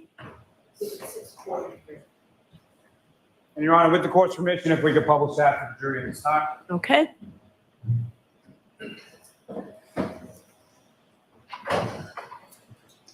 Doctor, there should be somewhere before you on the desk over there, laser pointer.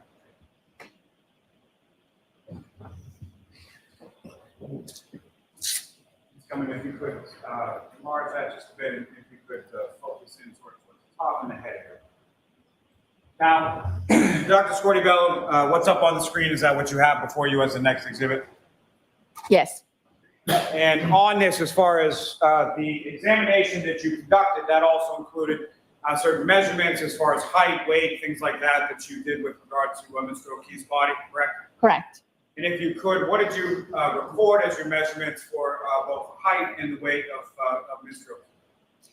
He was weighed by our staff as 216 pounds and measuring 73 inches, which is 6 feet 1 inch. Now, Doctor, if you could, using the laser pointer before you, direct the jury's attention to starting with the front or the facial area and then to the back of the head, but just with reference to the head area, directing their attention to what, if anything, you observed in the area of the head of Mr. O'Keefe.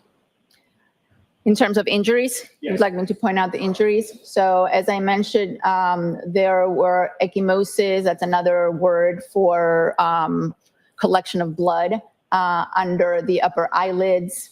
On Mr. O'Keefe, the ecchymosis on the right eyelid was also associated with a very small laceration. Then there was an abrasion on the left side of the nose. And then on the back of the head, there was a 3 centimeter laceration. So this is the right side. It would be towards, the back lower side on the right side of the head. And that laceration on the black lower side, or right side of the head, is that in the same area that you observed what you described as sort of the originating skull fracture? Yes, when the scalp was reflected, there was bleeding under the scalp in that particular area. And then when the skull was opened, that's the area that appeared fractured and appeared to have other fractures originating or radiating from it. Ms. Gilman, if you wouldn't mind scrolling down to sort of in the middle of the torso.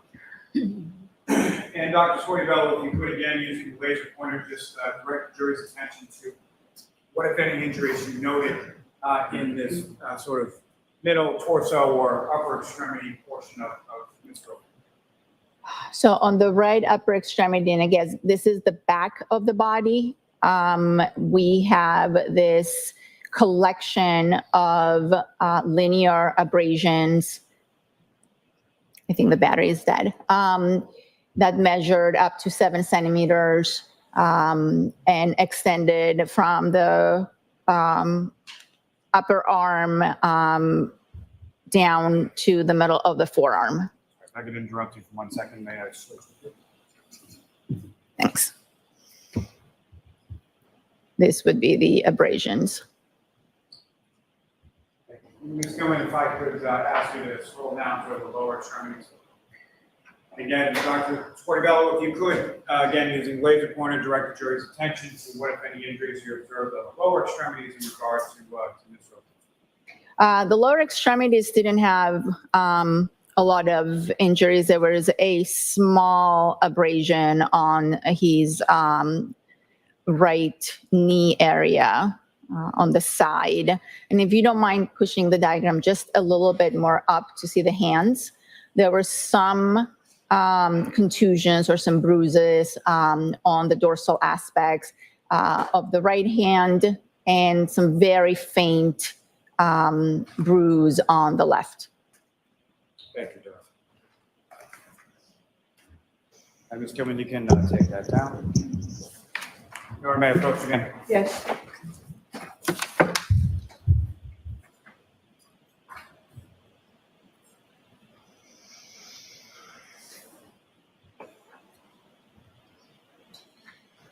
Doctor, if I could show you what's a 2-page document, ask you to just review that up when you finish.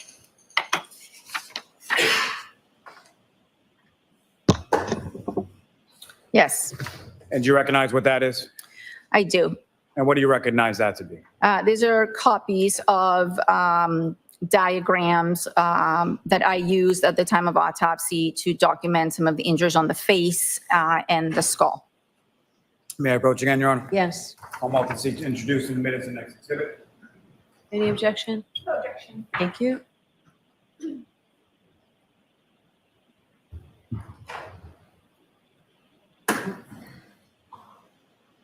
Exhibit 644.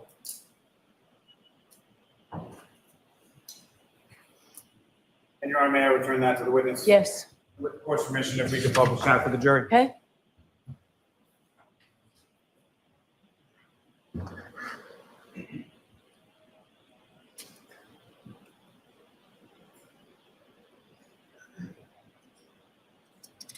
Yeah, ma'am. 1 moment, Your Honor. Yep.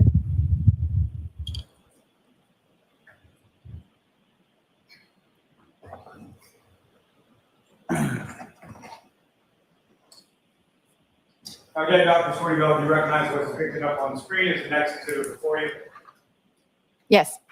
And if you could, again, using the laser pointer, direct the jury's attention to what, if anything, you observed or noted of significance in these particular diagrams.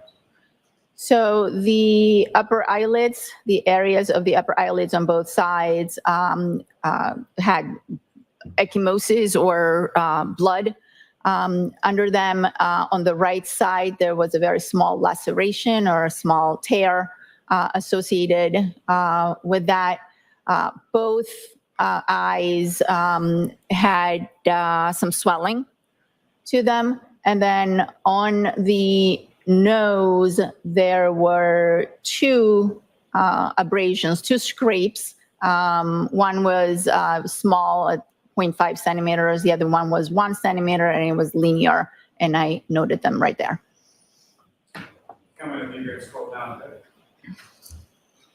And again, from the bottom right diagram for you, Doctor, if you could use the laser pointer, direct the jury's attention to what, if any, injuries of significance you noted in that portion of the diagram. This is the area where I noted the laceration to the scalp. I noted something called tissue bridging, which is a morphologic feature of of a laceration is what makes it different from an incised wound or from a cut, because again, the skin is crushed and now it's more irregular. The edges are more irregular. And then above that laceration, I noted that there was a scrape as well associated with it. So that was one injury. In this moment, if I could have the next page of that. Doctor, if I could direct you to the next page of that exhibit before you. And Ms. Gilman, if you could, thank you, really sort of the margin on the top left hand. Yes. Now, Doctor, before we get into the diagram that's up on the screen, if I could ask just a bit more, if you could expound upon when you use the term ecchymosis, what exactly does that mean in specific reference to the area of the eyes? Ecchymoses are a word that we use to describe bruising. Orbital ecchymoses or periorbital ecchymoses or supraorbital ecchymoses just refer to the location of the bleeding in relation to the eye. When we see ecchymoses or bleeding around the eyes, one of the differential diagnoses, one of the etiologies is blunt trauma to the head, and specifically fractures to what is known as the base of the skull. And this, what you're seeing here, is the base of the skull. Now, Doctor, if you could, using that diagram up on the screen, explain to the jury, let me ask first, as far as were you able to formulate an opinion to a reasonable degree of medical certainty as to how the injuries within the skull and the brain interacted with each other, in particular interacted also with the ecchymosis that you're describing in the orbital region? So the injuries inside the skull, this is the base of the skull. This is, think of it as the tray where the brain would be sitting on top. The brain has been removed, and now we're looking at the bones. Right here is where I noted the skull, one of the skull fractures to be originating or starting with fractures. These are linear fractures that are extending or radiating from this one point of impact. This is known as the posterior fossa of the base. These two chambers are known as the middle cranial fossa, and this area is known as the anterior cranial fossa. As you look at this, the eyes would be sitting back here. So the eyes are actually very intimately associated with the anterior cranial fossa, which is very thin, and the bones are quite thin and friable. So an impact to the back of the head as was in this case, because we do have a laceration and we do have an abrasion. So we know that the head impacted something blunt with enough force to break the skull and enough force for those fractures to propagate or radiate into the middle cranial fossa and also the anterior cranial fossa, which is the front chambers of the base. When the anterior cranial fossa are fractured, as I mentioned, they are very thin bones. Blood can seep from this area into the soft tissues and manifest as hemorrhage or bleeding or a contusion or an ecchymosis around the eye when you look at the person face, when you look at their face. So it is a well-known fact that fractures to the base of the skull can present with orbital ecchymosis, and that particular manifestation has a name. It's called raccoon eye because it resembles, I guess, what raccoon eyes look like. But emergency room physicians are always very alerted to any hemorrhage and any bleeding around the eyes, because it could signify, or it could mean that there's a much bigger injury inside the skull, and that is not just some bleeding around the eyes, that it actually is associated with a skull fracture. So the ecchymoses itself, as far as the sort of drainage or seepage of blood, that's what causes the eyes to sort of swell up, is that correct? Correct. And Doctor, if I could ask you with reference to, if you could illustrate with the laser pointer on the diagram up on the screen, as far as the subarachnoid hemorrhage, subdural hematoma, as far as the bleeding within the brain, what, if any, impact that has on the skull as far as the fractures are concerned, or the building up of pressure itself? Subarachnoid hemorrhage is a thin layer of hemorrhage on top of the brain, directly on top of the brain under the leptomeninges. The main effect, or I guess one of the effects that subarachnoid hemorrhage has, is that it is very irritating to the brain and can lead to seizures.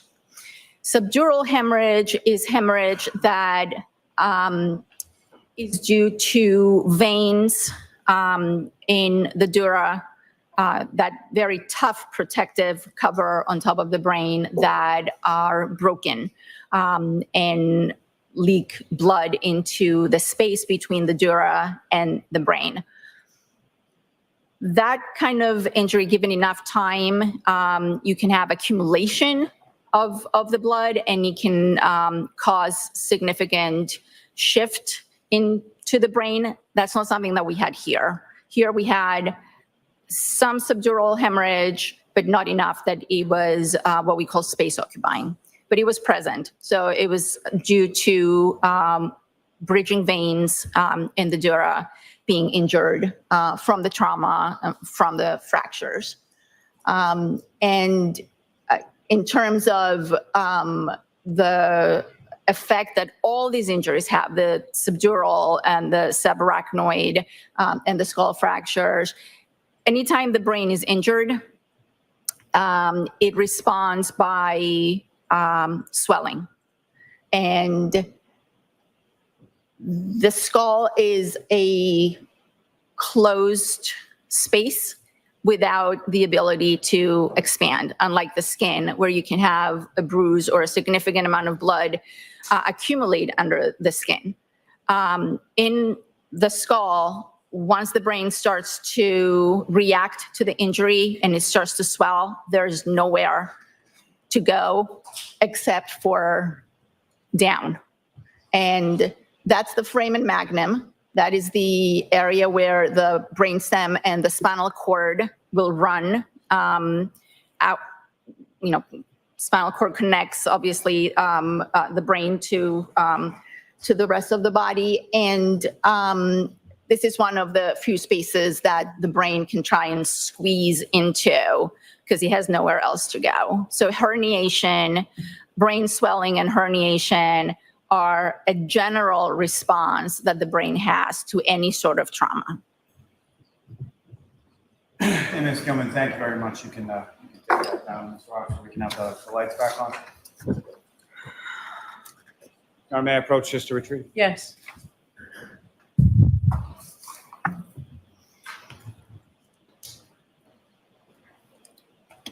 Now, Doctor, with respect to the head injury, specifically the fracture, what, if any, opinion can you give or can you say in regard to the type of force or amount of force necessary to cause the fracture to the skull that you observed with regard to Mr. O'Keefe?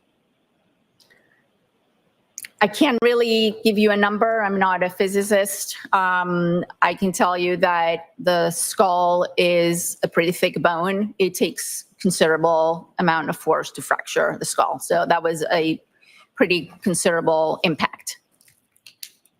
Now, with respect to the injuries to Mr. O'Keefe's head and the onset of hypothermia, what, if any, opinion do you have with regard to the timing of those respective to each other? Well, I do believe the injuries, the blunt impact injuries were sustained first. These are not injuries that are immediately lethal. This is not something that would cause death in seconds. And therefore, Mr. O'Keefe may have been incapacitated by the injuries or knocked out, if you will, and was not able to get himself into a warmer environment, and therefore hypothermia set in, given the environmental conditions and given the clothing on the body, or the lack of clothing, I should say, no big jacket or anything like that. Now, when you say something as far as some type of injury being immediately lethal, can you give an example of that? The one that forensic pathologists like to use is a gunshot wound to the head that goes from one side to the other, disrupting the neural systems of the brain and causing the person to immediately drop and die within seconds or milliseconds. This is not that kind of injury. This is an injury that took a little bit of time to develop, as is manifested by the fact that we have some bleeding, which means that the heart is still pumping and blood is still coming out of the vessels. And so I guess to that point, as far as what was it from your examination and your findings and your review of sort of the overall materials that leads you to believe that the head injuries happened prior to hypothermia setting in? Again, the findings of hypothermia, the blunt impact injuries, if someone is, it's not completely out of the realm of possibility that someone becomes hypothermic and then falls as a result. But the hypothermia would continue along with the brain injuries that took some time to develop. So in my opinion, I believe the impact, the injury to the head came first. Mr. O'Keefe was most likely incapacitated or unable to move into a warmer environment, and then the hypothermia set in. And if you can, what, if anything, can you say as to the sort of, in contrast to sort of the bullet to the head or the instantaneous death, what, if anything, can you say as to the time that this would take to manifest itself as far as the injury to the head and the hypothermic state? Again, I can't give you specifics. I would say this was definitely in the matter of minutes, many minutes, or hours.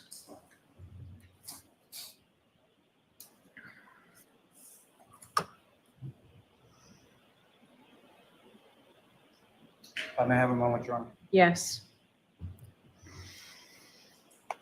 Now, Doctor, you had mentioned that at some point you had reviewed some photographs from the scene where Mr. O'Keefe's body was recovered. Is that correct?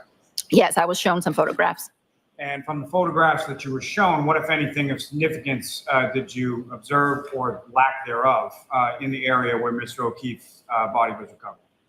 Well, based on those photographs, limited number of photographs that I saw and I was shown, there didn't appear to be a lot of disruption around the area where I was told that Mr. O'Keefe's body was found. And that lack of sort of disruption in the snow around where Mr. O'Keefe's body was found, what, if any, significance would that have to you as far as from a diagnostic perspective? Well, it suggests that he really didn't travel a very long distance once the injury was inflicted. And as far as anything related to footprints, drag marks, anything like that, did you observe anything like that in that area? On the pictures that I saw, no.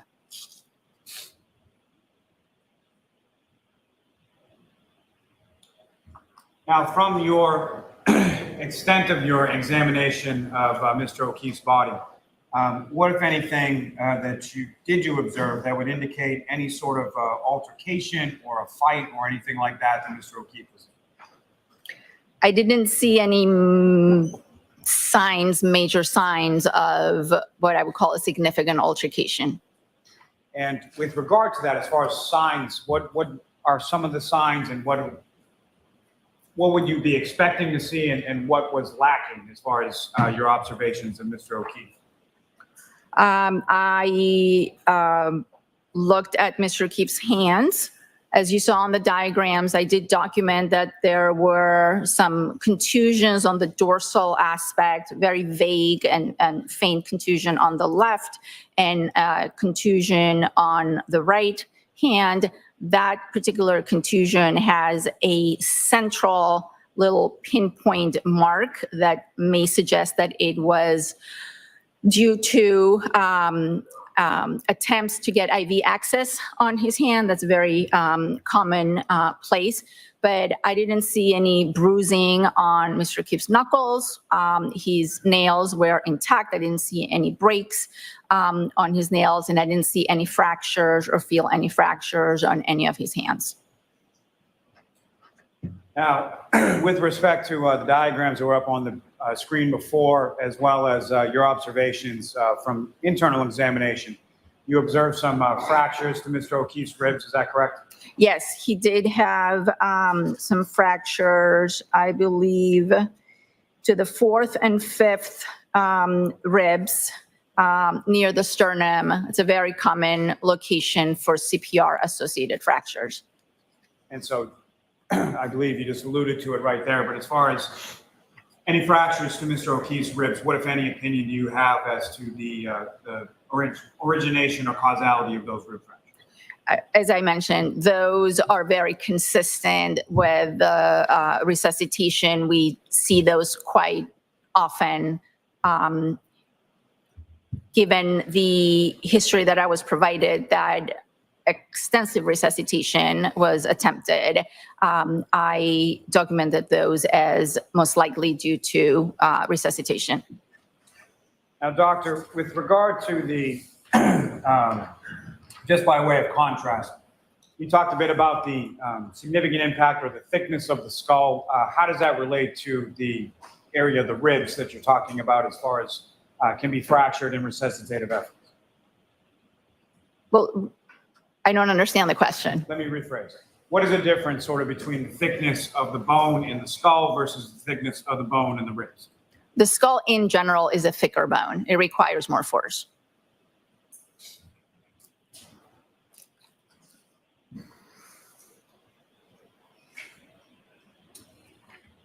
Now, doctor, if I could, are you familiar with a medical term known as vasodilation? Yes. And can you explain what that term is and how it relates to Mr. O'Keefe's condition? I can explain what the term is. Vasodilation means opening up. Vaso refers to blood vessels. So vasodilation is the opening up of blood vessels to bring more blood to the extremities or any part of the body. And again, that's a bit of an unfair question as far as it relations. But so how does that manifest itself as far as someone who's in colder conditions or has that sort of onset of hypothermia? What, if any, relation does the vasodilation have to that? Well, you can see vasodilation. You can see vasoconstriction and vasodilation in hypothermia. Initially, the blood vessels will constrict in an attempt to reduce blood flow to the extremities so there's no heat loss. Anyone who has Raynaud's knows what that feels like.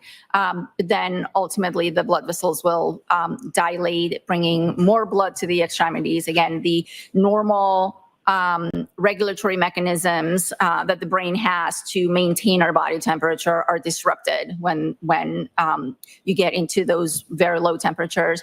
And therefore, sometimes in hypothermia, you can see very, very red extremities due to vasodilation. And with regard to the redness due to vasodilation, is there also a whiteness, sort of discoloration to the extremities that can be observed in hypothermic patients as well? That's been described as well, yes.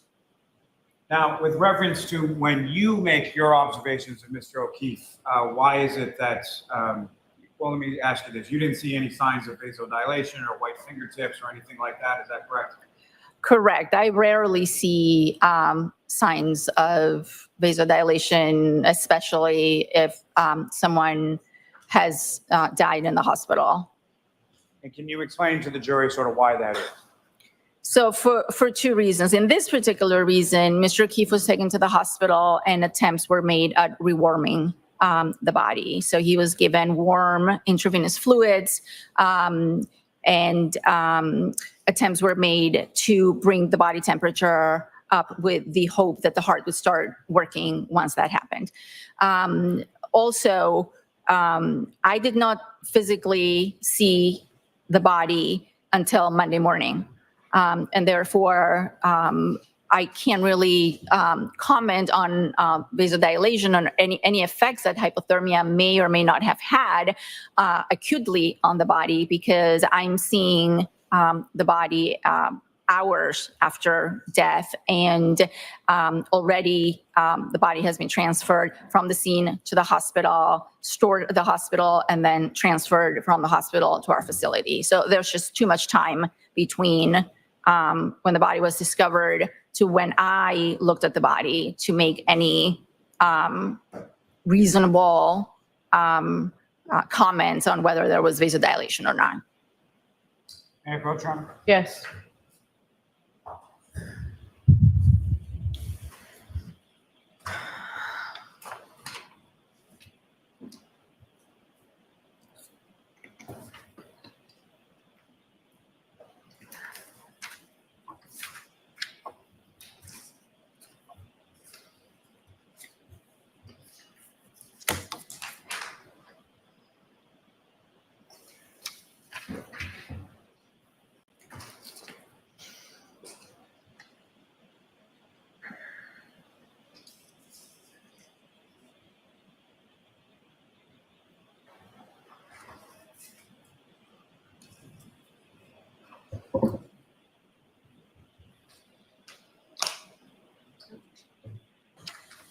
Doctor, I'm showing you a series of 5 photographs. Ask you to review those without finishing.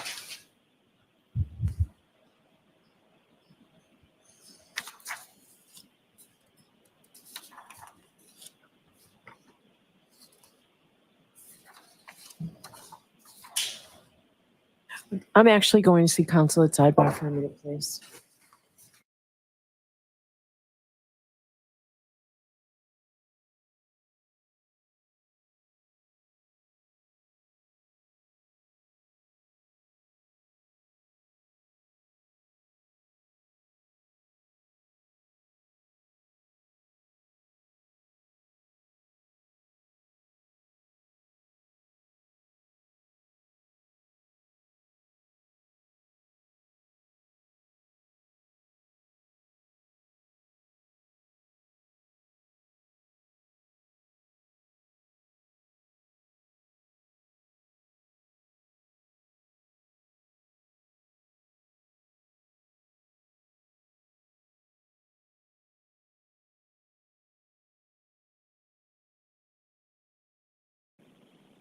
Area, and having looked at the photographs, it makes sense that we break for today, and we'll start fresh with this tomorrow rather than showing these to you folks now. So thank you. So we are going to end for today.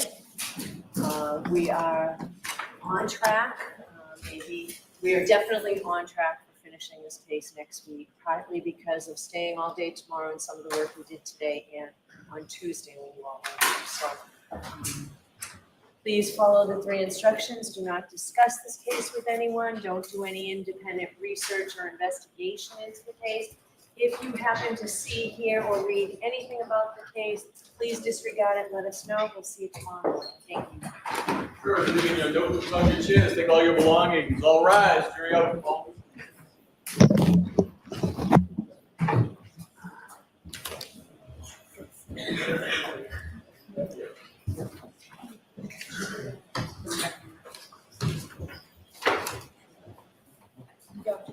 file out right after. Thank you.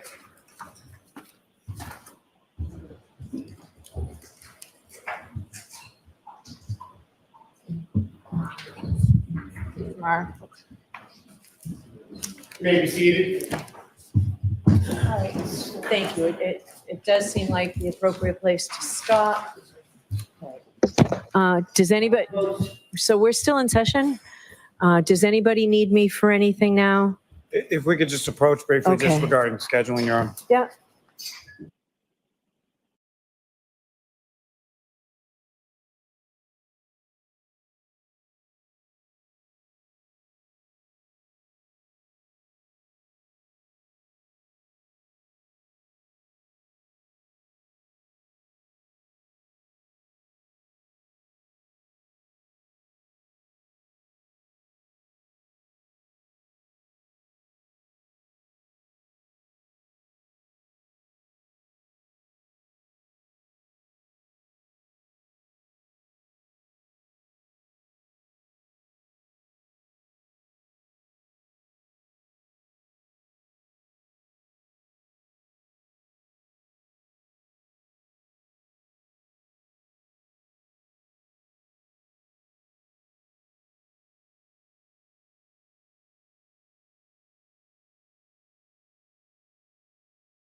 All rise in the court, please.